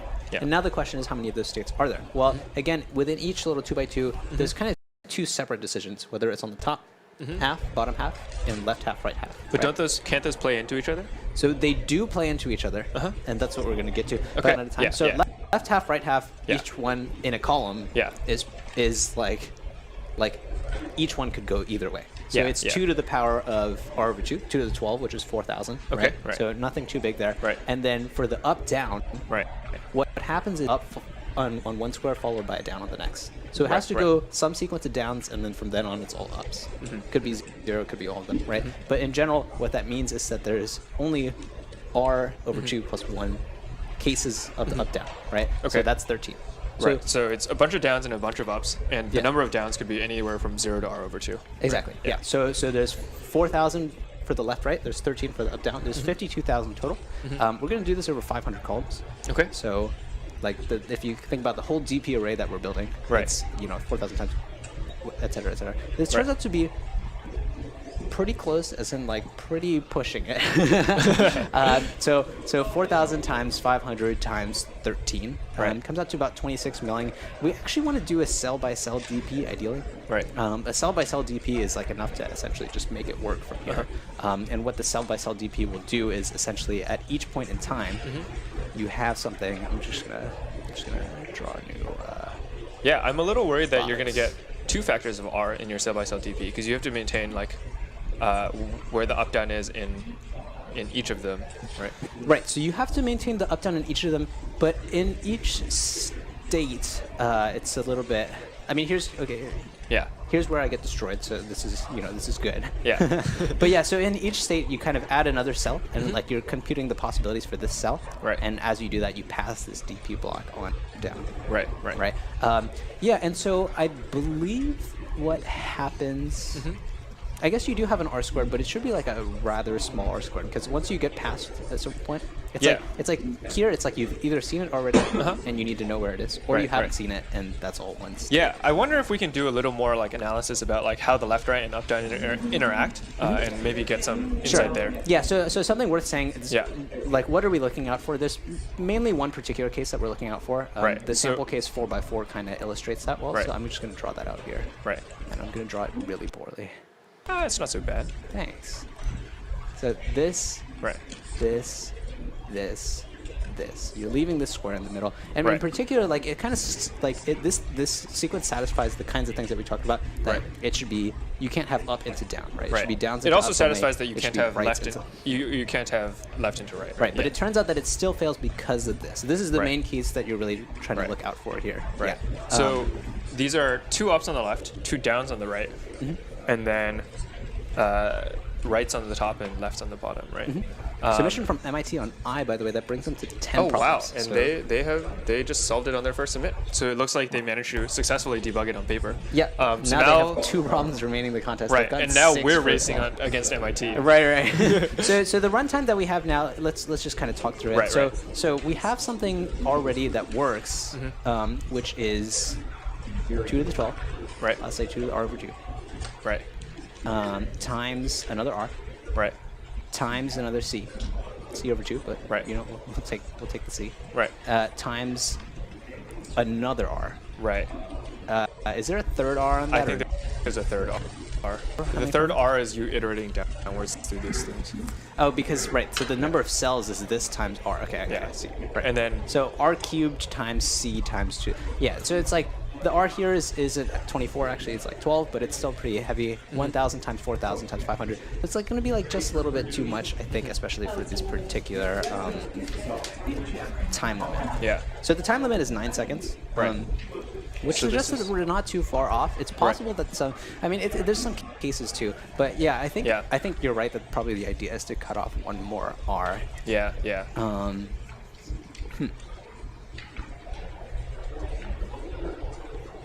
So if you have downs on the left and ups on the right, it can also go wrong, right? Yeah, it could. So each cell goes from leftwards to rightwards. Pretty much the columns you choose a split point in each column. Yeah, it goes right to left. Yeah. Right. Yeah. And split then point for each column. Yeah. And for each. And then row. and then you also pick maybe some subset which needs to transition. What's 3 to the 12, by the way? 3 to the 12 is like 400k. 400k. Yeah, 500k. You could try and get away with. That's pretty big. Okay. I was gonna say maybe you can get away with 3 to the k times c if you 3 to the 12 times c. And how do you do 3 to the 12 in particular? I'm not really sure. Yeah, well, I think there is probably like an idea around taking care of this one particular case because this constrains you a lot, and it's like basically if you have an up next to a down, right? or like an up next to a down, Yeah. it means that you have to be very careful about what you're covering. Like you need to cover that well. Right. It means that you have to have like, in particular, it's an up with alternating parity and a down with alternating parity, right? I think it's not just alternating. I think it's like, because if is this way, the only case that there are symmetries, obviously, but I think beyond that, that sounds about right. Right. So the only possible failures are this thing, but like the reflected. So like it rotated, I guess, a little bit. Right. If you look at the 4x4 case, for example, the answer is 79. That's one of the samples. And so that kind of makes sense because if you think about each row, each column, and you just do this separately, it's 3 to the 4th power. And the 2 cases that you're adding in that shouldn't count are these 2, this one and this reflection. So so as long as the rows are fine with the down up, the columns are only down up and the rows are only right left, then we only have to worry about this case and its reflection. Right? Cool. Yeah, so some ideas there. Honestly, that went better than I thought it was going to go, but still not at a full 100% solution. We'll get to see the video later on today in as far as how the complete solution for this problem. But I mean, in terms of other updates on the board, Georgia is now at 8 problems. Right. They managed to solve problem L pretty recently. So it's really starting to seem like there's a real cutoff at 5 problems, and this is what we were saying before, that there's 5 I'll say easy medium problems, and then there's a few problems that are like a good cut above, like A, C, and L in particular. So we have a lot of teams on 5 problems. In fact, I think 5 is the most common number of problems of our team. Maybe, yeah. I think so. Yeah. And then we have these 2 teams on 6. You can see NYU and McGill. We have Harvard on 7, Georgia Tech on 8, MIT on 10. Right now, the cutoff for making it to World Finals for the teams that are looking for it is 14th Virginia Tech, as you can see. But in particular, that's 5 problems with medium to good penalty. Right. We're going to keep seeing that continue to go up.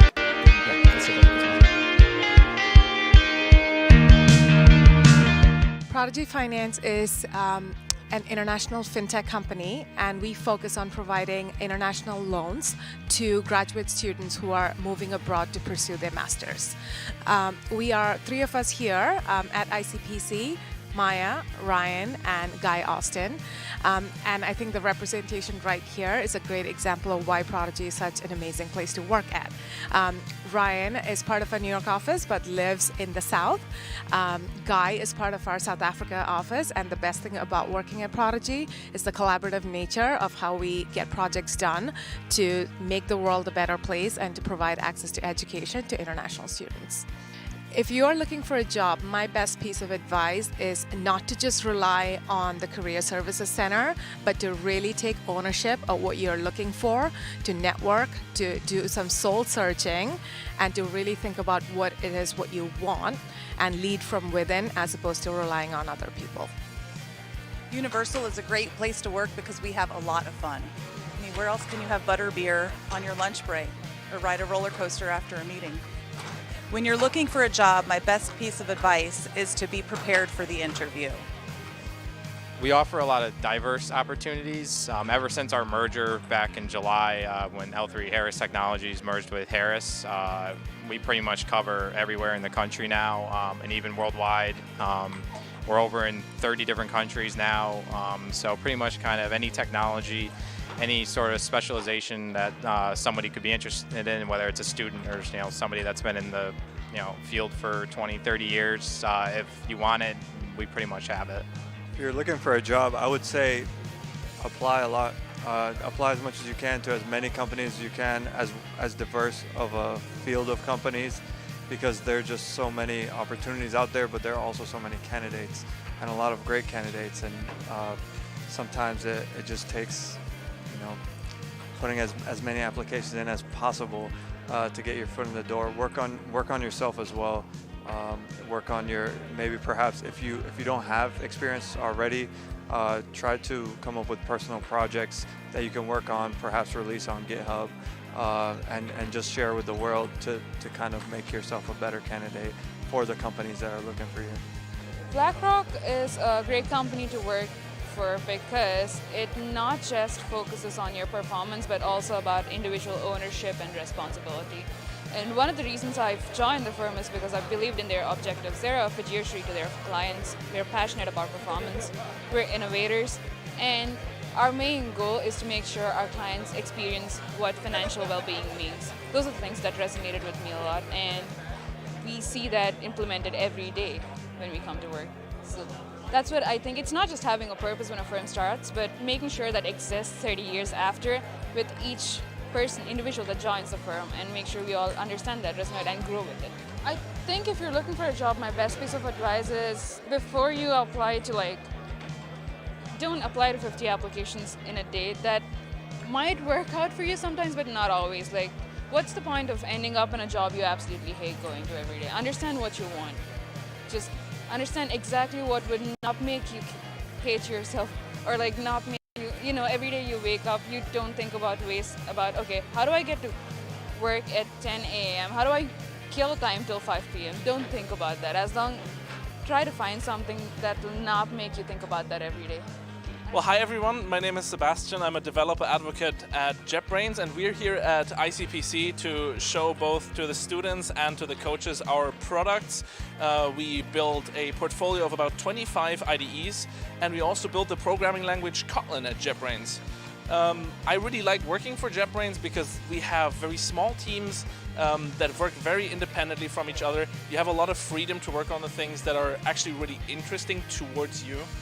So if you're ever considering working for JetBrains, it will probably be best if you are really passionate about a specific technology, already have some kind of experience, and most importantly, are always willing to learn about new things and are not afraid to ask questions to people.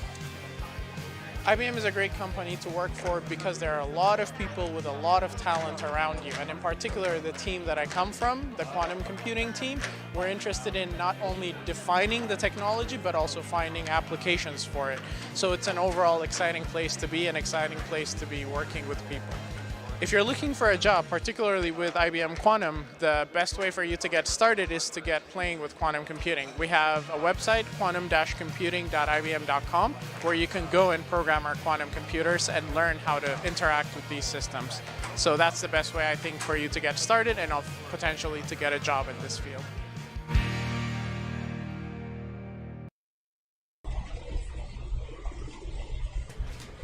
All right, welcome back. I'm Scott. I'm here with Andrew, and we're also here with a very special guest, and Kevin Sun, who's the coach of the MIT team. If you guys follow some of the online contests, you'll also notice that the three of us are sometimes an ICPC team in some of these informal contests. But yeah, how's it going, Kevin? Pretty good. I was actually participating in the mirror, trying to solve some of the problems just now. Oh yeah? How's that gone so far? We're doing okay, but... Do you have a team, or is it just you? Yeah, I'm doing it with Richard, who's affiliated with Georgia Tech, and Haobin Ni. He's the coach of the Cornell team. So 3 coaches are. So I haven't looked too much into the mirror, but if I did, I would have to guess that your team, MIT team, is actually doing better than you guys are. Is that right? Well, that's what we're hoping for, but I mean, it's hard to be doing better than them. I mean, they have 10 problems, 6 for songs. No. But yeah, okay. Well, how do you feel about your team overall here? Like our MIT team. Oh yeah, I think they're a very strong team. Like obviously they're doing very well on the scoreboard right now, and like that's how I expect them to be doing, I guess. And yeah, in the practices they've all been very strong, and like definitely can. I think they definitely have the potential to do well at World Finals. Cool. Yeah. Do you think they'll be able to solve these last 2 problems, D and E? If you've gotten to work on them yourself. But I've actually thought about E a little bit. We've submitted on E, and it seems like they've submitted on E too. Yeah. But there are like a lot of tricky things to get it to fit in the time limit. And then D, I haven't even read. So interesting. Yeah, I heard that MIT submission for E doesn't even come close to passing in the time limit, which is a little surprising. Oh, you because they should know, right? Like the judges told us that they submitted and it doesn't, like if you just run it on the obvious max case, it doesn't. It should be easy to test locally. Yeah. And our submission actually does take a long time on the max case. Right. Is it so the time limit is 9 seconds, right? Is yours close to that, or? Well, so the tricky thing is we thought the max case was just like the max bounds in the input, which is 25 and like 1,000. But actually the code takes more time when the number of rows is even. Right. So when we tested on 24, it like did not terminate in a reasonable amount of time. Yeah. That's Yeah. That makes sense. Yeah. Did you guys actually like do different kind of special case the even case, or we were just talking about this problem a little bit on stream? Okay. I think Richard and Haubin are working on E right now. But I wasn't really involved too much. Right. Right. Cool. Yeah. So another big thing that we were talking about is like World Finals last year. A very tragic story that I know all of us have lost a lot of tears over. But I mean, I'm curious if that's like, you know, for example, when you've worked with MIT team here, like are there lessons that you've learned that you wanted to pass on in general from World Finals, or just your overall experience, like strategy? So I guess the most direct one from World Finals is like at World Finals last year, we kind of lost track of the scoreboard, and like we hadn't looked at the scoreboard in the second half of the contest. Basically, we were just focusing on solving the problems we knew how to do, and that caused us to think that J, which was one of the easier problems of the contest, and was solved in the like first 1.5 hours, we thought that was a hard problem, and so we kind of overcomplicated the solution. So that's something that like is pretty easy to like, I guess, avoid if you know something like that can happen. And I have told them like this story, of course. This story. Cool. Okay. Yeah. Anything else you wanted to share with us or to talk about? I guess. No, I mean, I think for them one thing for them I feel like that they could work on is to like figure out their own individual strengths and weaknesses, and like possibly like divide problems up in a better way, I guess. Because for our team, I feel like we would be able to easily pass problems to each other. Like one of us could solve the problem and another person could code it, or like even multiple people could code on the same problem as we did once. We did that once. But the first time we ever did it was at World Finals. So testing in prod. Yeah, testing in prod. All right. So yeah, I think like learning to give up a problem or like be more fluid with that is something that I hope to like help them with. Cool. Yeah.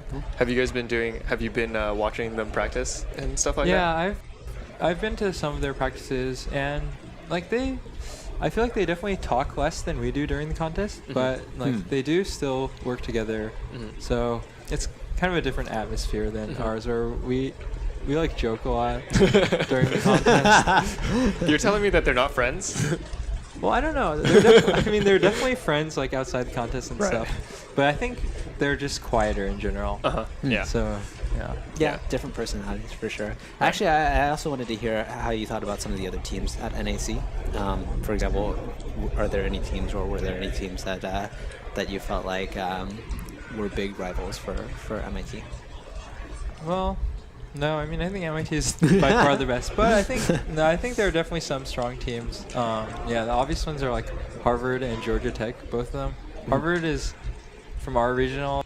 They have like some pretty strong contestants and seem to have done well in the practices. And then Georgia Tech, like, obviously did very well at their regional, and I think those two are the biggest of their two teams. Cool.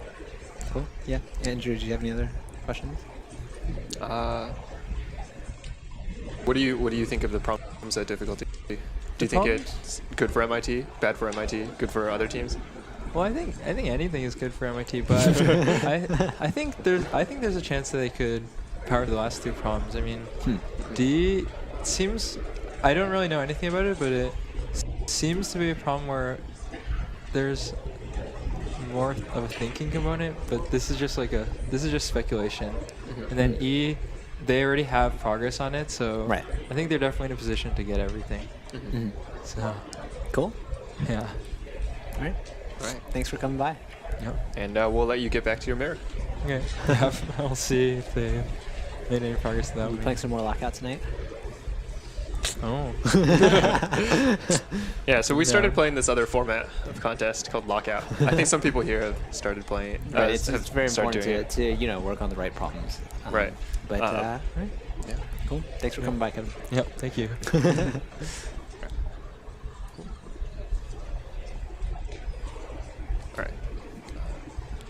And then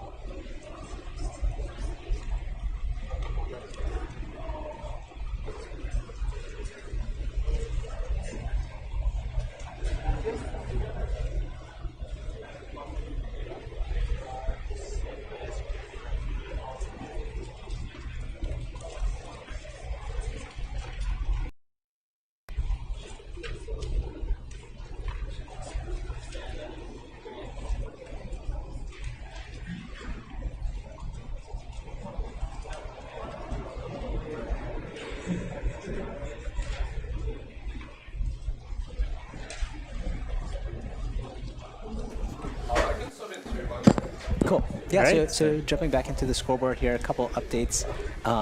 Carnegie Mellon got to 6 problems, so now we see the 6 medal positions are the ones with greater than 5 problems. We have a bunch of teams on 5 problems, so a lot of opportunities here.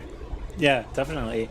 I think getting to 6 problems is a big deal, but it's also important to have a fairly reasonable penalty time. Yeah. So, like, University of Central Florida got their 5th problem very recently, so they fixed their issue with problem G.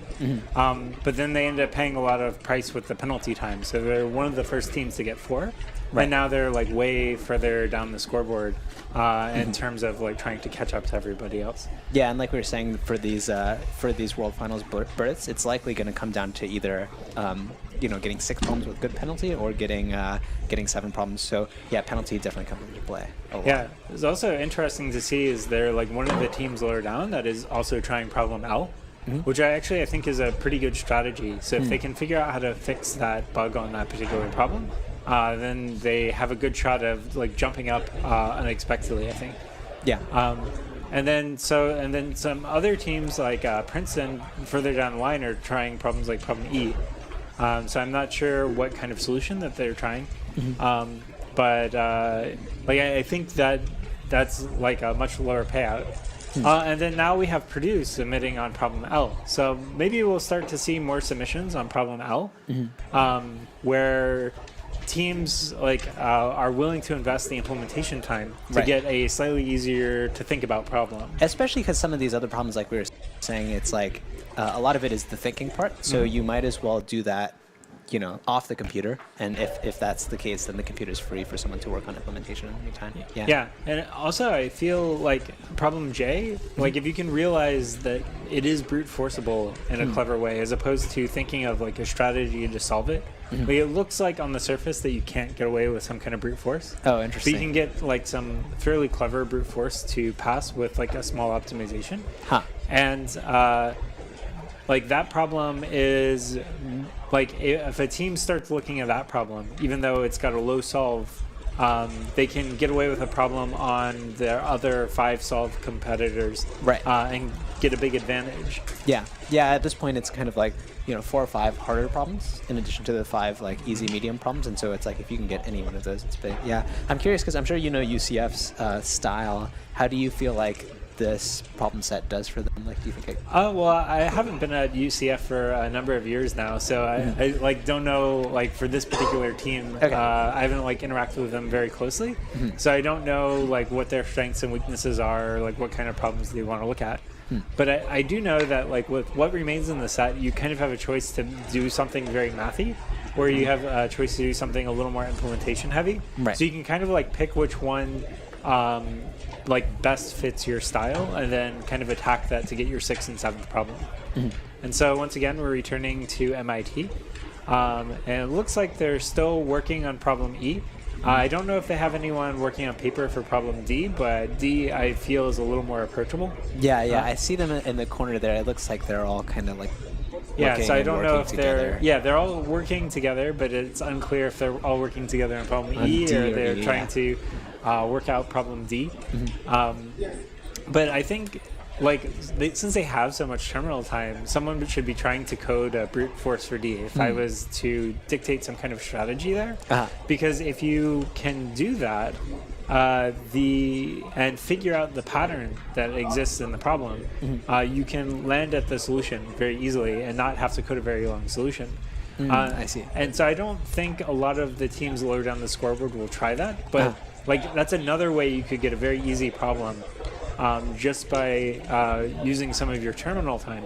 But the problem is, like, you kind of have to know that to invest that time. Yeah. Right? Because if you invest that time to try to find a pattern, and the problem ends up being a weird data structures problem that has like no kind of pattern like that, then it's really hard to. You have to know something's there to look for. Yeah, right? yeah. You have to know some things there to look for, and more importantly, we were talking earlier in the contest about how important it is to get solved early. Yeah. So it buys you time to do stuff like that. Yeah, exactly. MIT with a really solid cushion. So Harvard just came in with a submission on C, which puts them at 8 problems. At this point, we have Georgia Tech and Harvard both on 8 problems. So they caught back up to Georgia Tech, but they still. It looks like with the penalty point gap, they're going to have to solve something pretty soon if they want some penalty point advantage. Right. And hope that Georgia Tech doesn't solve something like right after that. Or they're going to have to win on problems for second place. Right. And when it comes to it is also still possible to beat MIT if they on problems. Like if MIT doesn't solve another problem, a team can still get to 11 with like how simple some of the solutions are. Yeah, we're saying so we have a little bit more than an hour to go. And at that 4-hour mark where we have exactly 1 hour to go, something really big changes with the scoreboard, which is that it starts to freeze. And what that means is that the scoreboard that we see and also the scoreboard that the contestants see stays at what it was with the 4-hour mark. So we'll see that there are other submissions, but we won't know how those went. And that's another thing there, which could be a chance for someone to pass MIT, because MIT might not necessarily even know kind of like what their competitors are at. It looks like Swarthmore is coding problem L, and so that's the two-sat like heavier or two-coloring heavy implementation problem. So what we're going to do now is take a quick break, and you can see me present problem C, which is Bomas, and figure out how to solve that hard problem. Cool. All right, so I'm going to explain the problem Bomas. So in this problem, you're given a bunch of circles, and so some circles are query circles, some circles are fencing to keep animals in, so that's what Bomas is. And what we're trying to do is we're trying to put animals in these containers so that no two animals like only have a single fence between them. And so for this one, you can see on the right, I got 1, 2, 3, 4 different containers for the animals, and no two containers are contain the same animal, and so are animals next to each other. And so what we want to do is we want to query all these queries. So if we build a hypothetical Bomas in the query circle, what I can do then is figure out like where do I place the animals so I can maximize the number of animals that I place in the Bomas. The problem is we have up to 10 to the 5th queries, or 10 to the 5th queries and circles that were given initially. So that's way too much to do naively. So one of the things we can do is think about the circle instead of as a single circle for each circle. We can think of it as 2 different curves, a lower curve and an upper curve. And that just makes it a lot easier for us to decompose these nested circles into a tree. So if you think about the like largest circle could be the root of the tree, and then each layer down, if a circle is immediately inside some other circle, then it's a child of that node. And so what we want to do is we want to find this tree very quickly. So what we can do is if I drew a line from the start of the circle on the left side to up to infinity, the first circle that I hit gives me some information about where it is in relation to this tree.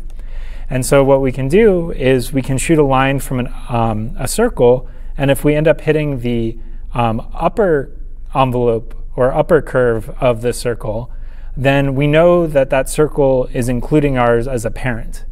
But if we hit the lower bound of the circle, then we know it's a sibling. So in this case, this circle right here, it traces the upper bound and then goes up again. This is a sibling. So what we can do is we can form this tree where some of our edges we have sibling connections, and some of our edges we have parent connections. And so then the idea is once we have this sibling parent tree, we can then convert it into a regular binary search tree, just doing some very simple arithmetic on these pointers. So it's very fine, but you can do it in O of n. So then the next step is, what we can do is we need to do a sweep line technique so that you can very efficiently find these upper and lower curves. So the idea with the sweep line technique is we're going to sweep from left to right, and we want to think about key points in that circle and maintain a data structure that has all the active circles that intersect that line at that time. So what we can do is we can think about the key points. The key X points for our sweep line is the start or the end. When we're at the start of a circle, what we can do is we can query what's the circle that's above us, like what's the first curve that's above us, like we did here. But we can also insert the two curves into our data structure. And then when we get to the end of the curve, what we can do is we remove this from our data structure. And so we need a data structure to hold this, and a great data structure is a binary search tree. So if you're in Java, you can use tree set. If you're in C++, you can use multi-set. And then what we are going to sort by is sort by the y-coordinates of where we currently are in the curve as we're moving from left to right for a given x. So the key insight to this problem is that the circles don't intersect.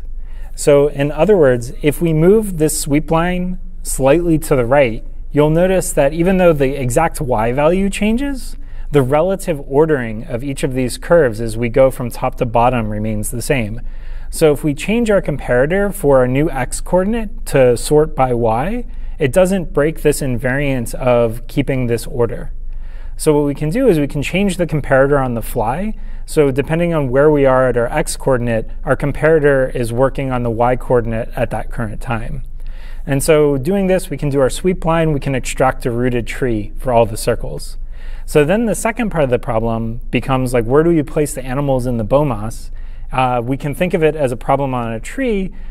What's the maximum independent set that is on the tree? What's the maximum number of nodes I can select such that no two nodes are adjacent to each other?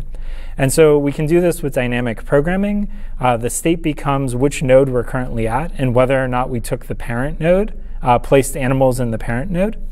But there's one small detail is our tree structure also contains the query nodes, or these query circles. So we need to handle that specially. So we add them to our tree, but then if we ever come across a query node, we compute the answer for it normally, but then we also save some information that would propagate these two numbers as they would respond to the next query. So you propagate the information upward, and now every time you end up hitting a parent node, if it hits a query node, it just takes that aggregate information as it was a couple nodes lower than you in the DP. And so once you have all that together, what you can do is run this entire algorithm and get all the queries at once, and then spit them all out at once you've calculated them all together. And that's the solution to Bomas.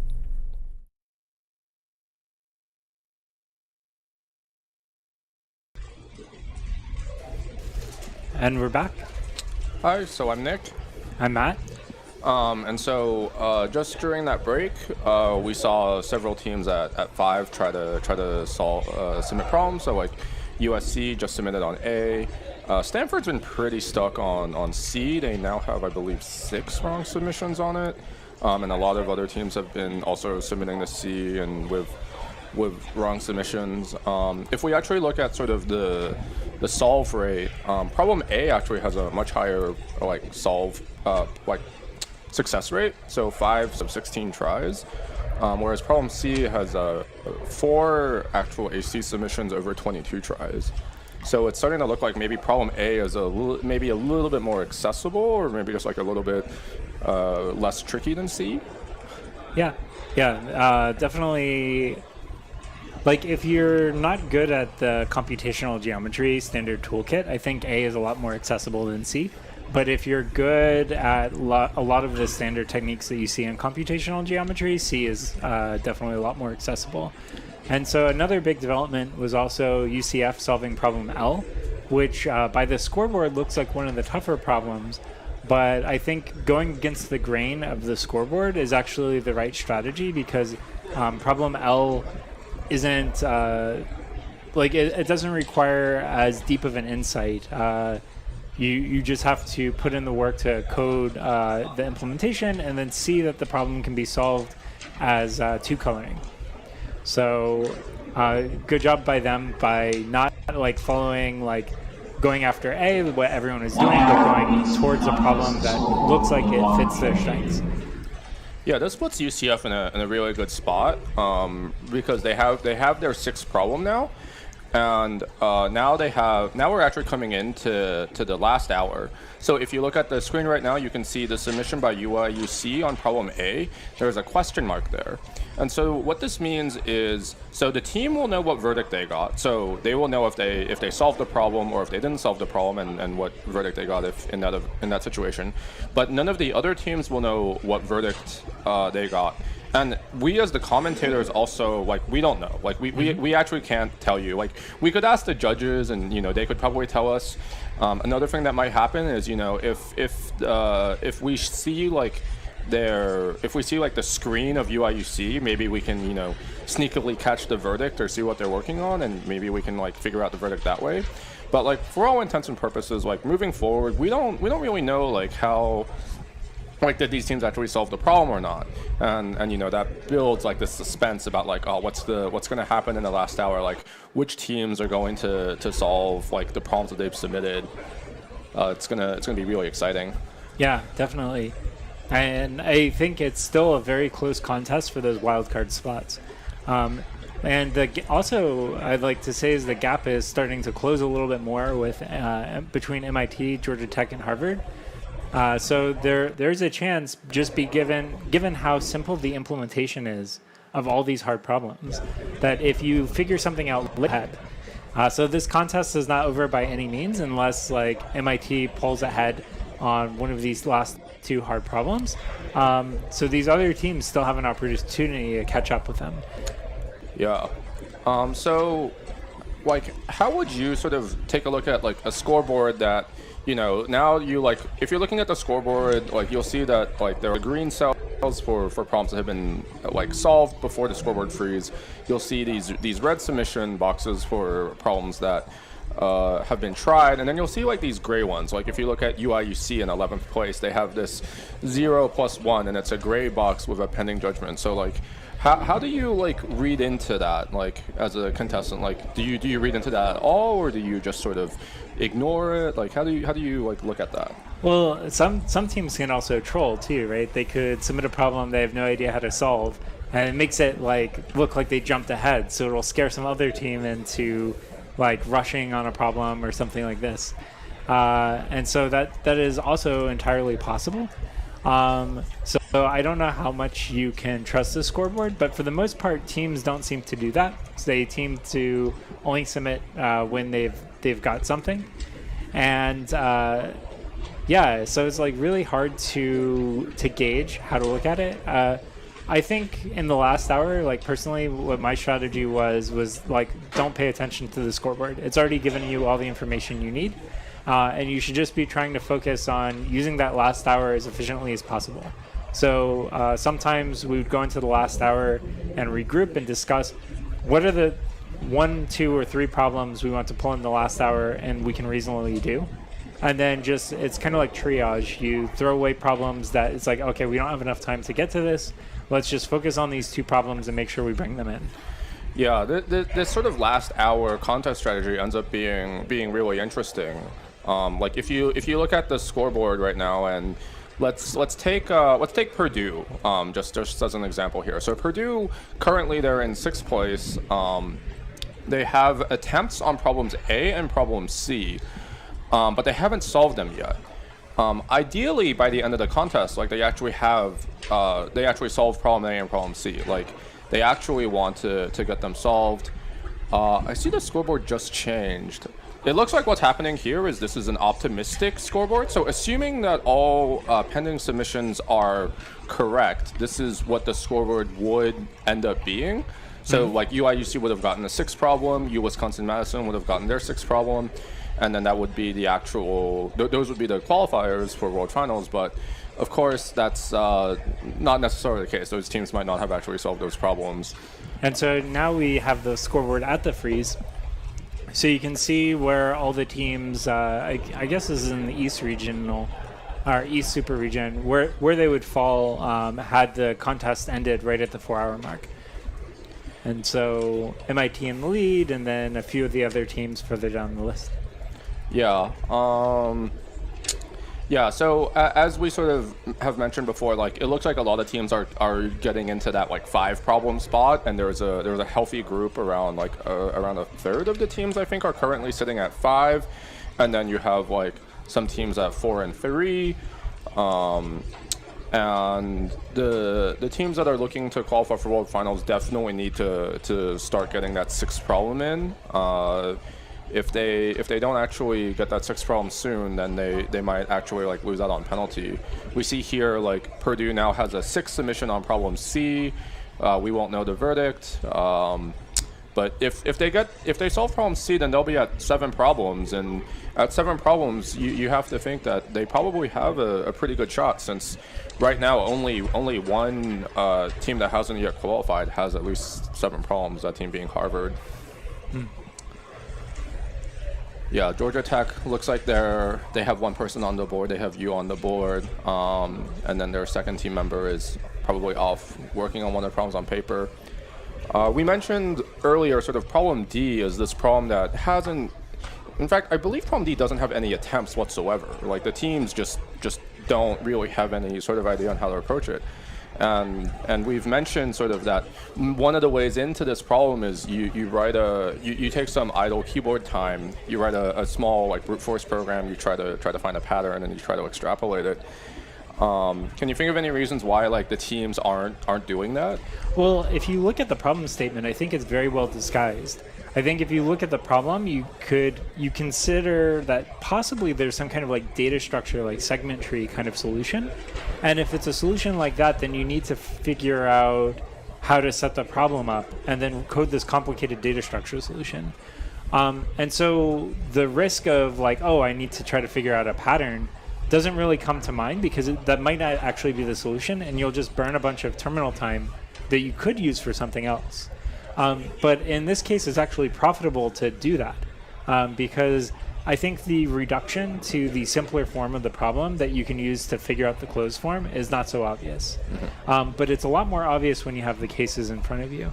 And so it comes down to, like, I think this problem would have a very different submission and solve rate if the contestants were working on 3 different computers.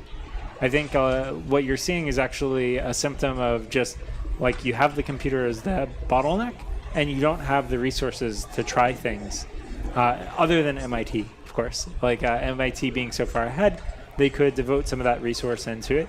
But they seem to be very focused on problem E as their strategy instead. Because I think they think that maybe if they get to 11 problems, nobody can pass them at that point. So this might be the correct contest strategy, not having the information we have.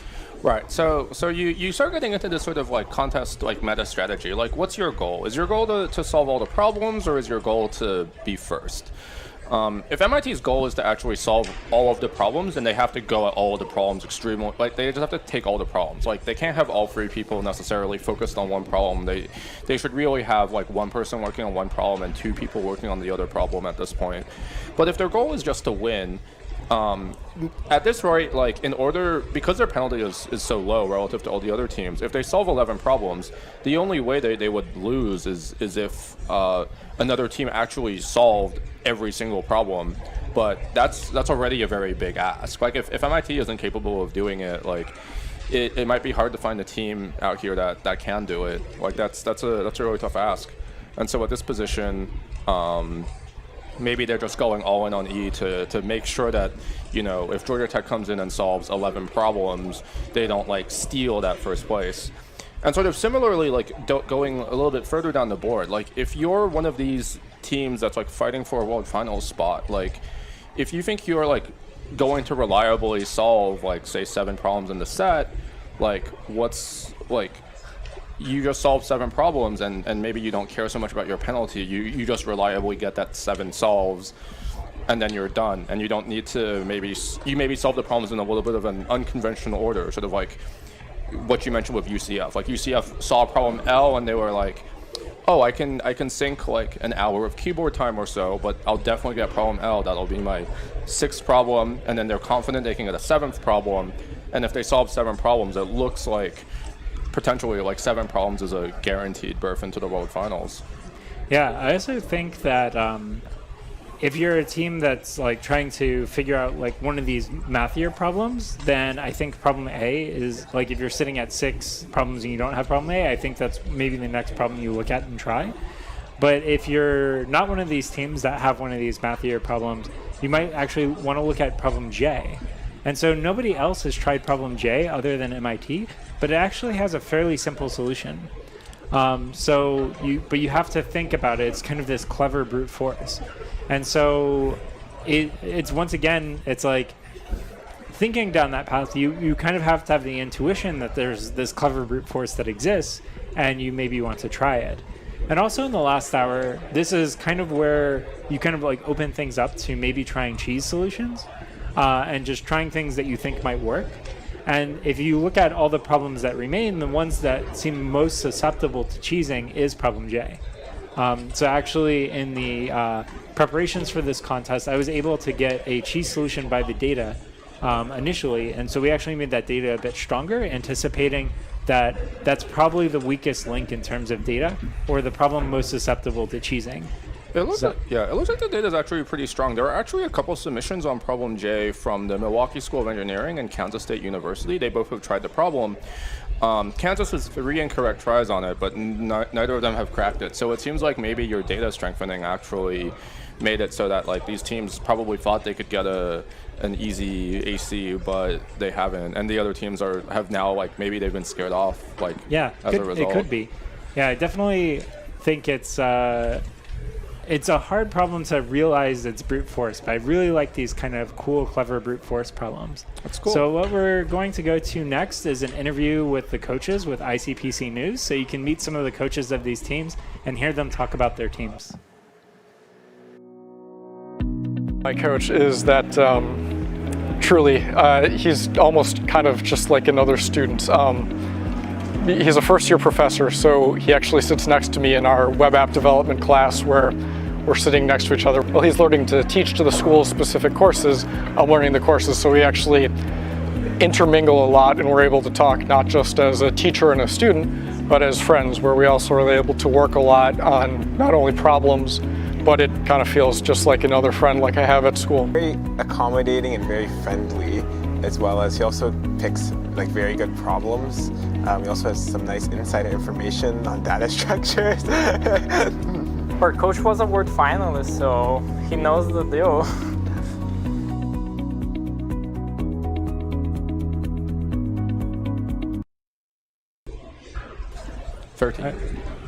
And we're back. So yep, we're still here. We didn't do a swap this time. It was just a short clip about ICPC News and the contestants talking about the favorite things about the coaches. You know, a lot of these teams here, like they straight up just wouldn't be here without like the support of like their coaches, their universities. We see people in Twitch just, you know, they're cheering on their teams. There's just a lot of positive energy here. Like you can tell that there's a lot of support, and people are really, really hoping that, you know, these teams can qualify for the World Finals. Yeah, so it's interesting too. There's a lot of support right now for McGill. You see in Twitch chat, people are cheering on McGill, and this is a team that's in MIT and Harvard's region, so they usually don't get to make it to World Finals, and now they're here at NAC, and their home university is cheering them on. So this is really exciting to see, and they're doing really well. So you can see like how tough it would be to be university in McGill University, because look at the top of the scoreboard, the first and third team are from the same region as you. And usually you, with the old wildcard system, it would be really hard to get a slot at World Finals if you were McGill. So now they have like a pretty good shot. They're in good position to qualify for a spot at the World Finals with 6 problems. And so solving one more, I think, would guarantee it with the amount of penalty points they have. But yeah, it's exciting to see the support. So if you're in the chat and you want to cheer on your team and give a shout out to whatever university you're at, we're happy to talk about them on stream. And Michigan with another submission on G. So they could potentially move up to 5 problems, but they'll need to get at least one more problem, assuming this is correct, to be in the running for that wildcard spot. Yeah, it's definitely at this point. It's looking like 5 problems is not going to cut it in terms of qualifying for World Finals. It definitely does seem like teams are going to need 6 problems, and it also was starting to feel like teams that get at least 7 problems at this point, you have to think that they're probably going to make it through. Since right now, like if you look at the frozen scoreboard, like the teams like Harvard, New York, McGill, Purdue, CMU, and UCF, that's already 6 universities at 6 problems. So you only need one more non-auto qualified team to solve a 6th problem, and suddenly if you have 5, you're automatically locked out. But at the same time, like you would need to have each 5 of those teams, like they have to solve another problem to get to 7, and solving that 7th problem definitely seems like it's going to be a bit of a struggle. So those teams that got 7 problems, they're probably going to be feeling super good about themselves, and then the teams that are 6, they're gonna be fighting really hard, and the teams at 5, they're gonna have to dig deep to sort of find 2 problems to solve to really get it. Yeah, so you see NYU had an interesting strategy submitting after the freeze. They're going after problem J. So unsure whether that's a solution that's trying to just get by the data, or if they actually figured out that you can do this kind of clever brute force. So there are multiple ways you can try to approach it. The intended solution is that kind of interesting brute force. But it is a problem, just given the low bounds, that seems very susceptible to this kind of cheese solution. So I expect to see more solutions, at least submitted in the last hour to that problem, given the properties of the problem. Yeah, right now we're looking at Virginia Tech's screen. We have a couple of people, someone cheering on Virginia Tech. Yep. It looks like they had problem G in the background, and problem G is a problem that they AC'd an hour ago, but they haven't had a submission yet. And actually, if you look in the back to the left, you can see there's no one actively typing on the board. So they're actually they're thinking really hard about getting a 6th solution that they can start typing up. So they have just under 45 minutes. So we'll see if they can solve that 6th problem and put themselves in the running for that World Finals slot. And so one thing to mention about Virginia Tech is when we were off camera, there was some chat between the judges and the Caddis group. They actually seem to have 20 less penalty points that are showing up on stream, but it's book kept correctly on the system with 20 less penalty points, so they're actually doing a little bit better than the score was showing. Yeah, so if they solve another problem, it looks like they're actually going to be in pretty decent shape. If we look at the teams that have 6 problems yet at their penalties, the best is NYU. They have 598 penalty, and then at the bottom is UCF with 738. That's a gap of 140, which it can vanish very quickly. You got 2 or 3 wrong submissions, and you've also need to get more time to get the AC, and suddenly 140 can swing in a different direction. So yeah, this is also I think the point in the contest where you start counting, or it starts being worthwhile to count. It's how many wrong submissions can I make up through the end of the contest on this problem and guarantee I'm ahead of this other team. So you can actually make those calculations and make really smart decisions on how aggressive or passive you want to be with your submissions. Yeah, this is the sort of timeline where NYU, even if NYU hasn't solved problem J, they're probably feeling really good about themselves because they are the team with the best penalty at 6 problems. So in order for them to not qualify for World Finals, you would need to have 6 teams solve 7 problems, and the submission rate is certainly slowed down a lot through the scoreboard freeze. And so if 6 teams actually solve up to 7 problems and the cutoff is actually 7, That's something that it'd be really cool to see. Like if you solve 7 problems, you make it in. If you solve 6 problems, you don't. Like that's maybe like the most desirable result to hear from the the judges. Like they produced a set where like the number of problems you solved dictated your qualification, whereas in other contests, like you'll see a situation where a lot of teams are tied and then you have to break the tie with the penalty, and maybe that feels a little bit less nice than it's definitely less satisfying, and it's like not really possible to set for. Like you can't really design a set knowing what the teams are, because their strength is variable and their knowledge is just unknown, to make that differentiation. But it would be like the most desirable outcome, I'm sure. And the least desirable outcome is maybe the cutoff between going to World Finals and not going to World Finals could come down to a single penalty point. And that's just like one less wrong submission somewhere, or just like a slightly faster submit, and you would have beat out this other team.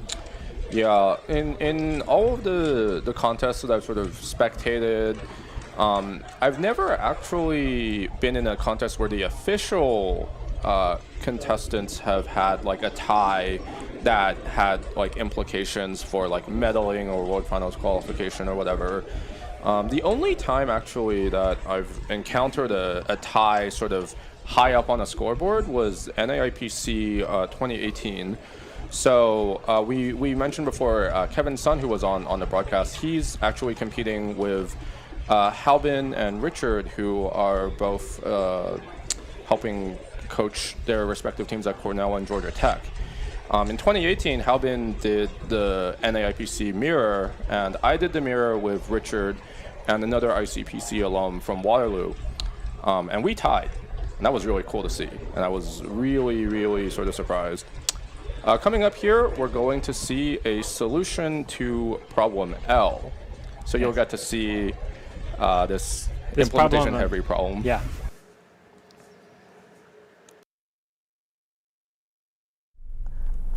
In the problem Tomb Raider, we are given a grid of floor plan with N rows and M columns. In each cell, there can be a mirror.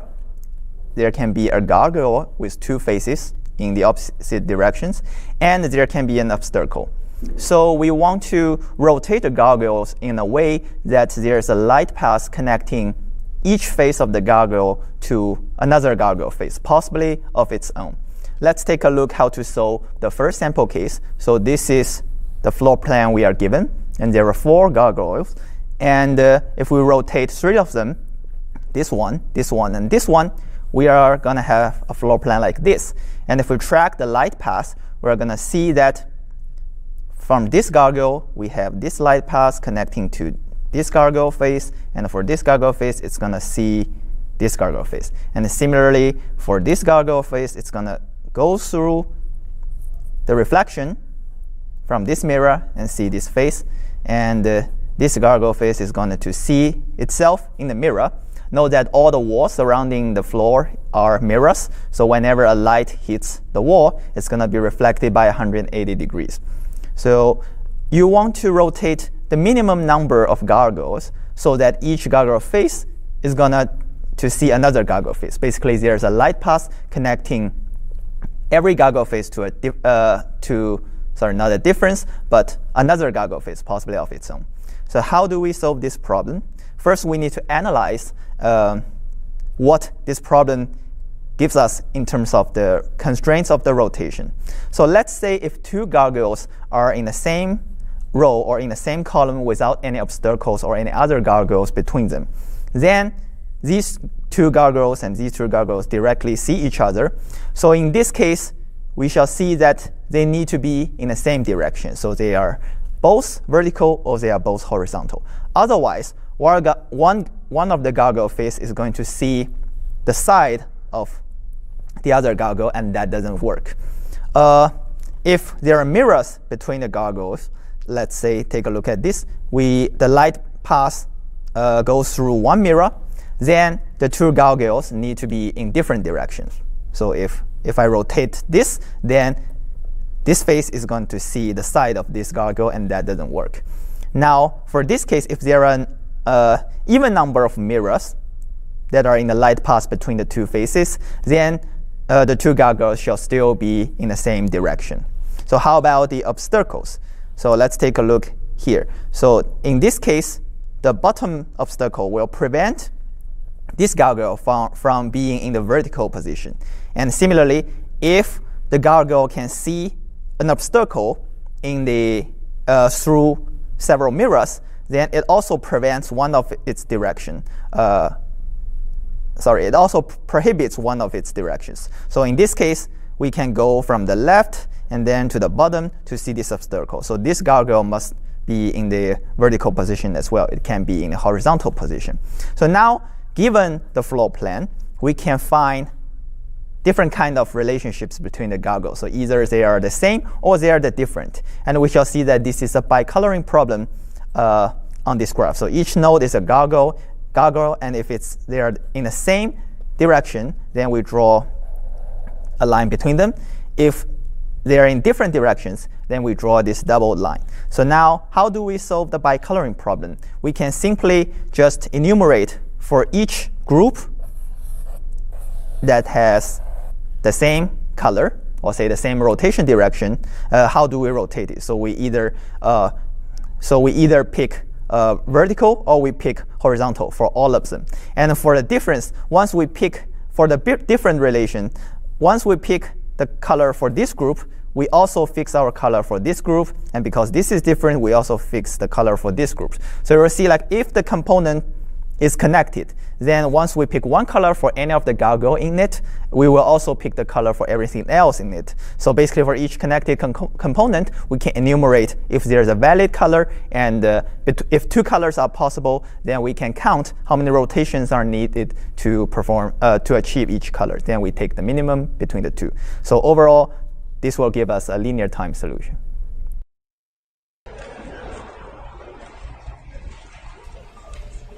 All right, we're back. I'm Scott. I'm here with Andrew. A lot of submissions trickling in all across the board from the heavy hitters in particular. We see MIT has a submission on E, Georgia Tech has a submission on J. A lot of the teams who had 5 problems before the freeze now have, and I think there's something like 10 of those. We actually heard an interesting piece of secret info from the judges' room, which is that MIT's extra submission on E actually still is obviously far too slow. Yeah, on the biggest case. It seems like they're still not testing it on the maximum case or something before submitting, so it's still too slow by a lot. Yeah, there's an interesting idea too. So the way that we talked about odd, here's odd, even, here's even, right? And so then it was obvious that even was the toughest case, but I think it seems like a lot of these teams, the way they do their implementation is like agnostic to that. And so even though even is still, in practice the hardest case, it's like it's not necessarily obvious. Right. So maybe they're testing on 25 1000 instead of 24 1000. Georgia Tech actually put in a second submission on J, by the way. Right. So it means, I guess, with each submission that you see, it gets a little less likely that they've actually solved it. How does that curve vary over time? I definitely think if you submit one right at like the hour and then you don't ever submit it again until the end of the contest, it looks pretty good, right? Right. But I've heard some people try and strategize about just submitting random things after the hour to trick other teams. But it's not really obvious how important tricking other teams is. Yeah, like it hurts you, and it may actually, for example, if someone did that for problem D, it might actually go inspire other teams to just go solve it, which is certainly possible. But anyway, so it's kind of these last 30 minutes here. We're going to be zooming in on a lot of the top kind of 10-20 team screens. Obviously hard to see exactly who's passing what. The teams themselves know what they're passing and what they're not passing. But we don't get to find that out actually until the big reveal later this afternoon. So it looks like here we see UIUC is still not passing. Which problem is this? This is problem A. This is problem A, right. So there's another one, must pass. I don't know which problem that is. No, I think must pass is their team. Oh, their team is must pass. I see. There are no problems that teams must pass. You know? Right, I see. I saw one of them. So Emery's team. Right. Shout out to Emery. Their team name is M bracket. As Right. in M or E. Right. That was pretty clever. Yeah. University of Toronto really taking it in with these submissions on A. This is their third submission on A in the past minute or two. But we're going to take a quick look at the solution sketch for problem J.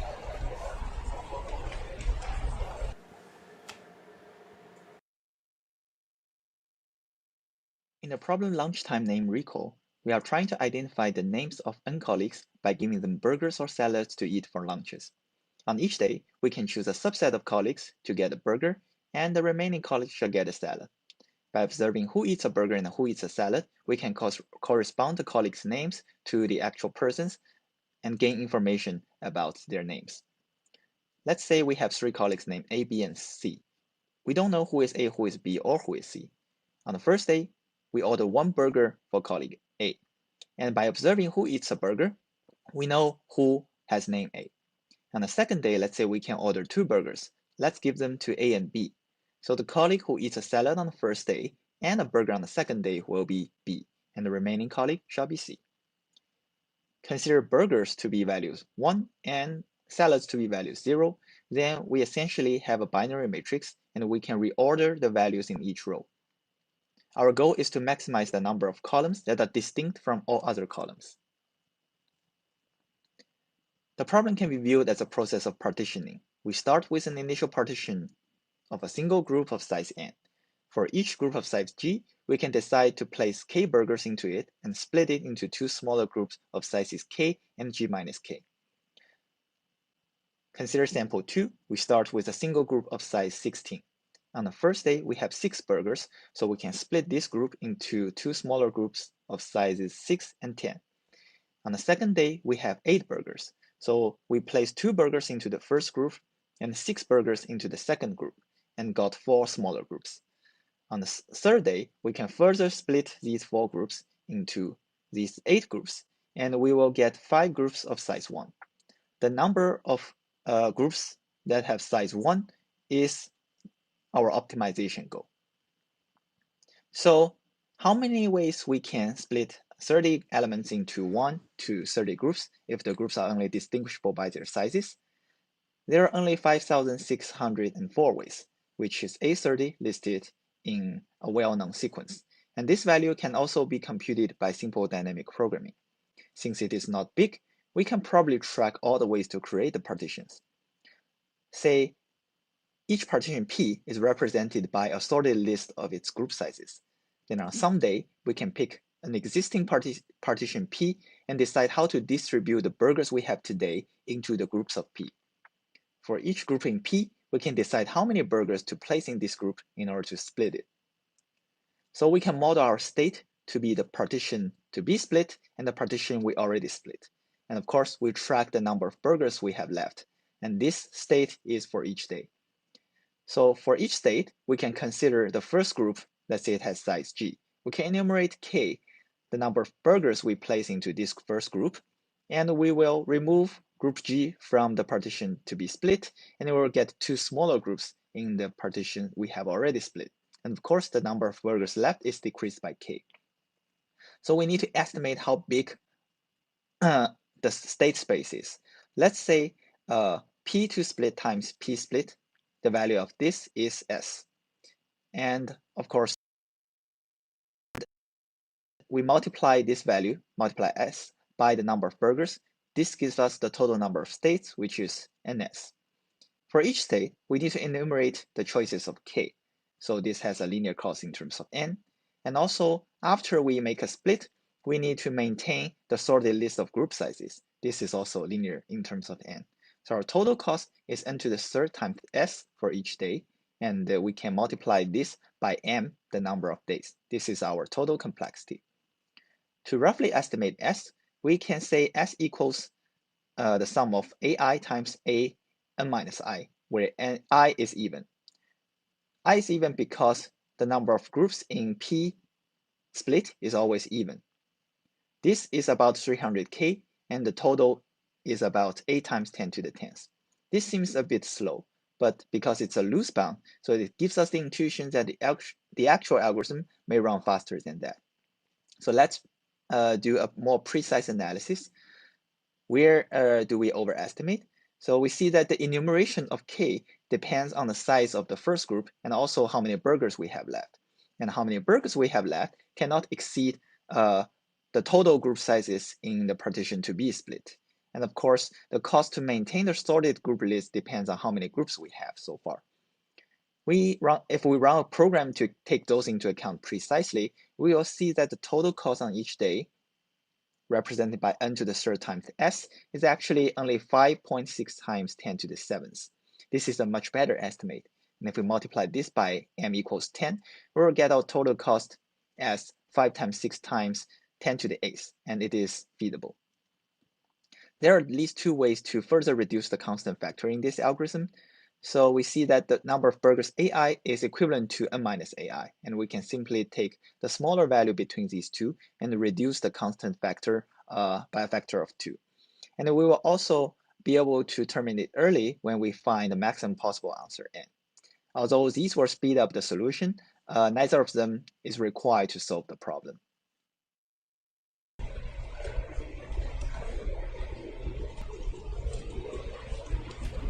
All right, we're back. Yeah, so the last 24-ish minutes here, mainly we're going to just be looking at a lot of the top competitor streams, seeing what they're up to. University of Toronto here with the submission on A, Purdue with the submission on C. I think a lot of different opportunities for teams to come in. You know, if you're one of these teams that wants to have a berth, you definitely want to get at least 6 problems. Sometimes even more than that. Right. Yeah, it's looking like you know, before the freeze, there were 6 teams with 6 problems, and so after the freeze, we're definitely expecting there to be at least like, you know, at least like a dozen. Especially because there was just such a big block of teams at 5 problems, right? So you give all of them another hour, and you know, like a ton of them should be able to get one more. So. Right. So teams are kind of all just trying to get their 6th, making sure they're up there. I think most teams probably shouldn't expect to be able to solve 2 problems in the last hour. That's kind of pretty rare, you know, at pretty much at any level, just because, you know, if there are problems that you can solve that quickly, you usually have solved them earlier. Yeah, because if you could do 2 per hour for the entire contest, then that would be 10 problems, which is a lot, right? And it's like usually the last hour is going to be slower. Right. So, yeah, definitely. So, so taking a look at, I believe this is Kansas, but I'm not 100% on that. I think this is Kansas. Yeah. Yeah, and they're still hard at work. It looks like they are, you know, pair programming or trying to debug, right? Yeah, so here's Washington. Yeah, if there's ever a time to coalesce as a team, it's now, right? Like 20 minutes, you know that there's this one problem that you're just going to have to solve, and now all 3 of your team is working on that. You know, maybe one person is like reading the code and trying to see if there's a bug. One person's like thinking of some optimization or some way to make it simpler. You know, another person is actually testing on the computer, running a brute force, or things like that, where it really comes together. Yeah. Right. Yeah. And so it's like I think that's honestly one of the cool parts of the contest, is that it does test quite a few different skills, right? Obviously the core of it is this, I'll say, like algorithmic problem solving, like figuring out how to make algorithmic solutions. Right. But there's all these other things too. There's you know, being able to code quickly and efficiently, being able to debug not just your own bugs but other people's bugs. Is super useful skill. Like it's a big difference whether you have like a strong debugger on your team versus not. The strong debugger on my team is usually Scott. So. Thank you. But and then there's also the entire strategy play, right? Thinking about what problem to work on, thinking about, you know, like where you're at in the penalty, how many problems that you need to get. A lot of different skills kind of being put to the test here. Looking at University of British Columbia here, UBC, they have 5 problems. They also have a submission on C, and it looks like they're testing some other code here. So perhaps they've finished C. It's kind of hard to tell from their screen. I'm not sure which problem that is. Yeah, it's hard to tell, especially from just, you know, looking at just taking a glance at their screen. We got the McDonald's. If you see this, please sponsor us.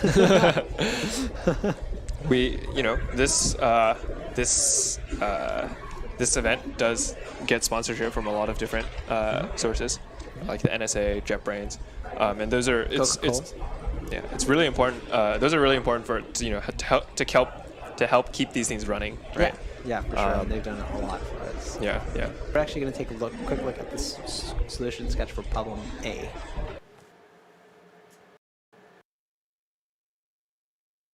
So this problem is another coin weighing puzzle. So I'll talk about how to approach this.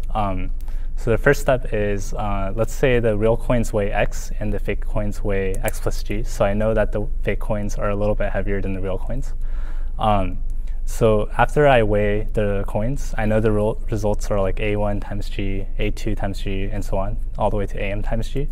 So the A values are basically like if AI is less than 0, that's the number of fake coins I have on the left. If AI is bigger than 0, that's the number of fake coins on the right. And if AI is equal to 0, there are no fake coins on the side of the scale. So basically, we want to count the number of like unique results we can get. And this is like an upper bound on the number of bags that we can uniquely determine.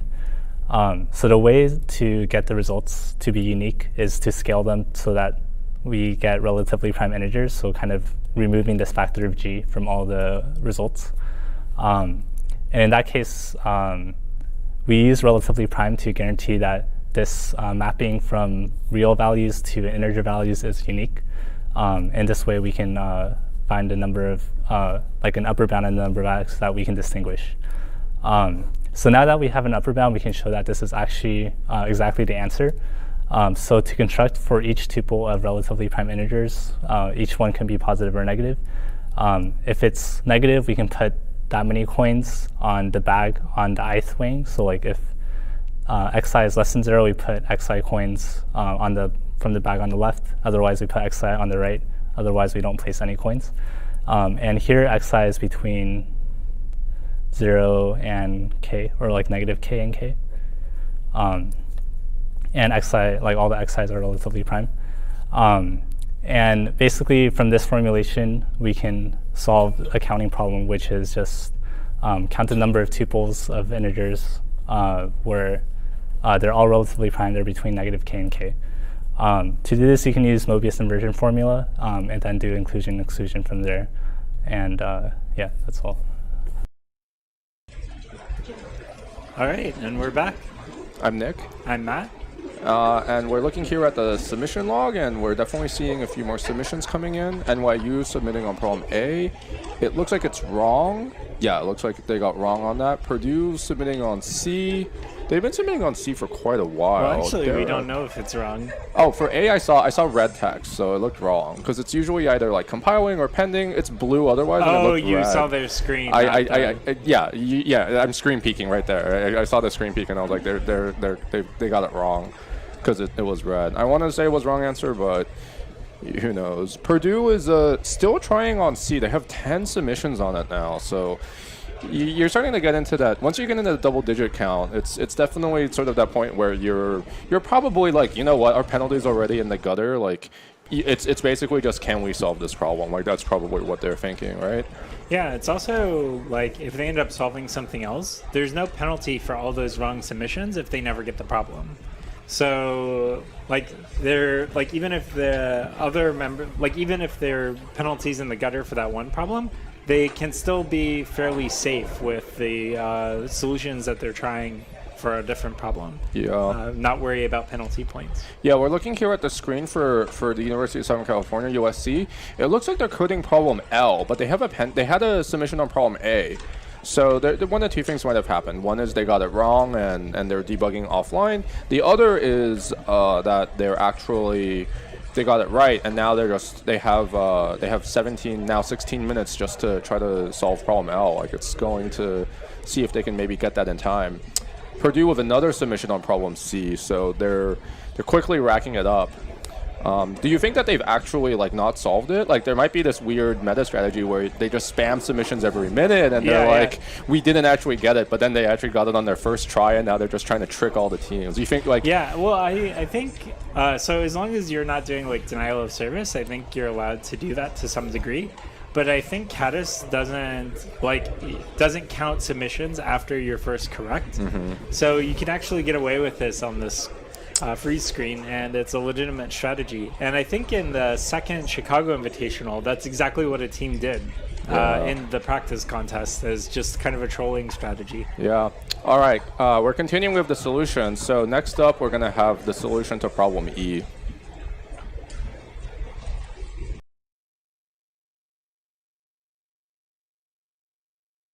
So this problem is Grid Guardian. So we'll split it into some cases first. So it depends on the parity of the sizes of the grid. So the easiest case to analyze is when n and m are odd. So in that case, we only have one configuration we can do, and that's placing an obstacle at all positions where the row or column index, row and given. And the reason is, like, if we look at every 2x2 block, like they all intersect at these positions, and there's not really a way to do any less than that. So this is like the only way, like they're fixed at the even positions here, or even row and column indexes. The next case is also not too hard to analyze when n is even and m is odd, and similarly, like if one of them is even or the other one is odd. So if you look at the odd size dimension, we only have to put blocks in the spaces in between, like, or like in the even positions. So like basically this and this, like we don't need to put any obstacles in the odd columns at all, because that'll be unnecessary. And for each of these columns, there's 3 ways we can assign the rows. So if you look at the rows, it's even. So we split it into like 2x2 spaces. And initially, like we start with them all at the top part of the even spot, but we can move some prefix of them shifted downwards. So you get a formula that looks like n/2 + 1 to the n/2 power. And this is also flipped if the parities are also switched. So the hard case for this problem is if n and m are both even.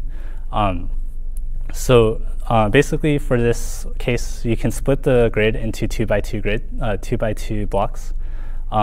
And then you can initially start with a placement where there's an obstacle in the top left of each grid position, or in each of these subblocks. And we can use a similar idea from the previous case where each prefix of a row can get shifted to the right and each prefix of a column can get shifted down. So for example, like if you look at here, we shifted the first row by 1, we shifted the second row by 1. We didn't shift any of the columns down. This one is like similar to the previous example, except we shifted both columns down all the way. But there can be some corner cases. So one example is like we shift the first row by 1 block, and we shift the second column by 2 blocks. So we kind of leave this middle 2x2 gap here with no obstacles. So we need a way to deal with that. And the way you can deal with that is kind of through some case analysis, or like it's a very local condition that depends only on like adjacent blocks. So to solve this, you can use like a bitmask DP. So let me go to the next page. So use bitmask DP. The DP state is like the mask, which is like which columns you can still shift downwards. And then you have like the current row index and like how much the current row has been shifted. And then to transition, you like iterate through every mask that can go afterwards and every like row shift also. And then you try to see if they're compatible or not. And the way you can do that is like you look at every like you just, so that involves like looking at very local conditions, like at each index you check like that index and the next index and make sure that 2x2 like gap isn't formed. So this leads to an O of 3 to the n/2 times m/2 squared solution, and this is a little bit too slow. So to speed it up, you can notice that if you look at a certain mask and you look at the transitions of the mask that it can reach next, they'll form like a space of, or like each next state will form like a set of submasks from like a fixed mask. So you can speed this up with like a sum of subsets DP optimization. And this will lead to like an O of n over 2 times m over 2 squared solution, and this is now fast enough. And we're back.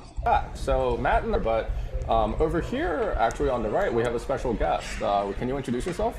Yeah, so hi, I'm Lewin. I'm one of the judges for NAC, and I wrote some of the problems for the set, and you saw some of the analyses that I had before. Yeah, so Lewin over here has been a problem setter for ICPC, I think since 2016. So Lewin and I actually both helped set the Pacific Northwest Regional, and actually Matt here helped set the Southeast Regional, and our two regionals have collaborated for, I want to say, the last 5 or so years. So the three of us have actually worked together quite a bit on setting like the regional contests. So that's something that we've been doing. Yeah, and then for the NAIPC, which is the precursor to this, like Lewin and I have both been helping for a very long time, and I think almost since the start, but like since we haven't been competitors anymore, at least. Yeah, like after we've graduated or been done coaching teams, we've been contributing a lot to NAIPC that's now NAC. Yeah, we're coming into the last 10 minutes of the contest, but you've been in the judges' room. You've been reading all these submissions. You've been looking to see like what the contestants have been doing to solve all these problems. So now, like looking back on that, like how do you think the teams did in the terms of like their performance and so on? Yeah, I think we're pretty happy with the team's performance so far. Definitely some problems turned out to be easier than we thought, and some problems turned out to be harder than we thought. So we'll need to review that afterwards. But overall, I think we're kind of happy with the results. It looks like to advance, you probably need around 6 or 7, or maybe, it seems like around 6. So that seems like a good number. And yeah, I think it's turned out pretty well. Yeah, we know that some of the verdicts of some of those pending submissions. So maybe don't spoil like whether MIT got like that 11th problem or not. Like let's keep that suspense. But like actually on talking about MIT, like they solved 10 problems like super quickly. Like were the judges expecting that? Like what were their expectations? Because they knew that MIT was coming. Yeah, so I think so I knew MIT was coming. So I was actually worried the set would be too easy. But I think I always underestimate problem difficulties. So I think like all problem authors do that. So this set definitely seems a bit hard. It's like too hard for them to finish. So yeah, it's definitely too hard for other teams also. But hopefully the rest of the problems are good for them. Yeah, it's currently looking like, problem D I think still doesn't have any attempts on it at all. Problem E has attracted an attempt from MIT, and it looks like Princeton is the only other team to have made an attempt, like an official attempt on it. So it looks like problems D and E like were sort of stated as like the hardest problems of the set, and it's certainly looking like that's the case. Yeah, we definitely expected those to be the hardest, but zero solves is definitely a little bit too hard. I definitely think that problem D is probably the shortest solution out of all of them. Problem D can be written in like 5 lines or so. Like 5 lines of Python, is that what it is? Yeah. And yeah, it's like very easy to code, but yeah, it's hard to see, I guess. Yeah, coming up with those magic correct 5 lines certainly seems like it's a tough ask. Were there any problems that got like more solves or fewer solves than you expected? Like I know we've been talking a lot about problem J being like the sort of brute force-ish problem, and if a problem can be solved with sort of like brute force with a little bit of optimization, it feels like that's like sort of on the easier end. But did the judges expect problem J to only currently have like 1 solve before the scoreboard freeze? Yeah, so I think I and J fall into that category if you kind of write some brute force and optimize it a little bit.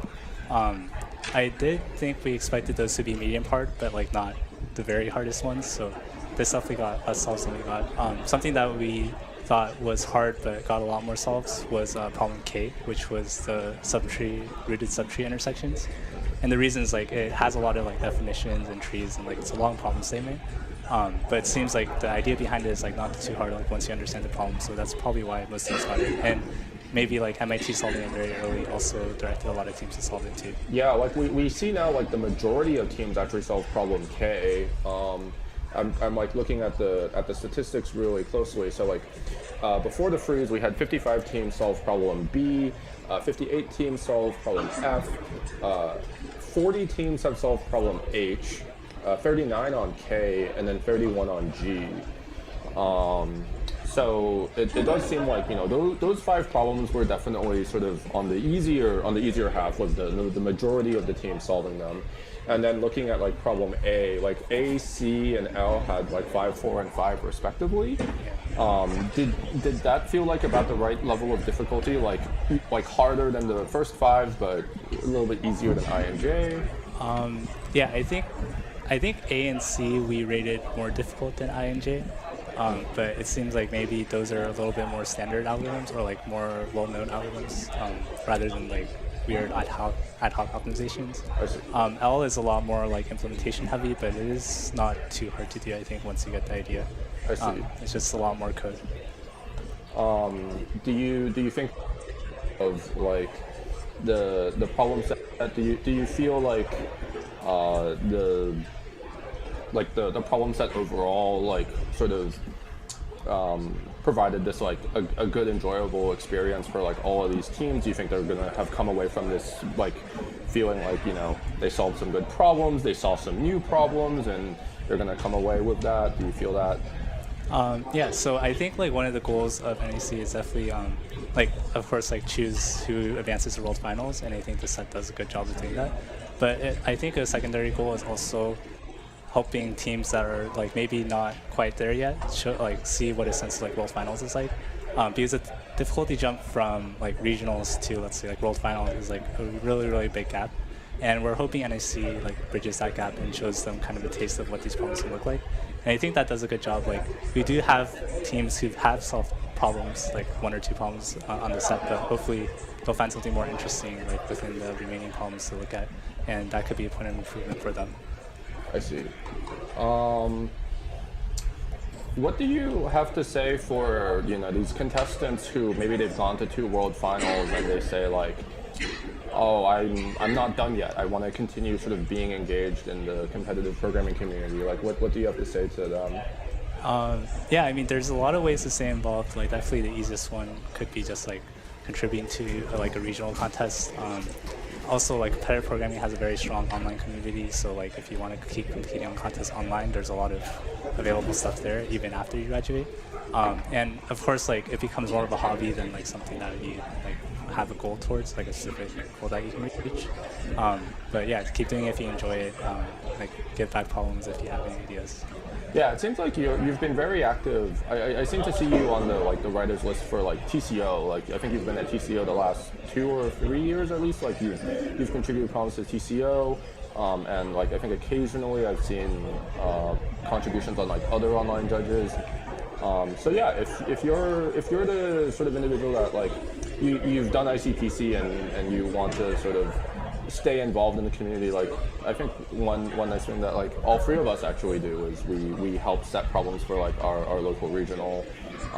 Matt and Lewin have helped out with NAIPC and turning it into NAC.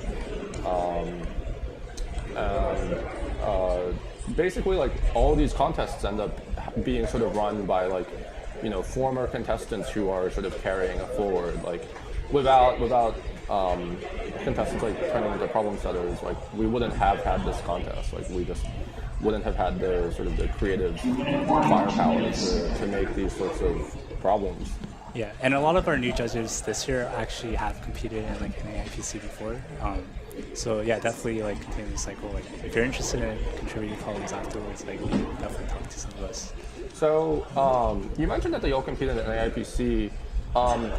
When you were constructing the set, did you actually try to like match it to like NAIPC, or did you try to make it sort of like its own like new contest? I mean, we definitely have a process of evaluating difficulties and so on. I think we did try to match it roughly similar to how NAIPC has been in the past, but I think we did try to add a few more easier problems, because there are a lot more teams. Because NAIPC before was only for like an invitational for the teams who already made it to World Finals, but this one includes teams that are like a little bit like lower ranking than that.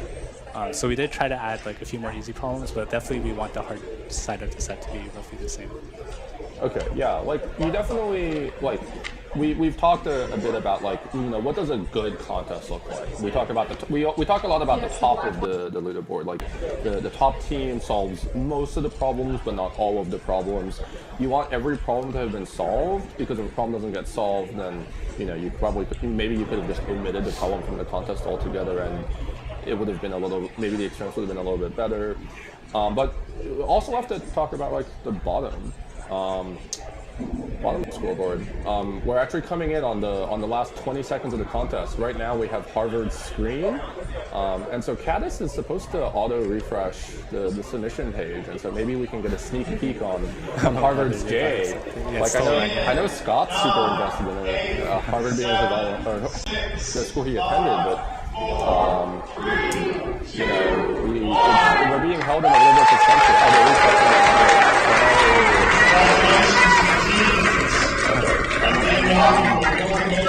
And then the contest is over.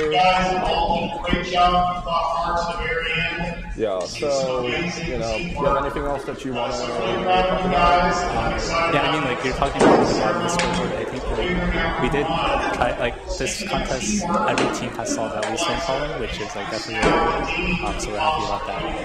The distribution, I think, let's talk about the teamwork at college computing, and to congratulate you guys. There's a lot of teams around, like, 5, 6, and hopefully, good afternoon, everybody. Congratulations. I am so very impressed. I was out of town, and so I couldn't be here for the whole thing, but I rushed back as soon as I could because I wanted to see all the interesting stuff that was going on. And I've been very impressed with what I've seen. Very happy that we had a chance to help to host this, and that you all, I hope, had a really good time. I know you're all exhausted, so I'm going to let you go off and do all the things you have to do before the closing ceremony. I will see you then. Once again, seriously, congratulations. Everyone did amazing. We'll be starting at 4 p.m. local time, so 1 hour from now. All right. So thanks again to Georgia Tech for all their support of the ICPC and the NAC.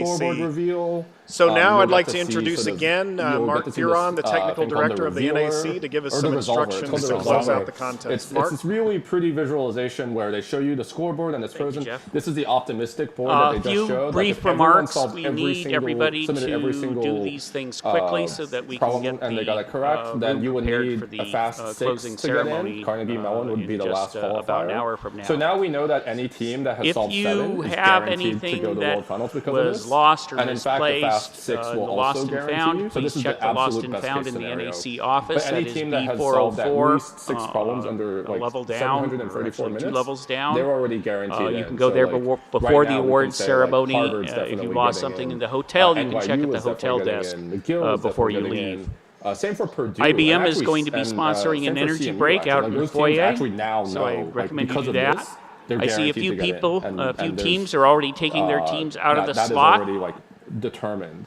So, you know, it doesn't. That's not all of the spots though. Like there are still spots to give out after that. So, you know, definitely come into the closing ceremony. Come see the resolver. It's actually really sort of nice to see like a team get an AC and then they'll like go from the bottom of the scoreboard. They'll just go up like all the way up. It's actually really it's really nice to see. So definitely come check that out. And you know we're gonna be giving out medals to all the top teams and I think it was mentioned like first to solve plaques are gonna go to a bunch of teams and MIT. I think MIT has like 6 of them.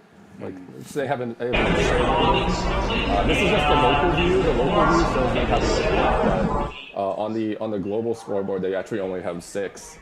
But yeah, you can see North America East having a very strong showing. They have 6 teams in the top 10 right now, pre-scoreboard freeze. I hope we're gonna cycle through all the other ones. Midwest, you have UIUC and Wisconsin-Madison. They were their 2 regional winners, and they're at the top of like the top of their super region. So sort of if you only looked at sort of like regional placements and had to predict it, that might be something that you would expect. We still have South and West to come into. So for South, we have Georgia Tech solidly in 2nd, UCF in 8th, Swarthmore in 10th, UT Austin currently at 14th. And we still have teams that have 5 that could possibly get up to 6 and qualify for World Finals. And we're going to peek in at North America West with Pac Northwest with UBC, Southern California with USC, and then the Rocky Mountain Regional with Utah. So there's definitely still a lot of room for teams to sneak in to getting into World Finals. So it's far from over yet. But yeah, so here in the other thing that we can tell from sort of the worst case scoreboard is if no one solves anything, you need to have solved at least 5 problems in 419 minutes. So there's now this sort of like question of, is it 5 or is it 6? We know 7's guaranteed, but what do you think, Lowen? Do you think it's 5 or do you think it's 6? I mean, I don't think I'm allowed to say these. I already know. Oh, you already know. Well, you already know, but you left. Actually, I don't know because stuff could have changed in the last 10 minutes. Yeah, stuff changed in the last 10 minutes, but okay, so maybe we shouldn't spoil it. Here are the problem statistics. So, for example, we don't know. Like, did every team solve problem F? Like, there were so many open questions. And then did MIT solve D? Did they solve E? Did they solve the entire set? Yeah, we don't know. Everything. Yeah, we'll see. So many open questions. So.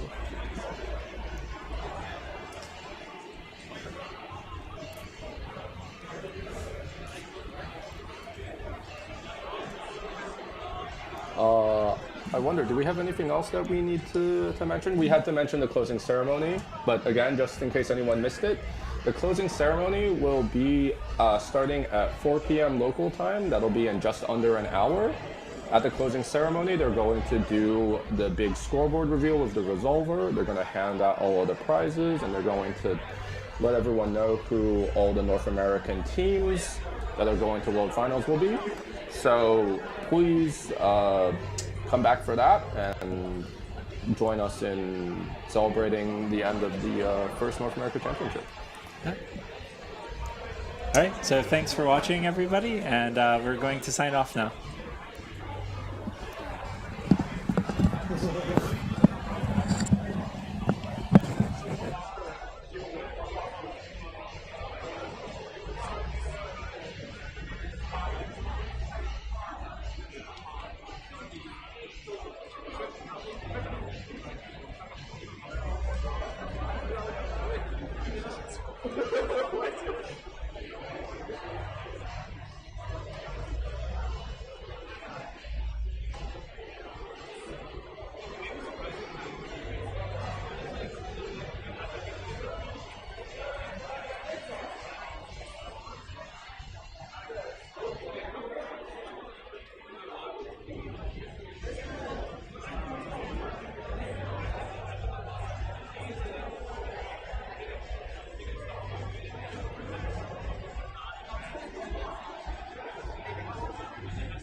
Okay, so this problem is all kill. So first, I think the first thing to do is not think about probabilities, but instead think about it as a counting problem. So it's a bit easier to think about it as counting the number of ways to assign the inspiration times to like when your friend comes up with the ideas to each problem. So basically, you're coming up for each problem, you're coming up with the time between 1 and t on when your friend gets the idea to solve the problem, and that's when you'll actually, or you'll like code them from there. So instead of like looking at it as like putting the problems in the queue and solving them lowest to highest, you can do the problems from lowest index to highest index. So for each problem, you look at the inspiration time that your friend solved it. You find the first empty time to the right of that position. And this step can fail if there's like no time left in the contest, like there's no more empty positions to the right. And then once you find that first empty position, you attempt to claim all the time slots from that spot. And this can fail if there's no space. So if you look at the sample input, like 1, 2, 1 in that order, like if the inspiration times are 3, 1, 3, like first I assign 1 at time 3, that's successful. Then I assign problem 2 at time 1, and I claim those 2 spots because those are empty, and that's successful. And then time 3, the last problem is at time 3, and then that's time 3 is occupied, so we find the first empty position to the right, which is time 4, and then that spot is empty, so we can take it. Example that doesn't work is maybe like 2, 1, 5.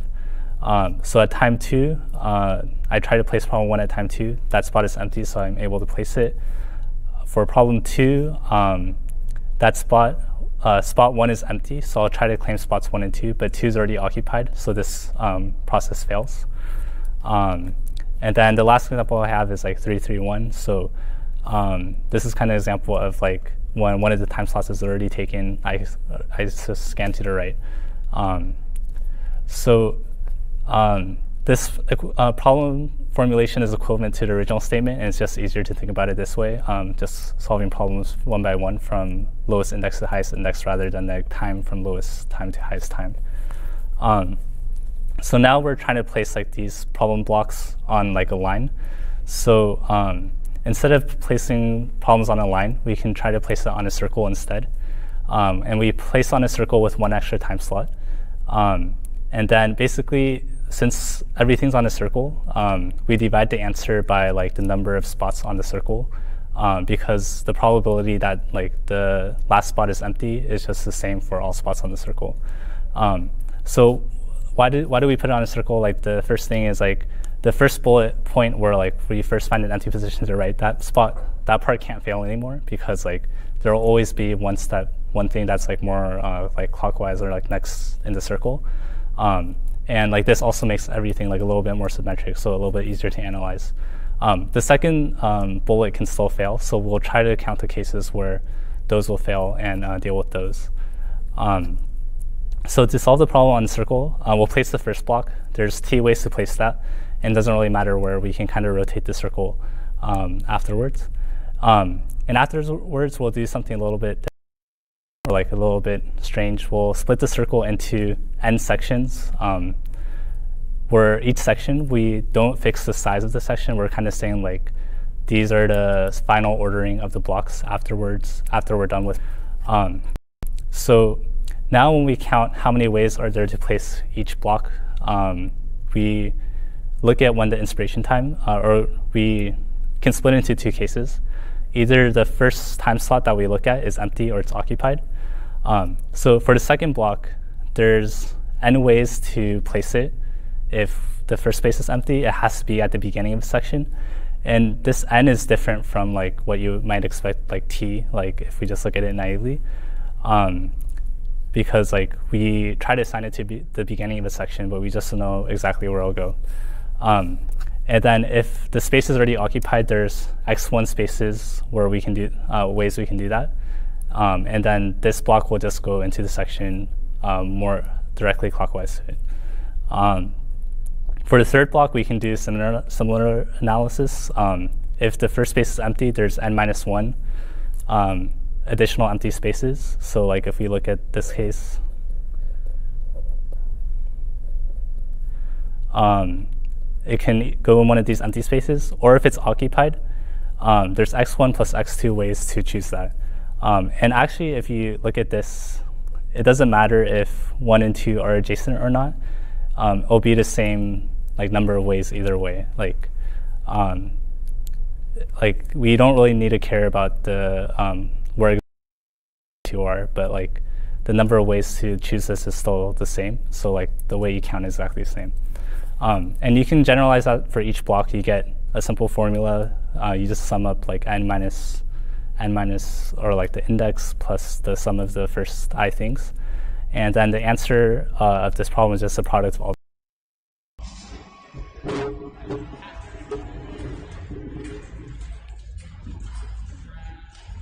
Before you raise it, let's confirm the label. I don't think we want to raise it actually. This shot seems okay to me. Well, I mean, we can maybe raise it one section, but we definitely don't need 3 of them.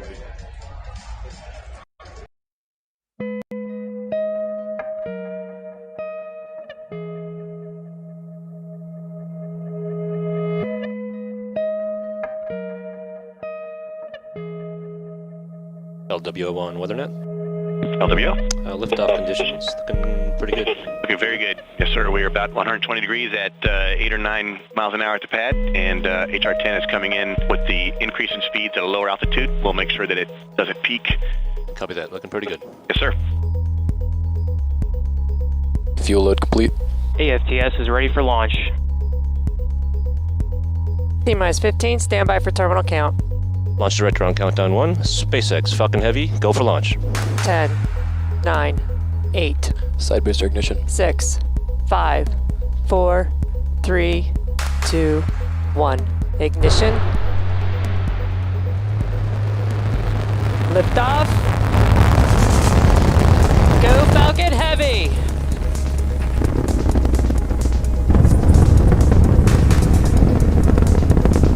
Vehicle is supersonic. Vehicle has reached maximum dynamic pressure. Stage 1 propulsion is nominal. Vehicle is pitching downrange.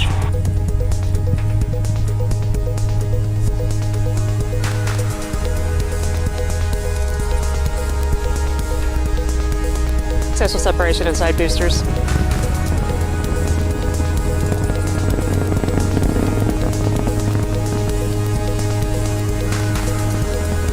Stage separation confirmed.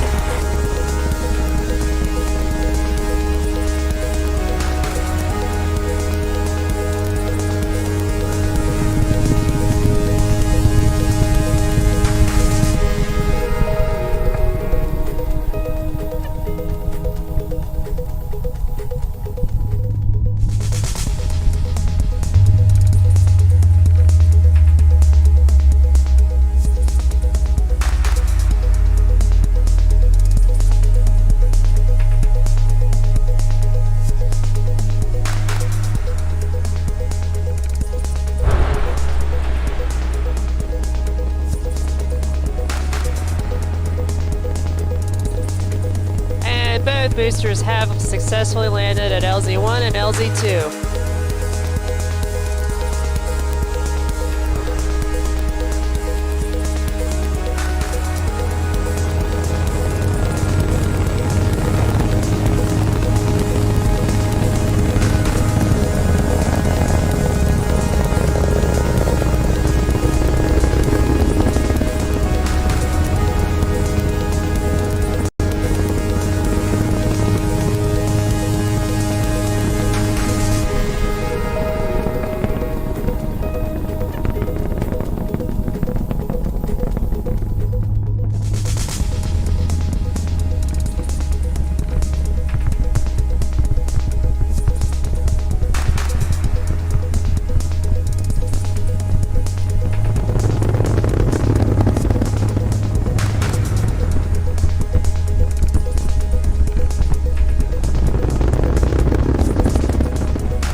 I got interested in coding because at first I was just to practice for coding interview, but then as time goes on, I'm really interested in this. This is kind of like a sport game. I like about coding because I have like background in math, and that helps a lot in solving, tackling problem. I think there's a male-female imbalance in coding. I think most of the coding competition only have men, less female. I feel like it's not normal for me because it's like just normal people. Even if female or male, they are my teammate and they help me along the way. So now my goal is to work for big tech companies, and I don't know about the future. Like if I have a side project and can do it my own startup or something. Yeah. So when I first came to Georgia Tech, I came because my dad was an alumni. And he was like, you have to go to Georgia Tech. At first I was really against it because tech seemed hard, and I was more of like a fluffy liberal arts kind of person versus a technical person. But due to some things that happened in my life, I went to be a biomedical engineer, like try to cure cancer and stuff like that. But in college, I realized I had a real passion for entrepreneurship, and CS seemed to fit into everything that had to do with entrepreneurship. And so I switched over to CS, and I haven't looked back since. A lot of people complain about, oh, there's not a lot of females in technical fields, but that opens a lot of opportunity for us to change and really like make a mark in the field itself. I talk to a lot of my male friends, and they're like, man, you have an easier time getting internships than we do because you walk in the room and they're like, oh, we don't have enough females. So there's always opportunity, and I really do appreciate that in this growing field. So I never took a coding class in high school. So I would have definitely told my younger self to take a coding class and at least try it out and see, step into the technical realm a little bit more and see where the art and technical kind of collides, because there's a lot of space for that. And if you have a passion for art, stepping into computer science is a really good way to kind of join art and the technical realm. So I think like I just be like in the class, like a normal class, introduced to algorithm. And I was like really interested in that, so I follow it, and then I got interested in it, and that's all. I saw like every other of my friends, like they also have something that they are good at, and I found myself really good at coding. Like personally, I think there is like men, I think they are usually better in math and logic and stuff, but I don't know, like, I just want like to have more girls in tech in general. I don't know, like, I think it's special for me. Like when I just came here, like there are many people told me that, oh, you are the first girl I saw, and like our 40 teams and 50 teams here, so I was very proud of it. Like in the future, I want to like prove that myself, like I can work in these industries, and then I want to like help improve the people's like quality, like by saying just building some machines that can help people life in general. I was first introduced to ICPC as a fresh-faced undergrad, very little programming experience, but I really loved the problem-solving aspect of the competition, and so I was lucky enough to compete in the regional a few years and eventually compete in a world finals, which was just an amazing experience. And then I dabbled in coaching a little, but this is my first year as a judge, and so it's been really interesting to see the contest from the other side. There are definitely not very many women in computer science and other technical fields, which is just an unfortunate fact of life, but we're gaining ground. I've been lucky enough to have some really great female mentors that shaped my career thus far, and I'm looking forward to eventually helping guide other women in computer science. If you're a contestant now, have fun. Obviously keep practicing and trying to learn more, but the first item on your list should be to have fun at these contests. If you're an aspiring contestant, give it a try. Find the team at your university and go to some practices. Even if you don't make the team or compete, you're going to learn a lot that will help you in interviews and resumes.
Hello, I'm Melinda Moore, and I'm the NSA's, National Security Agency's STEM advocate for the Research Directorate, and we are excited to be here at the North America Championship and to be the titanium sponsors.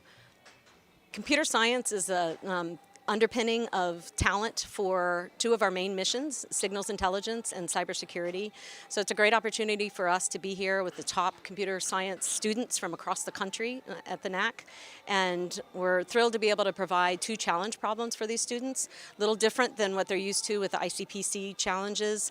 Our two challenges are, one is a software reverse engineer problem, and the other is an encryption algorithm, encryption security tool that we open sourced. And we presented about Ghidra, which is a SRE, software reverse engineer tool that we open sourced just this past year.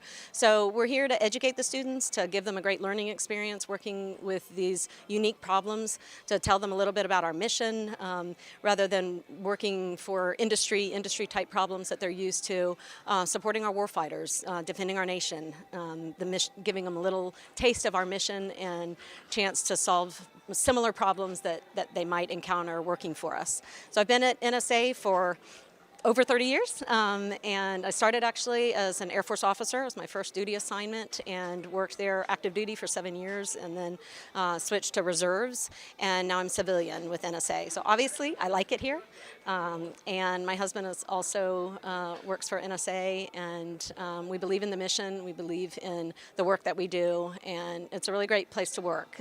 So we're giving a technical face to our agency. We have a large, strong technical workforce, both military and civilian, and it's just an honor to be here to challenge these students, to prepare them for the ICPC, and we look forward to working with students and professors and coaches over the coming months, and hopefully be back next year. So I wanted to highlight our little slick sheet that we gave to the students that provides information about our challenge problems, has links to Ghidra and SPEC that I mentioned, the security tools that I mentioned earlier that NSA developed and open sourced. At code.nsa.gov are some other open source tools that we've developed, and encourage the students to learn those techniques and tools so that they can secure their programming as they're moving in their careers. Also wanted to highlight Codebreaker Challenge. It's a challenge that our Operations Directorate, some folks from our Operations Directorate developed, and every fall from September to January, schools from across the country, students have an opportunity to participate. So if you're interested in participating next fall, you can look online, Codebreaker Challenge. I think it's at ltsnet.net, same platform as we're using for this challenge, and participate. Dashboard similar to what we use today for this NAC challenge will show the lead schools and individuals participating in Codebreaker, and it's a 7-step, some hard reverse engineer problems that they can try and solve over a longer period. So we encourage you to join us with that problem set as well. My name is Leanne Ma. I work at NSA. I'm a hiring manager. The NSA is a great place to work because of the mission we have. Where in the world can you watch on the news the Sony attack, but internally you're working on the event that's happening in the real world, trying to figure out who did it, how did they do it, and sharing the information with the stakeholders that we're legally allowed to share with. And sometimes we are doing things that are saving lives because we are providing intelligence for folks at theater, so it's meaningful. As opposed to when I was in the private sector, I worked for a big company where I was producing a software product. So it's just a usual life cycle of a product where you start on it, and then you kind of ramp down, and then you ramp back up. So to me, it's a mission first, so it's meaningful, more meaningful in my opinion. So that would be one thing. I think the second thing would be I like the job stability and flexibility, the ability to try different things and work on different things, and to move laterally within an organization and see what I like. And I would say third thing would be the education benefits. We have great education benefits. A lot of folks who join us with a bachelor's degree, they end up going back to get their master's degree or PhD. There are many different opportunities you can take advantage of. Also, flexibility in the sense that after your first 2 years, you are pretty much out of probationary period, and you can move around pretty easily. If you find a job, if you don't like your supervisor or you find another job that you like, you can just apply, and if you get it, you just go. You can go to other sites that we have, like Colorado, Texas, Hawaii, Georgia. Or if you ever want to live abroad, there are opportunities to do that too. So you can commit to a few years living abroad and working abroad for a couple of years. So those will be great opportunities to carve out what you want to do. There are also opportunities to be liaison with other three-letter acronym agencies. So those are pretty good options to have. So that's what I mean by flexibility, the ability to try different things and move laterally and see what you like. And I would say, finally, the last thing would be work-life balance. We have pretty good benefits in terms of the amount of annual leave, federal holidays, all kinds of different leaves that you will get. You start off with 2 weeks of vacation, 2 weeks of federal holidays, 2 weeks of sick leave. On top of that, you have morale building activity hours, you have weather-related closing. So all in all, you probably get at least 8 weeks to start off with. And after just 3 years of service, you get probably another 2 weeks. So that's a significant amount of time off that you get. And also, they just instituted a new program last year, actually, where you're allowed to take 3 hours off to work out every week at company time. So I think that's a pretty good balance. And the work hours in most offices are pretty flexible. The core hours are 10 to 2 usually. And so that allows you to have the flexibility to come in at the time that works for your personal lifestyle or your family. My best piece of advice, if you're looking for a job, is to find something you're passionate about that really speaks to you and pursue it.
My coach is that truly he's almost kind of just like another student.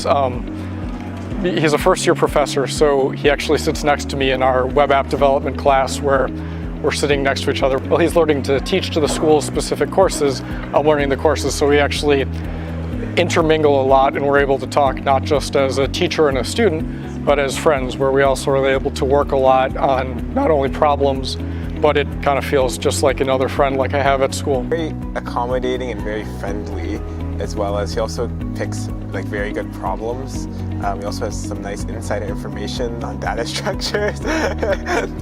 Our coach was a world finalist, so he knows the deal.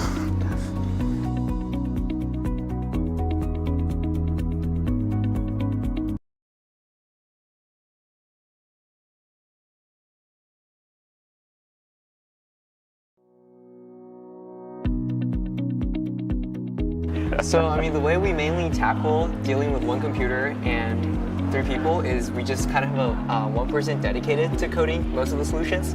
And then that way, every person is either working in a pair or individually solving a problem.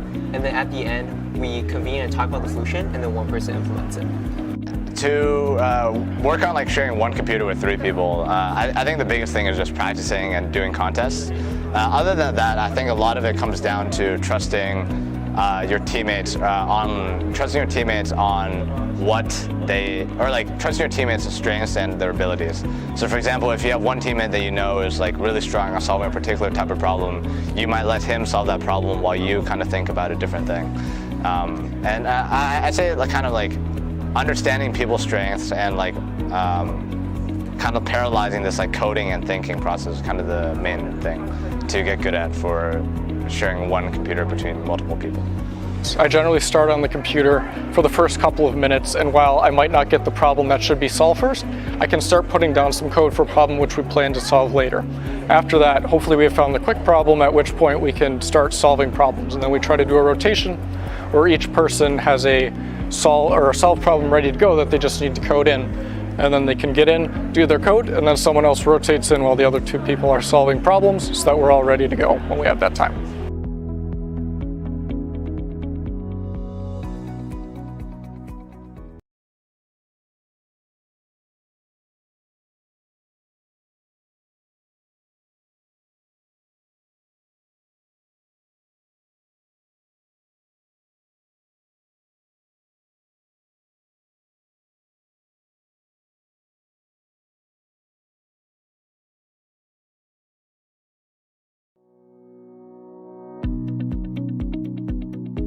So, I mean, the way we mainly tackle dealing with one computer and 3 people is we just kind of have a one person dedicated to coding most of the solutions. And then that way, every person is either working in a pair or individually solving a problem. And then at the end, we convene and talk about the solution, and then one person implements it. To work on like sharing one computer with 3 people, I think the biggest thing is just practicing and doing contests. Other than that, I think a lot of it comes down to trusting your teammates on what they, or like trusting your teammates' strengths and their abilities. So for example, if you have one teammate that you know is like really strong on solving a particular type of problem, you might let him solve that problem while you kind of think about a different thing. And I'd say like kind of like understanding people's strengths and like kind of parallelizing this like coding and thinking process is kind of the main thing to get good at for sharing one computer between multiple people. I generally start on the computer for the first couple of minutes, and while I might not get the problem that should be solved first, I can start putting down some code for a problem which we plan to solve later. After that, hopefully we have found the quick problem, at which point we can start solving problems. And then we try to do a rotation where each person has a solved problem ready to go that they just need to code in. And then they can get in, do their code, and then someone else rotates in while the other 2 people are solving problems so that we're all ready to go when we have that time.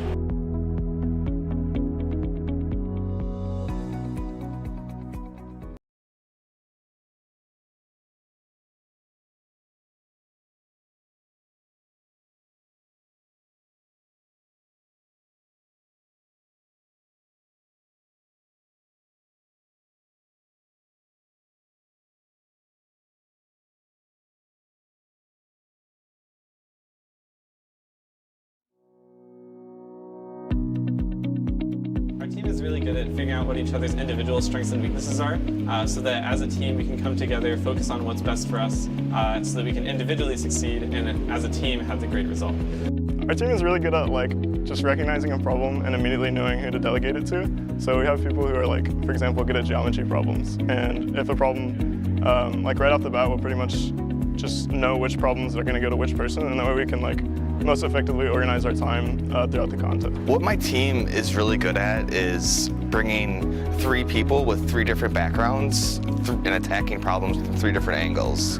One teammate is extremely good at math, and another teammate is really strong, experienced programmer in general. And then me, I like to kind of organize the team and bring different perspectives on different things.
Out of 40 teams and 50 teams here, so I was pretty proud of it.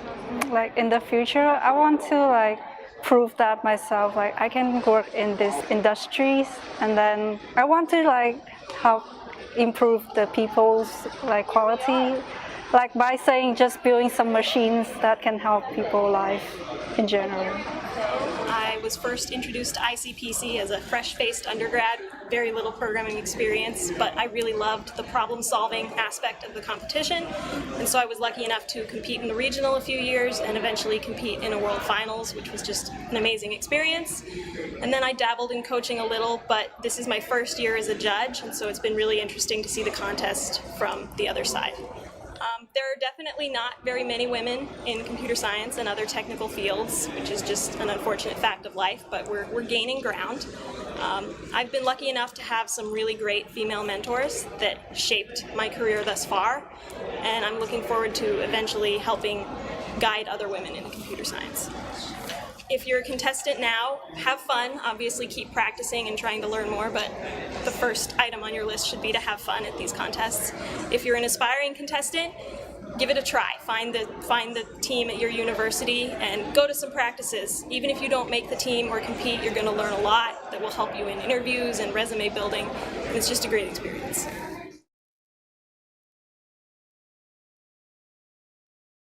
Hello, I'm Melinda Moore, and I'm the NSA's, National Security Agency's STEM advocate for the Research Directorate, and we are excited to be here at the North America Championship and to be the titanium sponsors. Computer science is a underpinning of talent for two of our main missions, signals intelligence and cybersecurity. So it's a great opportunity for us to be here with the top computer science students from across the country at the NAC. And we're thrilled to be able to provide two challenge problems for these students, a little different than what they're used to with the ICPC challenges. Our two challenges are, one is a software reverse engineer problem, and the other is an encryption algorithm, encryption security tool that we open sourced. And we presented about Ghidra, which is a SRE, software reverse engineer tool that we open sourced just this past year. So we're here to educate the students, to give them a great learning experience working with these unique problems, to tell them a little bit about our mission, rather than working for industry type problems that they're used to, supporting our warfighters, defending our nation, giving them a little taste of our mission and chance to solve similar problems that they might encounter working for us. So I've been at NSA for over 30 years, and I started actually as an Air Force officer. It was my first duty assignment, and worked there active duty for 7 years, and then switched to reserves, and now I'm civilian with NSA. So obviously I like it here, and my husband is also works for NSA, and we believe in the mission, we believe in the work that we do, and it's a really great place to work. So we're giving a technical face to our agency. We have a large, strong technical workforce, both military and civilian, and it's just an honor to be here to challenge these students, to prepare them for the ICPC, and we look forward to working with students and professors and coaches over the coming months, and hopefully be back next year. So I wanted to highlight our little slick sheet that we gave to the students that provides information about our challenge problems, has links to Ghidra and SPEC that I mentioned, the security tools that I mentioned earlier that NSA developed and open source. At code.nsa.gov are some other open source tools that we've developed, and encourage the students to learn those techniques and tools so that they can secure their programming as they're moving in their careers. Also wanted to highlight Codebreaker Challenge. It's a challenge that our Operations Directorate, some folks from our Operations Directorate developed, and every fall from September to January, schools from across the country, students have an opportunity to participate.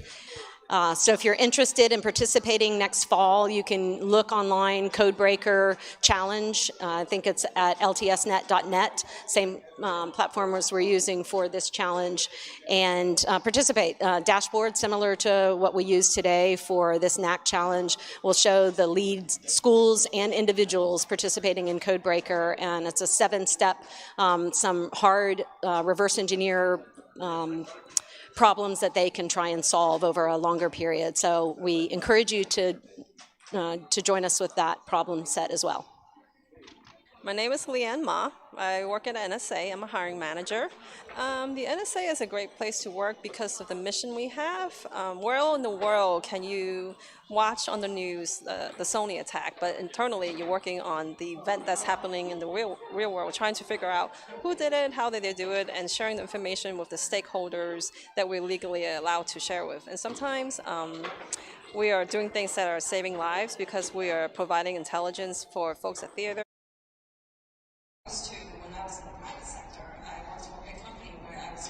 A company where I was producing a software product, so it's just a usual life cycle of a product where you start on it, and then you kind of ramp down, and then you ramp back up. So to me, it's a mission first, so it's more meaningful in my opinion. So that would be one thing. I think the second thing would be I like the job stability and flexibility. the ability to try different things and work on different things, and to move laterally within an organization and see what I like. And I would say third thing would be the education benefits. We have great education benefits. A lot of folks who join us with a bachelor's degree, they end up going back to get their master's degree or PhD. There are many different opportunities you can take advantage of. Also, flexibility in the sense that after your first 2 years, you are pretty much out of probationary period, and you can move around pretty easily. If you find a job, if you don't like your supervisor or you find another job that you like, you can just apply, and if you get it, you just go. You can go to other sites that we have, like Colorado, Texas, Hawaii, Georgia. Or if you ever want to live abroad, there are opportunities to do that too. So you can commit to a few years living abroad and working abroad for a couple of years. So those will be great opportunities to carve out what you want to do.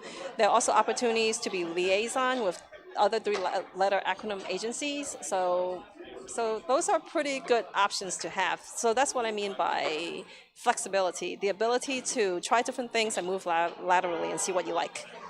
And I would say, finally, the last thing would be work-life balance. We have pretty good benefits in terms of the amount of annual leave, federal holidays, all kinds of different leaves that you will get. You start off with 2 weeks of vacation, 2 weeks of federal holidays, 2 weeks of sick leave. On top of that, you have morale building activity hours, you have weather-related closing. So on all, you probably get at least 8 weeks to start off with.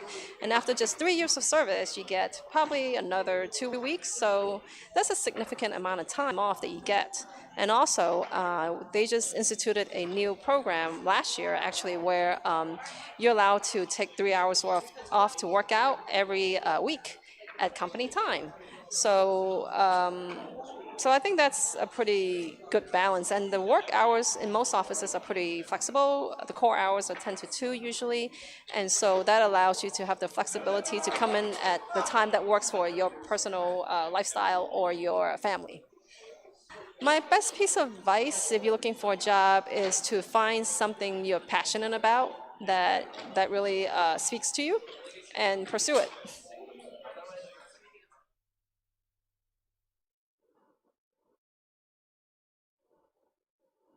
Good evening.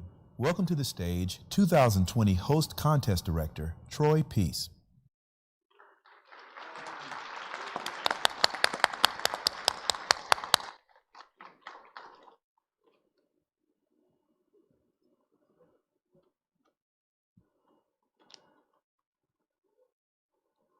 Good evening.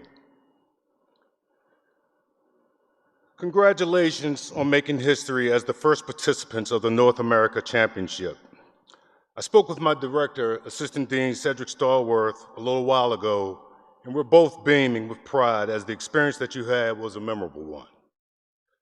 A number of thank yous are in order, so please bear with me as I recognize a few individuals.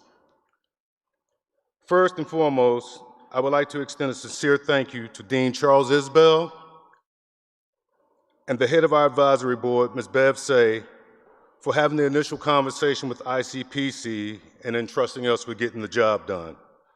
As you both know, it hasn't always been easy, but thank the Lord we got it done. So thank you again for the opportunity and support.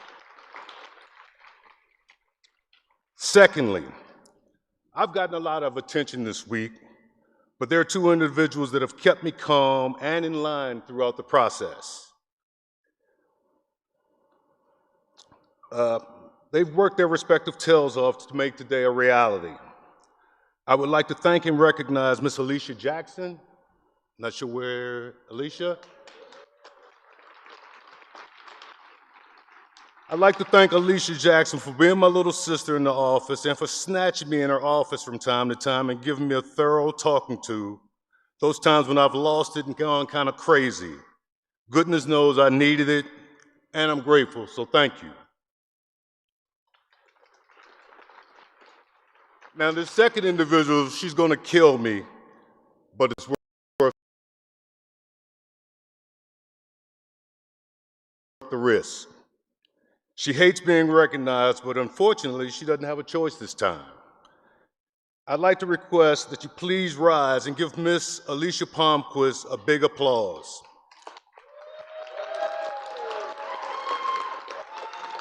Her dedication, effort, tears, mean looks, and colorful words that she's given to AJ and I throughout this process when we get to cutting up is more appreciated than I could ever express. I've told you 500 times, but here's number 501, 502, and 503. I don't know where she went, but thank you, thank you, thank you. Enrollment and community for your support and efforts and supportive ears throughout the process. Cedric, Saida, and Zach, Oliver, Kristen, Jasmine, Megan, Christy, Nakima, Jennifer, and Tamar, thank you.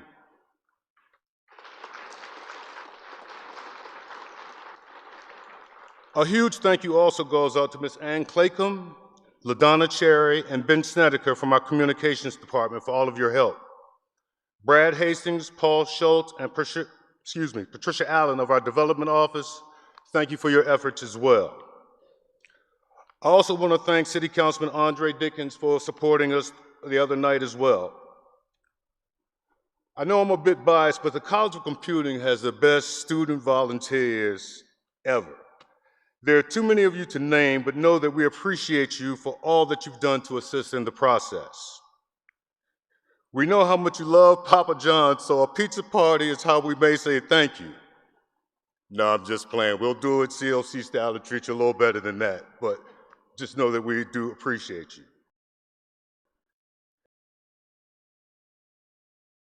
This is a personal thank you to my student assistants, Jillian, Pam, for keeping me sane the last 3 months, but I also want to thank Mr. Jackson Smith, our yoga instructor, for just coming through and doing what he did. You're all incredible, and I love you guys. I would also like to say thanks, and a big we did it, to the North American Championship Committee. Tony, Ed, Frederick, Isaac, and Kathy, Donna and Mark, John, Warren, Van B, Melissa, and Kevin, thank you for all of your support. Lastly, thank you again to our sponsors. We sincerely appreciate all that you do for our students. I'm obviously excited and appreciative, but I've said enough for now, and I don't want to get that look from the big boss. So at this time, I would like to introduce you to the big boss, the Dean of the College of Computing, Dr. Charles Isbell, would like to say a few words.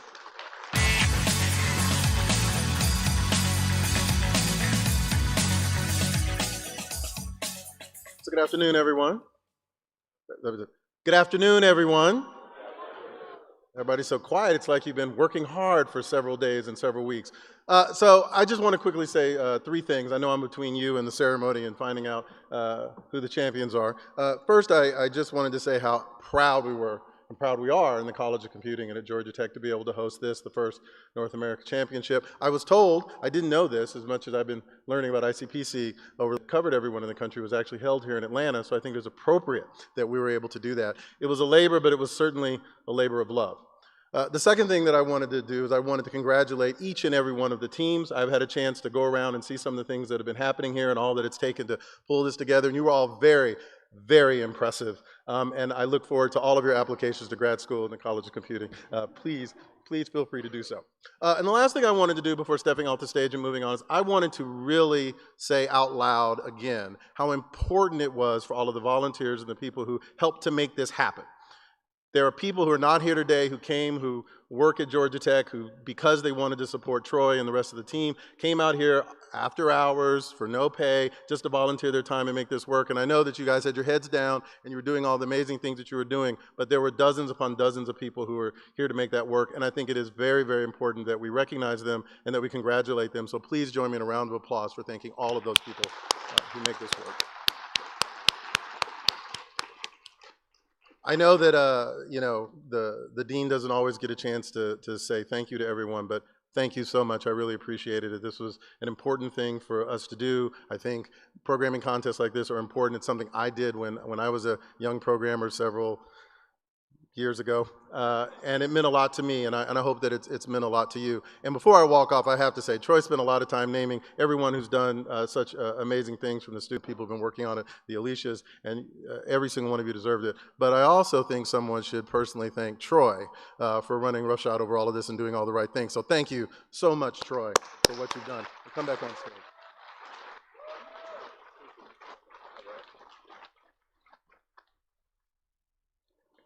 And at this time, I would like to introduce Ms. Toni Logar, the 2020 ICPC North American Championship Contest Co-Director.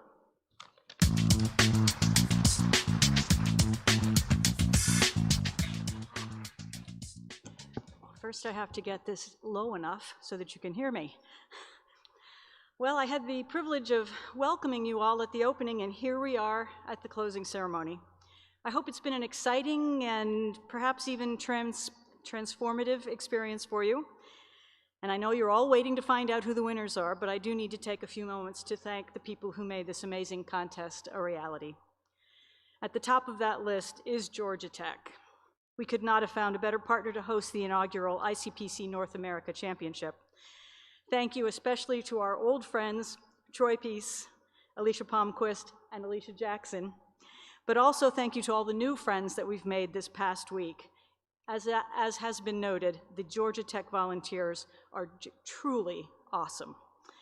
I also want to thank the hardworking North American Championship Organizing Committee, Frederick Niemela, the co-director, Mark Furon, who's been our technical wizard, Warren McAvoy, who's worked with News and Live, Isaac Traxler, our guru of operations, and David Van Brackle, who has been the director of judging. And of course, all of the ICPC leadership and the ICPC volunteers who came together in Atlanta. Some you have seen, but many have been behind the curtain the whole time. I apologize that I can't give each of you a shout out, but please know how incredibly valuable each of you have been to this effort. Our gracious hosts, Georgia Tech, will be mailing each of you a commemorative brochure that will have pictures of the event and all sorts of information, but it will also contain a list of the names of all of the people who worked so hard to make this contest happen. When you take a look at that list, you will fully understand the magnitude of this endeavor. Finally, congratulations to all of you. You are and always will be the few who earned a place at the ICPC North America Championship. Thank you.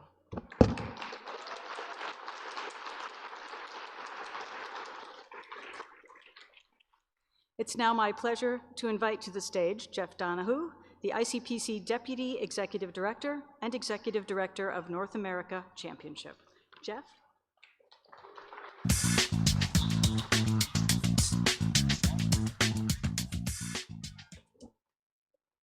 Ignore the guy stealing the laptop.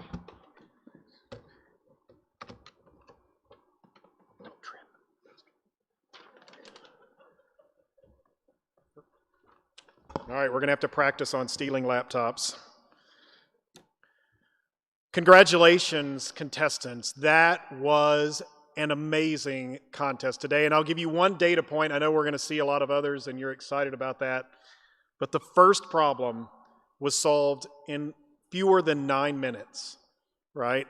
I mean, honestly, I think it would take me 9 minutes to read the problems, but that you could identify the problem to solve, read the problem, and come together as a team in 9 minutes, that's amazing.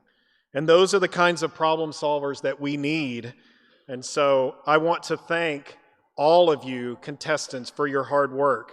You know, I was walking around the contest floor and I saw that you were trusting each other and you were believing in yourselves, and the results that we're going to see in just a little bit testify to all of that.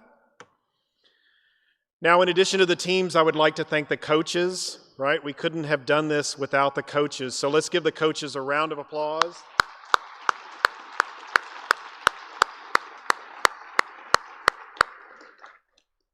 I would also like to thank the universities that have come together for ICPC. There are thousands, over 3,300 universities around the world that have made all this possible. And so without the universities, we could not be successful. This is indeed a contest of the universities of the world and the universities of North America.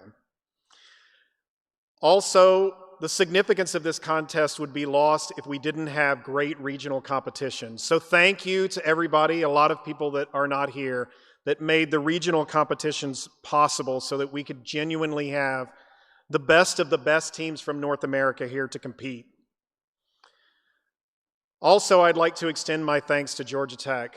The College of Computing at Georgia Tech is an amazing institution. I know that because I've been able to work with them over these last several months with the team from ICPC and the team from Georgia Tech coming together to put on our inaugural North America Championship, and it has been an amazing championship. So join me in thanking Georgia Tech.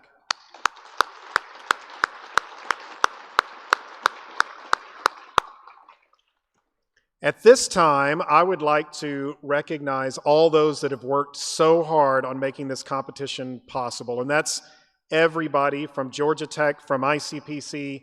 So if you were part of the organizing committee, planning committee, volunteers here on site, runners, marshals, whatever, please stand and let's give you a round of applause.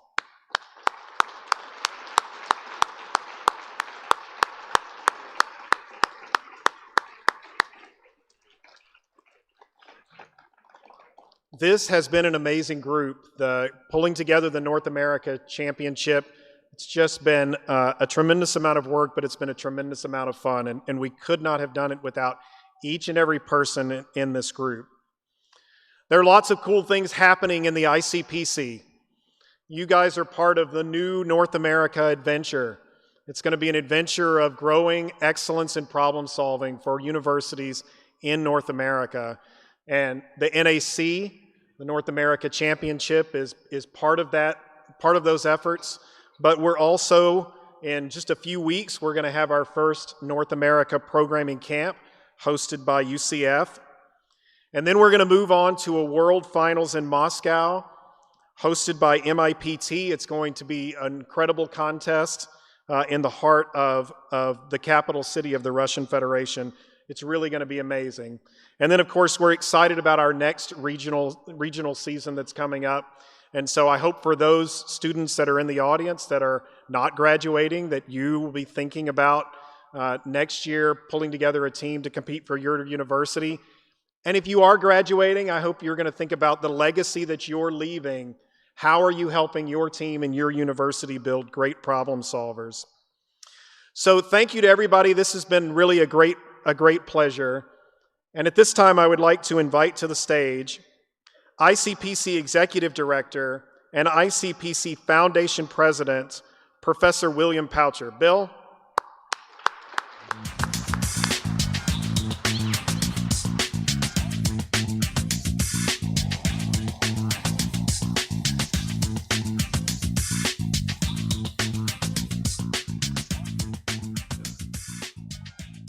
It's indeed a pleasure to be here and to see all of you and to see the level of investment that we have here in the ICPC and in raising the bar of excellence in algorithmic, trustworthy software development. It's just absolutely amazing. And so thank you from the bottom of my heart for being you and making this commitment. I will tell you that there is a secret that I'm going to share today about one of the reasons for the success of the ICPC, and that's the Donahues. Jeff and Lisa are just absolutely amazing. They totally embraced making sure that that this event would happen in their respective domains, and I appreciate that. Lisa, you have to stand up. Jeff's always standing up.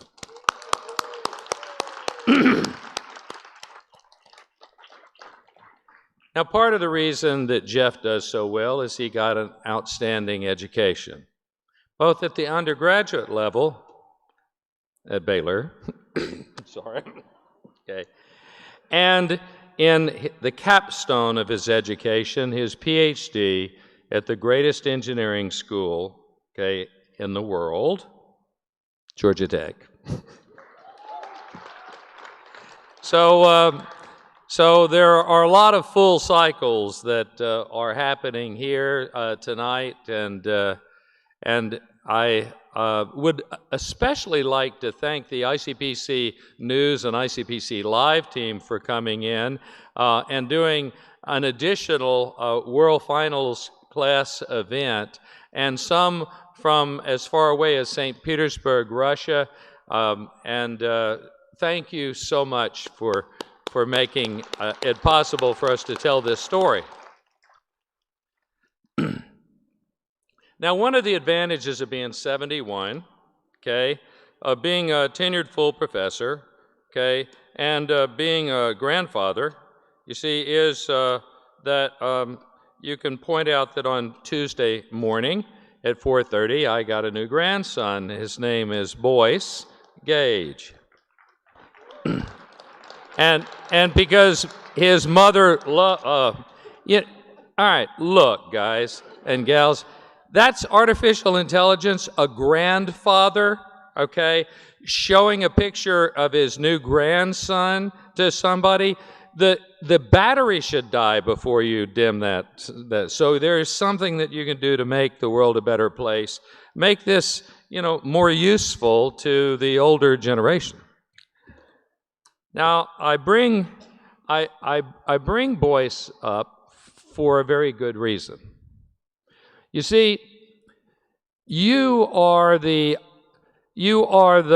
cutting edge, you're the avant-garde of the digital revolution, which is the digital renaissance. There's no revolution needed.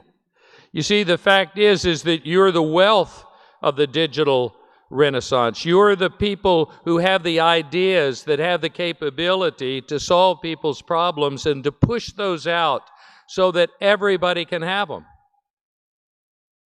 And when I look at the responsibility that you have and the opportunity that you have to make a difference, to build on a platform that we've tried to build for you, okay, an even more stable platform and a bigger platform that everyone has the opportunity to build on.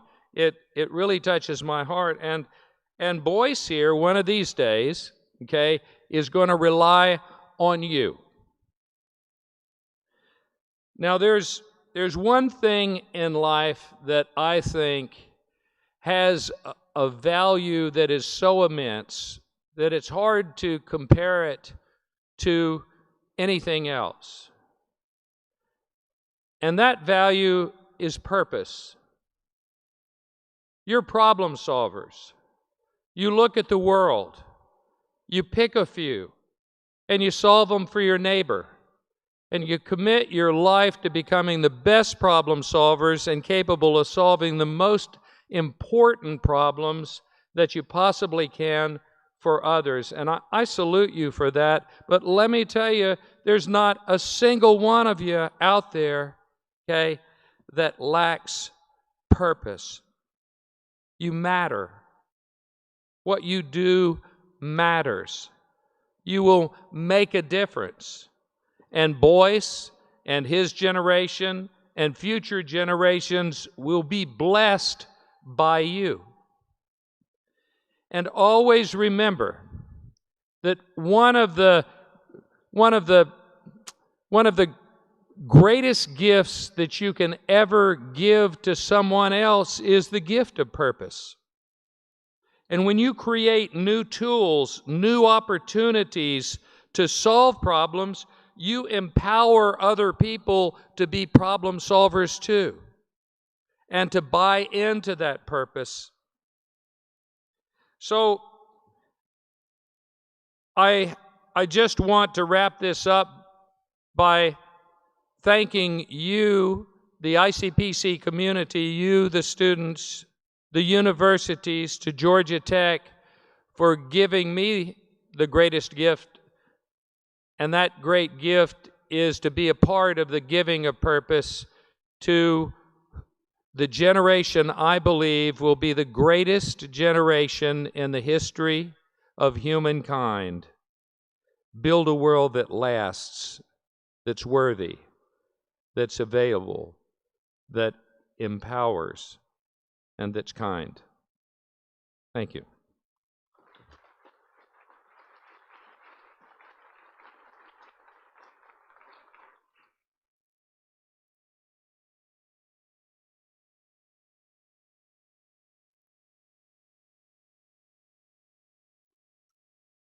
Thank you, Bill. And speaking of organizations that build and empower, I would like to again recognize the ICPC North America Outstanding Community Leadership Award recipients. And those recipients we've recognized at the opening ceremony, but I would like to mention them again for all that they've contributed, and that is JetBrains and 2 Sigma. So join me in giving them a round of applause for their community leadership.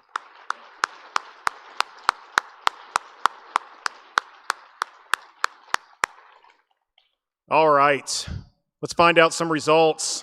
To do that, I would like to invite James Comer, President of UPE, and Orlando Madrigal, UPE Executive Director, to the stage to present the first Problem Solved Award. Remember, the first one, fewer than 9 minutes. It's amazing.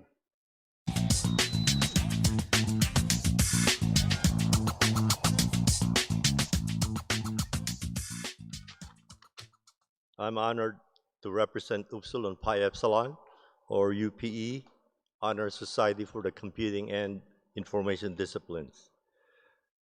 Holding the first North American Championship at Georgia Tech is a historic event for UPE. The first programming contest was held at Texas A&M by the first UPE chapter in the mid-1970s and involved colleges and universities around the College Station area.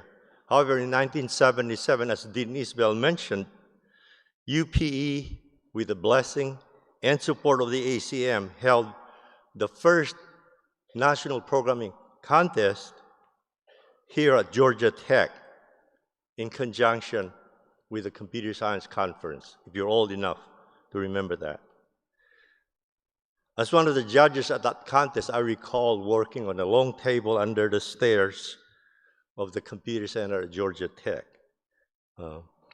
UPE has always been an active participant in all of the past ICPC events, and today we are honored to present to you the team that submitted the first correct solution to a problem at this contest. Now I present to you Dr. James Comer, UPE President. Thank you.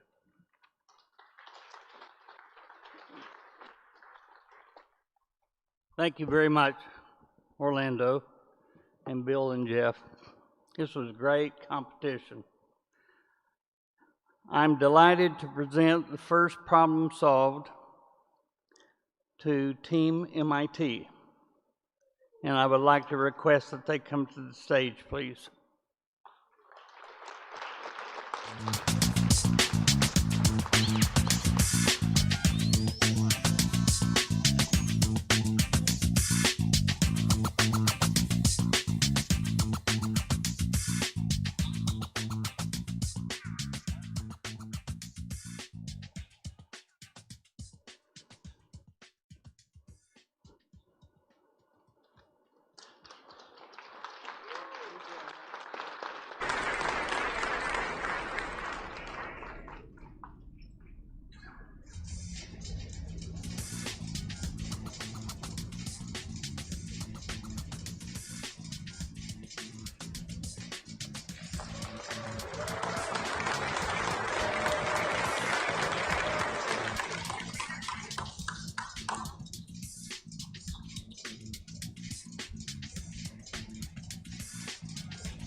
At the end of this ceremony today, if your team earned a First to Solve award, you can pick those plaques up at the UPE table over here on the far side of the room. And then we would like to take a nice photo of you at the end with your sponsor up here on the stage. Thank you and congratulations. That, by the way, is what we call the Texas two-step.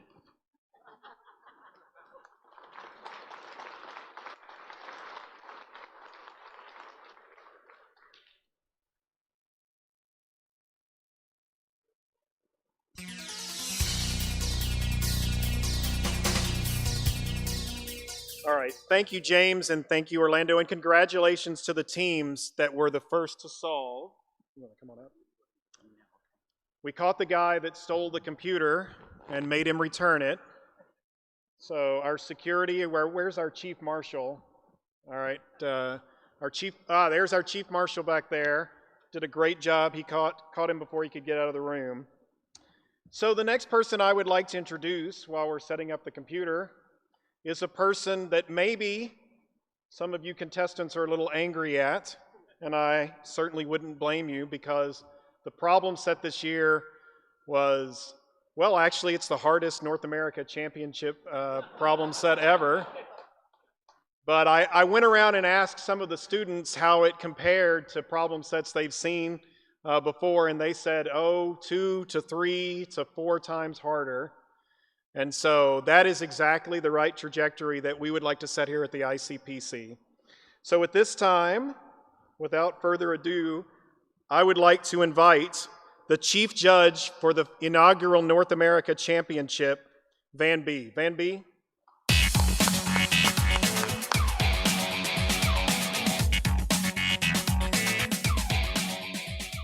Well, hi there. I hope that you enjoyed the problem set.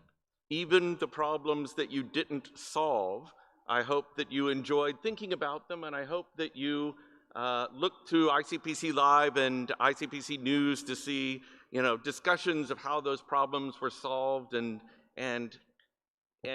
learned how to solve them, and I hope that that's interesting for you, and hope that you learn from that experience. Putting together a problem set is a very interesting, sometimes arduous, but always rewarding process. I was walking on the floor earlier and I snuck up on a student who I heard saying, I don't know if I'm qualified to be a judge. Well, let me tell you, every single one of you in this room is qualified to be a judge. And when your competing days are over, and when you, and if you don't decide to go into coaching, I would encourage you to look into being a judge. Even if you don't know that much right now, you can contribute and you can learn from the other people who are judges with you, and they can learn from you. So I would encourage you, when you're done with competing, if you're not going to go into coaching, and coaching is a good thing to do, then I'd encourage you to look into judging. Judging is more than just interesting problems. There's a lot of work involved in crafting those problems, in stating them correctly, in creating the data, making sure the data is correct, writing solutions for the data, writing what we call cheese solutions, which are solutions which are close but shouldn't work, to make sure that our data is strong. It's a lot of work, and I had a tremendous set of judges helping for this contest. And I would like my judges to stand if they're here. Many of my judges are probably not here because they know what the results are, but I'd like the judges for the contest to stand, and I'd like to acknowledge them.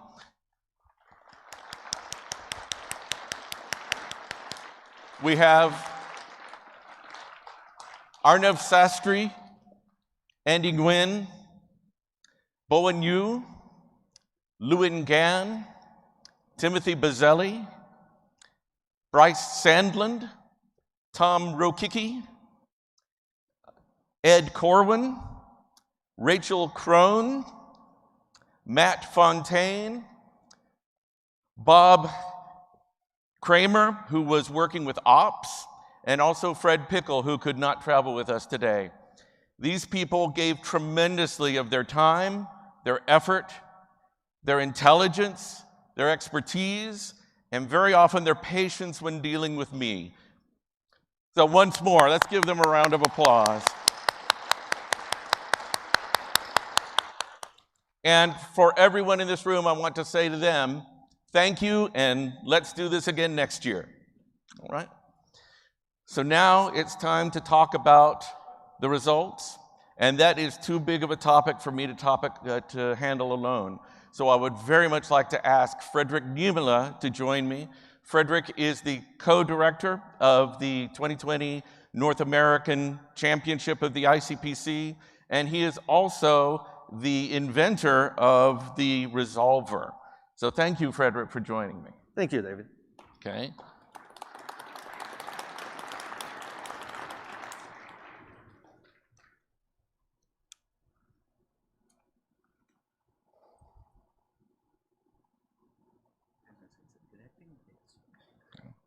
I think we look good.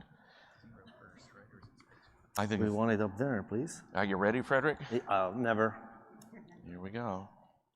So this is the scoreboard as the time it was frozen an hour before the contest was over. But there's one exception. The pending solutions that you see in yellow are all of the pending solutions that were submitted in the final hour.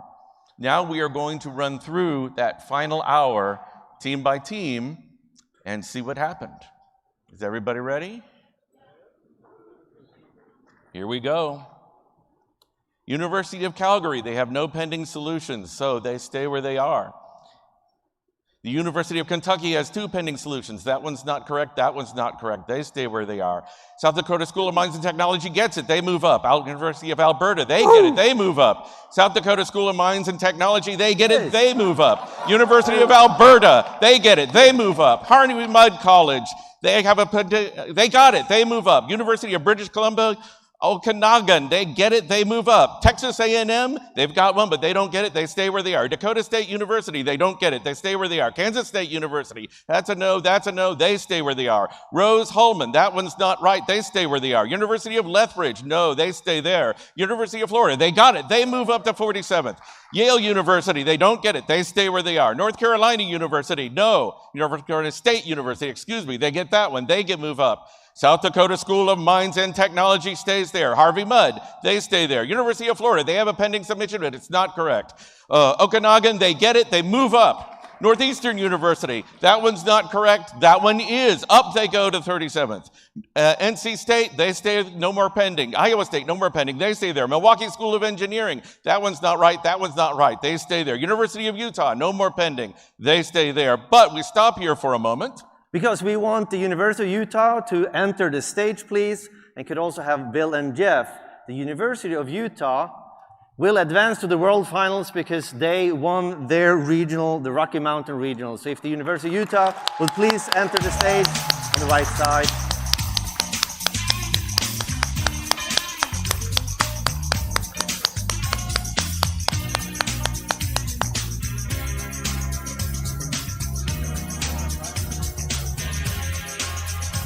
Congratulations. See you in Moscow.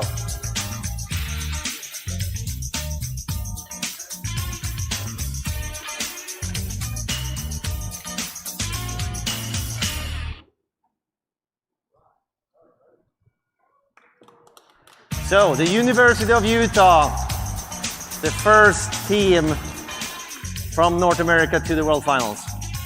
There will be more though.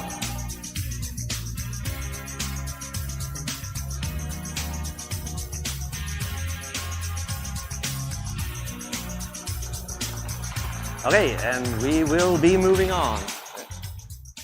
And here we go. Next up is Truman State University. They've got 2 pending solutions. The first one is good. Up they go to 37th. North Carolina Chapel Hill, that one's not good. They stay. Drexel is done. University of Cal San Diego, that one's not correct. That one is. Up they go. Washington University St. Louis, up they go. That one's correct. Washington State University, they've got another one and one more, and up they go because that one's right. Northeastern, they're done, no more pending. Truman State, that one's pending, but it's not right. They stay there. Okanagan, they stay there. Washington University St. Louis, they stay there. FIT, they stay there. Cal San Diego, no more pending. Rice University, they stay where they are. UCLA, they move up to 30th. Case Western University, that one's not right, they stay. Nebraska Lincoln, they stay where they are. Toronto, that first one is not right. That second one is correct, they move up to 27th. Michigan, that first one is correct, they move up to 26th. UCLA again, but they're done, they stay there. University of Maryland, that one's not right, they have to stay where they are. Texas at Dallas, they move up to 9th place. Brown University, that one's not right, they stay. University of Toronto stays. Emory University, that one's not right. University of Michigan, that one is not right, they stay. University of Washington, no more pending. Cornell University, that one's right, up to 9th. California Institute of Technology, that one's right, up they go. Chicago, that one's not right, they stay. Rochester, they're done. Princeton University, no more pending. Stanford University, that one's not right, there they stay. Virginia Tech, they stay where they are. University of California, Berkeley stays there. Duke University, that one's not right, there they stay. Columbia University, they're up to 7th. University of Texas, Austin, that one's not right, but that one is, up they go to 10th. University of Wisconsin-Madison, that one's not right, they stay where they are, but we stop here. Because we want the University of Wisconsin-Madison to please enter the stage. Bill and Jeff, come back up. University of Wisconsin-Madison advances to the World Finals because they won their region, the North Central region. Please enter on the right side.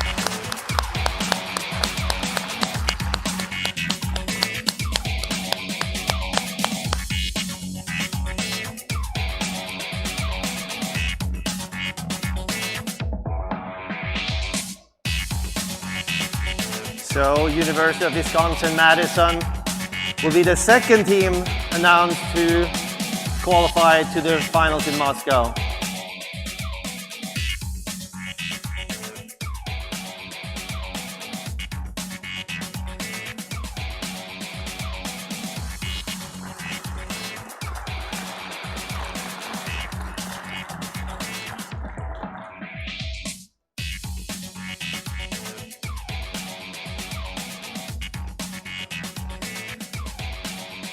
Thank you so much, and we will be seeing you in Moscow this summer. Continuing. And on we go. Next up is, I can say it a little more slowly, the University of Southern California, and they've got a pending solution. It is not right, they stay there. Illinois, that first one is not right, but the second one is. Up they go to 7th place. Swarthmore, that first one, that is wrong, they get 7th place. British Columbia, that one's not right, but the other one, it's not right either. They stay where they are, but we stop here for a moment. Because please, University of British Columbia, enter the stage, because as winners of their region, the Pacific Northwest, they will also qualify to the World Finals in Moscow.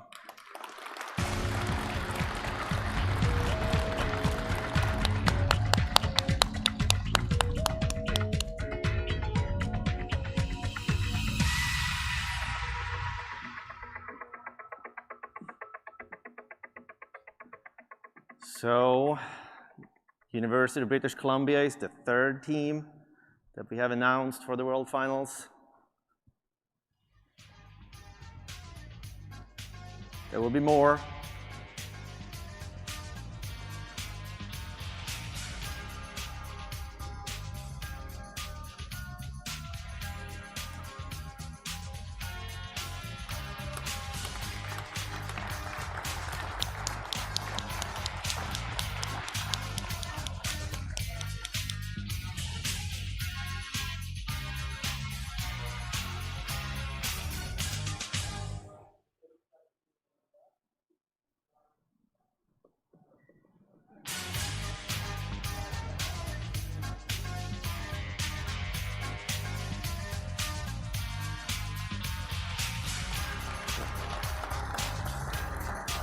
Thank you so much, University of British Columbia.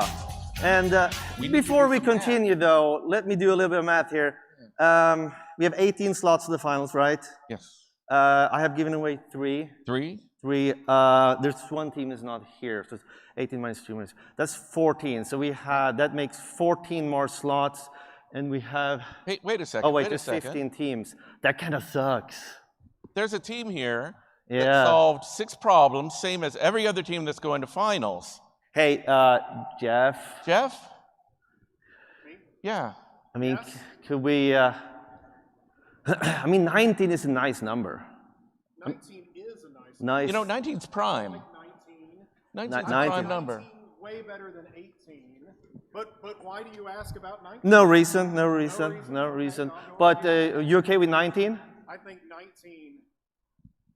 think 19 is an awesome number. Okay. Why do you ask? No, I mean 8.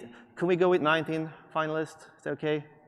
19 from North America to the World Finals? Yeah. Well, since 19 is my favorite number, then let's raise it from 18 to 19, heading to the 2020 World Finals in Moscow. Congratulations. Thank you, Jeff.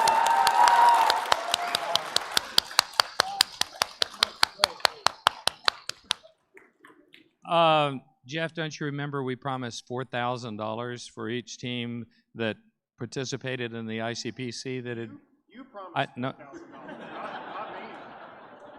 $4,000, yeah. You do understand that we get our funding from these folks up here, you know, National Security, IBM, JetBrains, and BlackRock, and DeShaw, and Jane Street, and L3 Harris, and Universal Parks, Prodigy, SpaceX, 2 Sigma. What do you think? Should I spring for another $4,000? Okay, let me check on the college fund for Boyce, and I'll get back to you. Oh gosh, why don't we just do it to honor Troy? All right? Okay, we'll do that. Thank you. Okay, so tech team, did you update the resolver to reflect this? You done? Okay, we can continue. Go on. So next, University of Texas at Dallas. They have no submissions, but we're going to stop here. Because the University of Texas at Dallas, please enter the stage because, oh, sorry, that's me.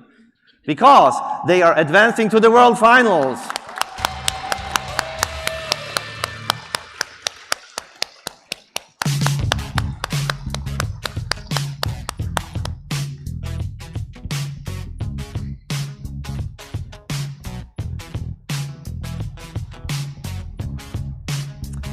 University of Texas at Dallas, advancing to the World Finals in Moscow this summer.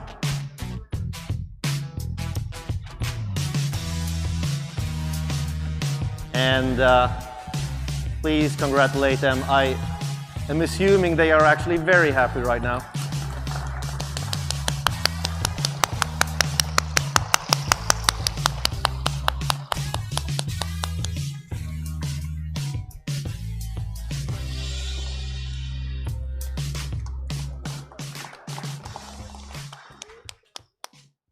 Okay, and we continue. And next is Caltech, the California Institute of Technology. They have no pending solutions. They're in 14th, but we want them up on stage. So please, California Institute of Technology, enter the stage because they are the winners of the ICPC North America West, and they will also advance to the World Finals. For this, I would like to invite Bill and Ali to hand out the prize.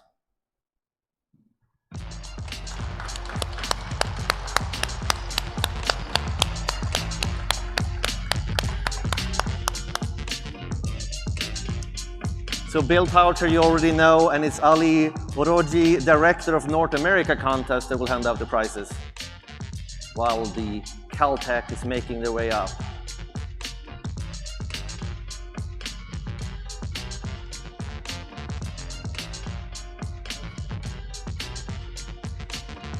Okay, I do not think that was the shortest path, but I also don't think there was any shortest path problems, maybe for next year. Oh, there was a shortest path problem. Oh, there was? Yes, it was the problem that everybody got. Apparently not. Well, they made it to the World Finals, and they are the champions of ICPC North America West.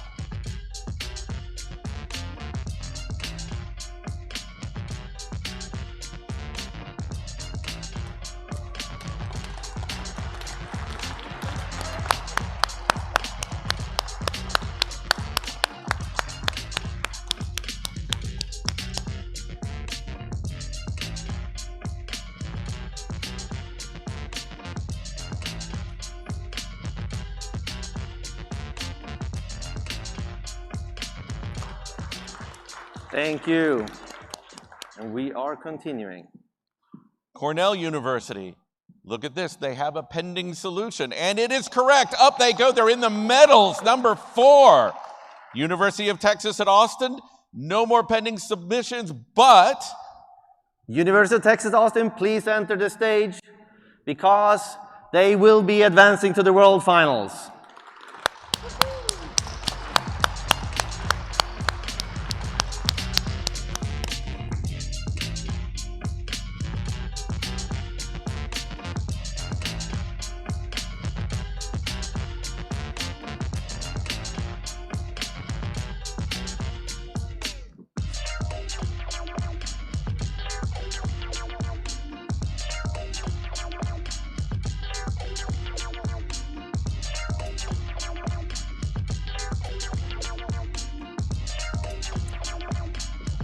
So UT Austin also won their regional, the South Central region, and they will be joining us in Moscow this summer.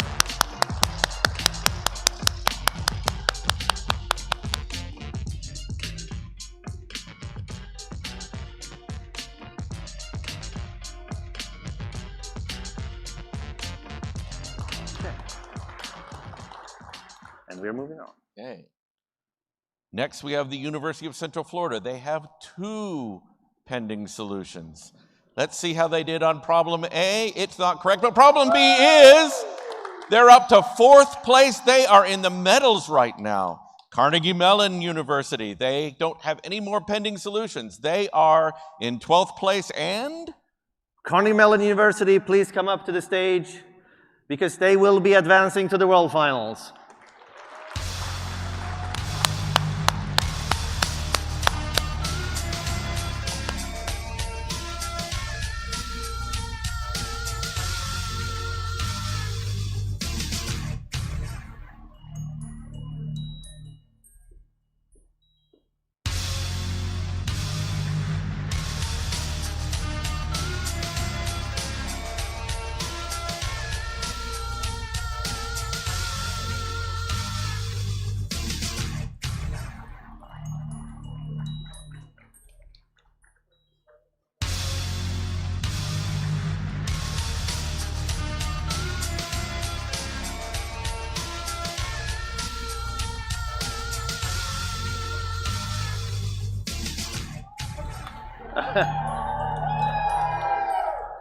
Thank you, Carnegie Mellon.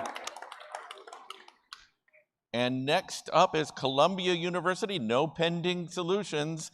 They're at 11th place, and Columbia University, please come up to the stage because they will be advancing to the World Finals.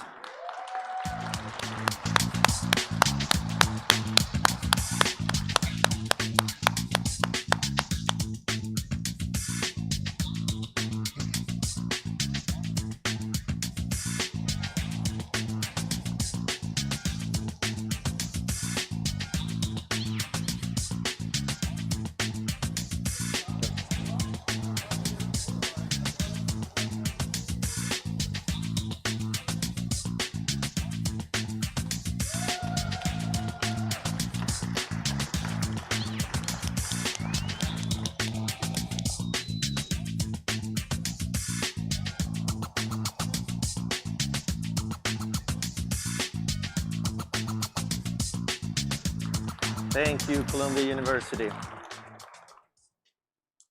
University of Illinois at Urbana-Champaign has no pending solutions. They're in 10th place, and welcome them up to the stage because the University of Illinois at Urbana-Champaign are the winners or the champions of ICPC North America Midwest. They will also advance to the World Finals, and they did win their regional, the Mid-Central Regional. So welcome University of Illinois at Urbana-Champaign, the champions of ICPC North America Midwest, to the stage, please.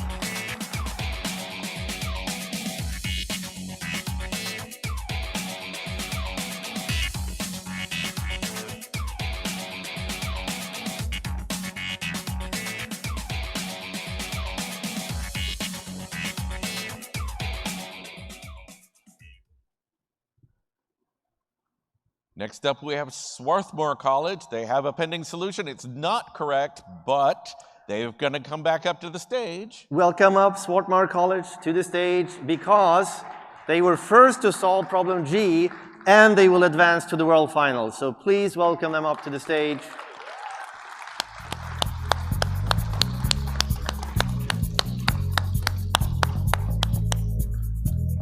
Swarthmore College also won their regional, I believe, the Mid-Atlantic region. So success is not new to them. They also solved every problem first in the practice contest. Oh, thank you.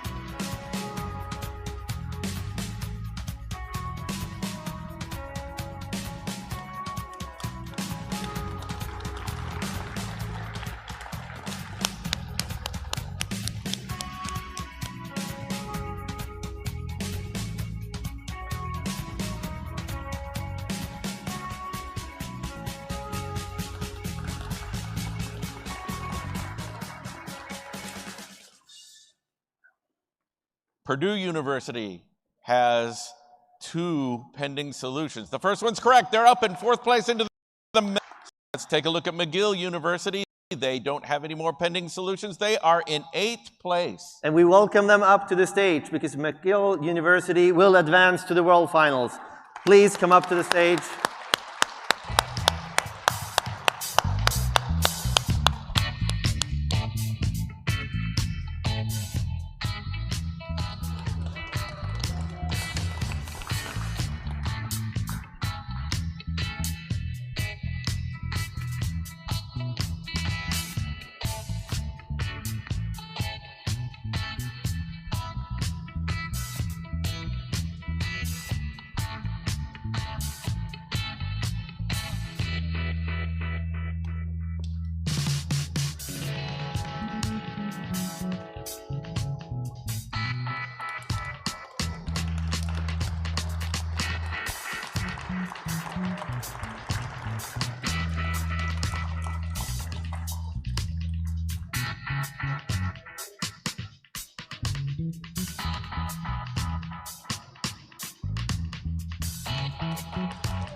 New York University, they've got 2 pending submissions. Let's see what happened. The first one is correct. They're up into the 5th place. Cornell University, they have no more pending submissions, so they are in 7th. So Cornell University, please come up to the stage. They will advance to the World Finals.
Cornell, can you show me that list one more time?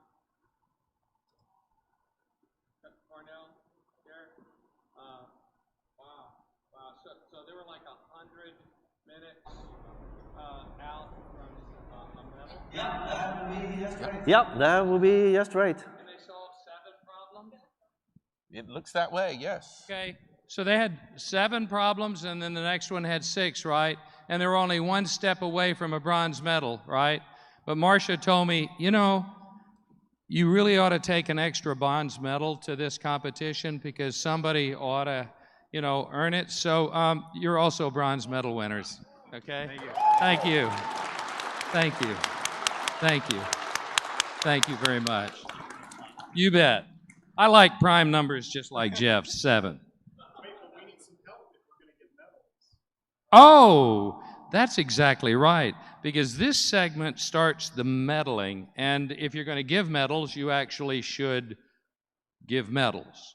Okay, so Jeff, why don't you invite the crew up to do the medaling ceremony, and if you'll wait right here, we'll take care of it. All right, thank you, Bill, and congratulations, Cornell. So please join me on the stage. Steve Bourne, Foundation Board Member. Charles Isbell, Dean of the Georgia Tech College of Computing. James Comer, President of UPE. Tony Logar, NAC 2020 Contest Co-Director and Deputy Director of North America Contest. Ali Aruji, Director of North America Contest. And Bev C., Chair of the Georgia Tech College of Computing Advisory Board.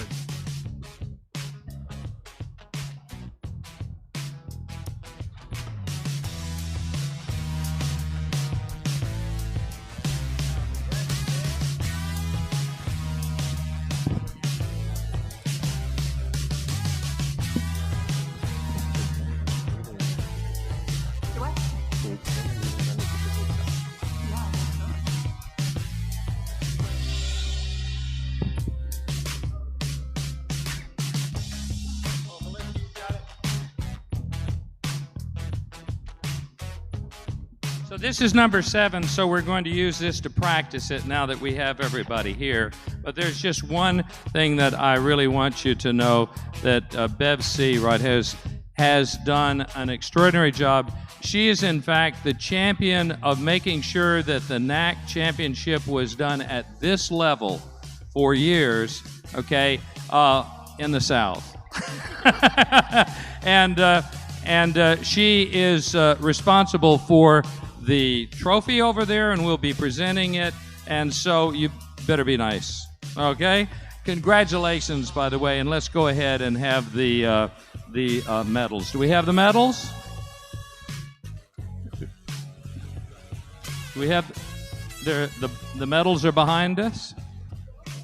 So that's okay. So good. We have the medals. Okay. These are our bronze medalists. Okay, so here is your plaque, bronze medalists. Okay.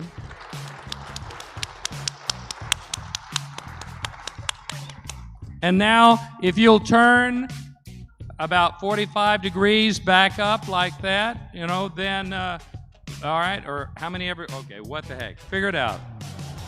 You know, it's really nice to be around smart people. Okay, are the medals where they ought to be? All right, let's get this picture. Do we have to do the shuffle? Okay, shuffle, shuffle, shuffle, shuffle. We got it? Tony?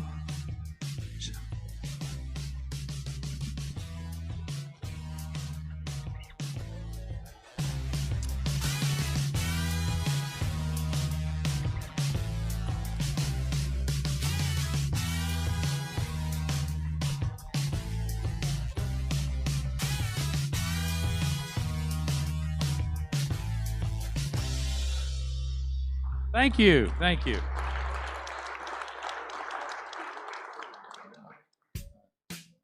Well, Frederick, we're into the medals. It seems we are. A little earlier than expected, but I think a little it's bit really earlier. cool. Things happen, you know. Yes. So, for the remaining 6 medals, we will actually be calling all of the remaining 6 teams up to the stage, and then we will resolve the rest and see which medal they'll get. We know for all the remaining top 6 teams, we know they will get 1 medal. We don't quite necessarily know which one yet. So if I could have please to the stage the top 6 teams: Massachusetts Institute of Technology, Georgia Institute of Technology, Harvard University, Purdue University, New York University, and the University of Central Florida. Please come up to the stage. Please enter on your right side.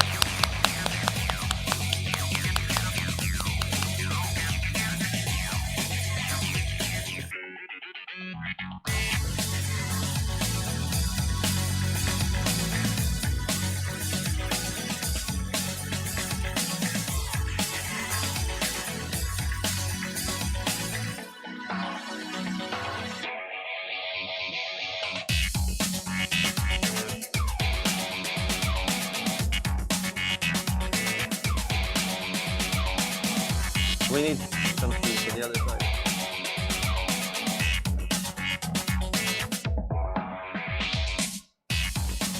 Listen.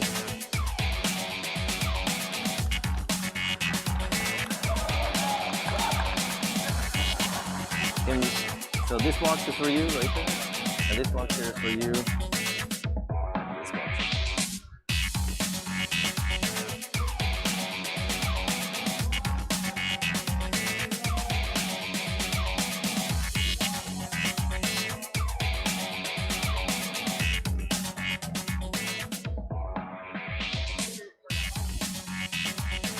Excuse me. Excuse me. University, please come forward. Thank you. That is lovely, but Oh. We didn't have these when I was a young professor. Okay, so we're going to have all of the medalists in here. You know, you make a little exception, right? And then that has a mushrooming effect, as it turns out. As I told the front row, I don't care. I like to give medals to people who deserve them, right? Okay, so have we got you in there? Thank you. So, the University of Central Florida has no more pending submissions, but they do have a first to solve, and they are a bronze medal winner. They will advance to the World Finals. They are the first to solve problem F, and they solved a total of 7 problems. So please, the University of Central Florida, welcome them to the center stage.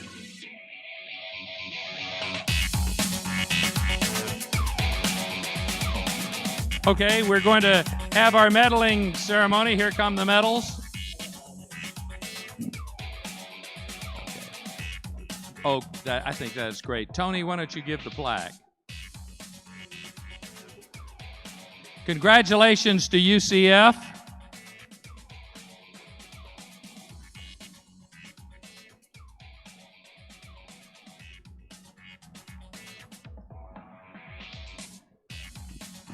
All right, have we got, tell us what to do.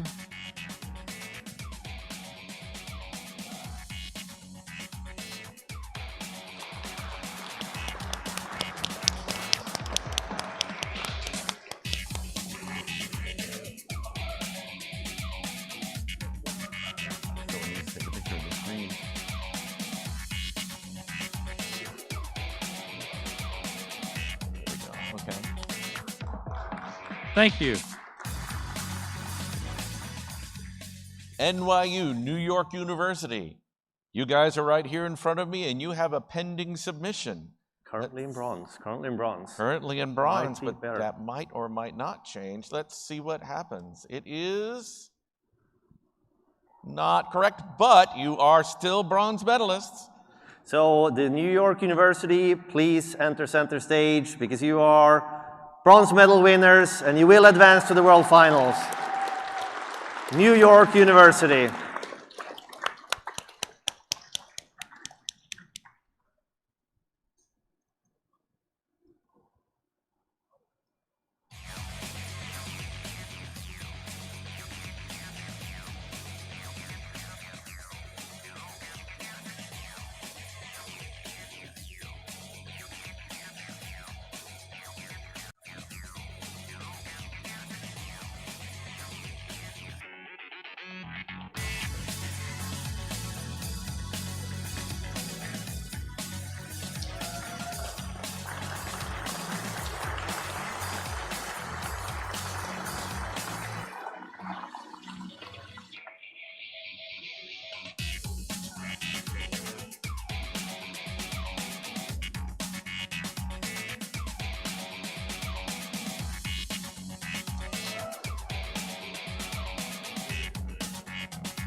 Purdue University.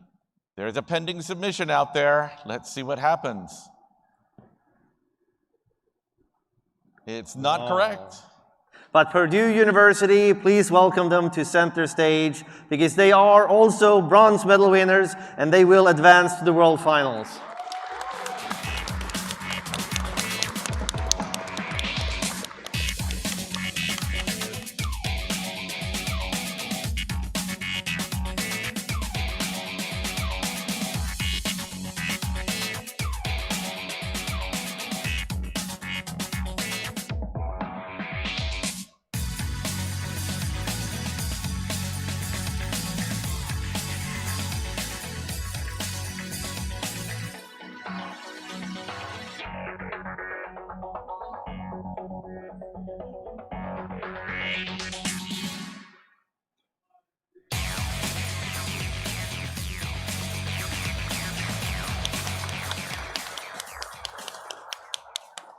So now we're finished with the bronzes, and we're moving on. Moving on to gold or silver. Wait a second. Now, are the next ones the silvers and the golds? Is that right? That is correct. Well, I've always felt like, that some point in the medal ceremony, you have to remember the people who are going to make those medals so incredibly valuable to others.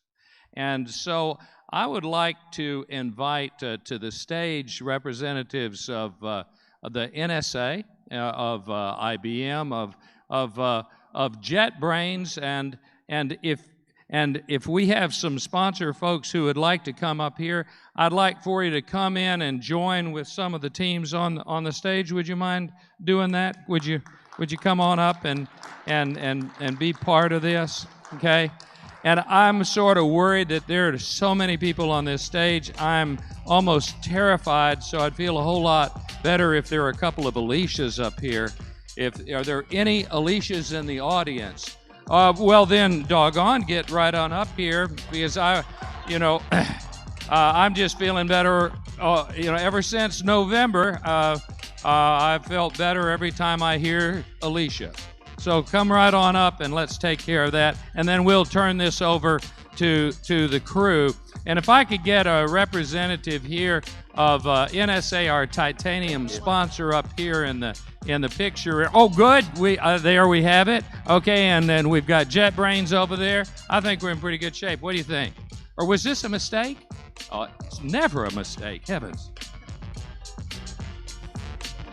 All right, thank you to all the sponsors. Frederick Van B, can we do the rest? Well, I mean, should we really? Or are we done? Is that the end of the ceremony? Oh, we'll continue. Okay, let's go on. Harvard University, you've got a pending submission. You could jump Georgia Tech, the host, but you stay at third place. You get a silver medal. So that means Harvard University, please come to the center stage. You are a silver medal winner. You will advance to the World Finals, and you were first to solve both problems A and H.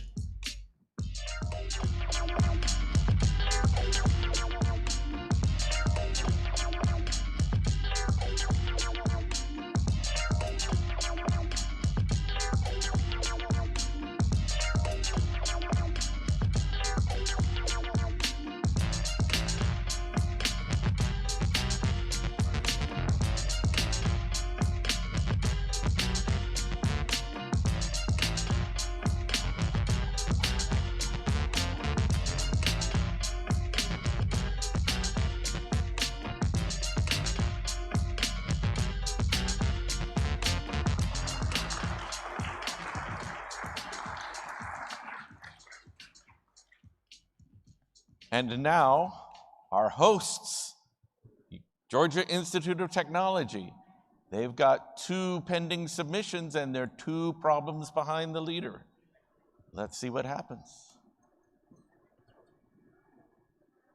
That one's not correct, but that one is. They get 9 problems.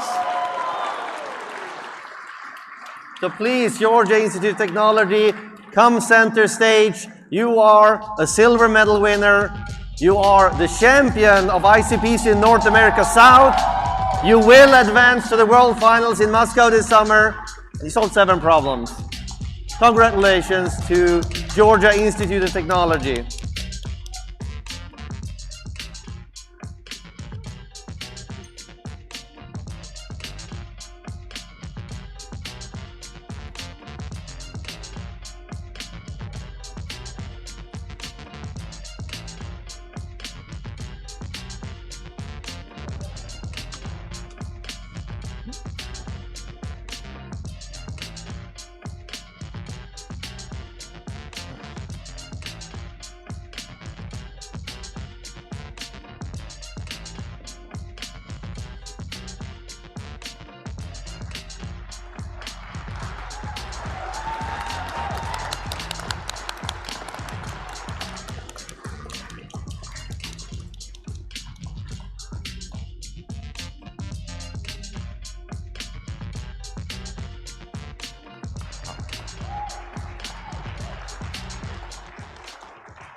Well, Frederick, we know who the gold medalists are, but there's still some drama here.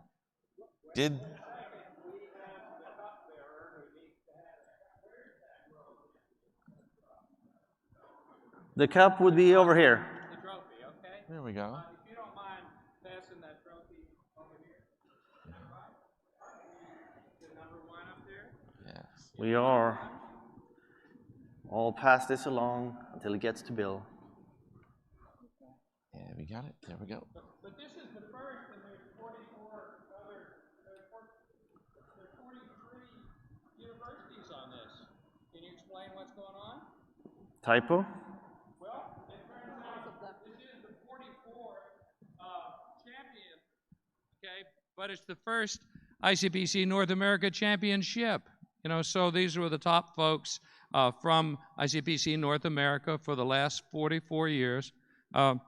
And by the way, the first one got to go on this trophy because the competition, the finals, started right here in Atlanta. Thank you, Georgia Tech. And Bev, okay. So, who's up? MIT, but they've got 2 pending solutions. We know that they're the gold medalists, but did they all kill this contest? Let's take a look. Don't be sad, Venby. It was a good problem set. Oh, well, I'm just going to have to try harder next year. And the first one, no, they didn't, but they're still gold medalists. So, then let me finally present to you the reason why we're all here. The gold medalists and champions of the first ICPC North America Championship. They are also the champions of ICPC North America East. They had the first solution in the contest. They will totally, absolutely advance to the World Finals. And they were first to solve problems B, C, I, J, K, and L. Congratulations, Scott.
So one more big round of applause to MIT.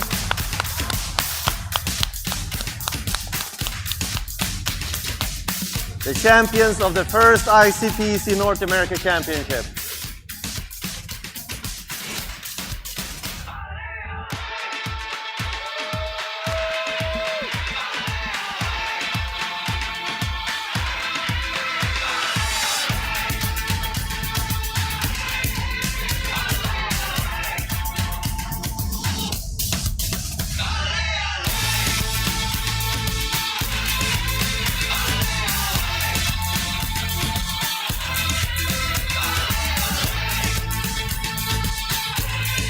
Thank you once again, everybody, and we give one more big round of applause to MIT as everybody leaves the stage to the left. To our left, everybody leaves the stage to the left. And I have the pleasure of inviting our next speaker.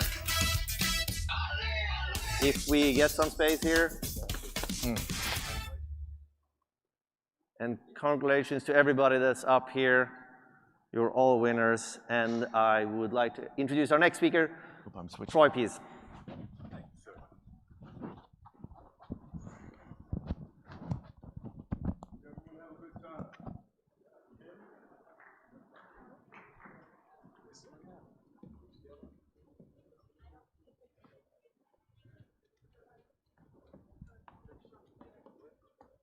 Did everyone have a good time? Give everyone a big hand. One last big hand. At this time, I'd like to give you an invitation to a celebration. Are you guys ready to celebrate? You don't sound like it. Are you ready to celebrate? Awesome, awesome, awesome. Well, I'm extending an invitation to you to the Painted Duck. Few details. The buses will be loading at Morcel's. You all know where Morcel's is? Good, good, good. There will also be another bus leaving at 6:30 for those who have to stick around for photographs. Transportation issues for tomorrow.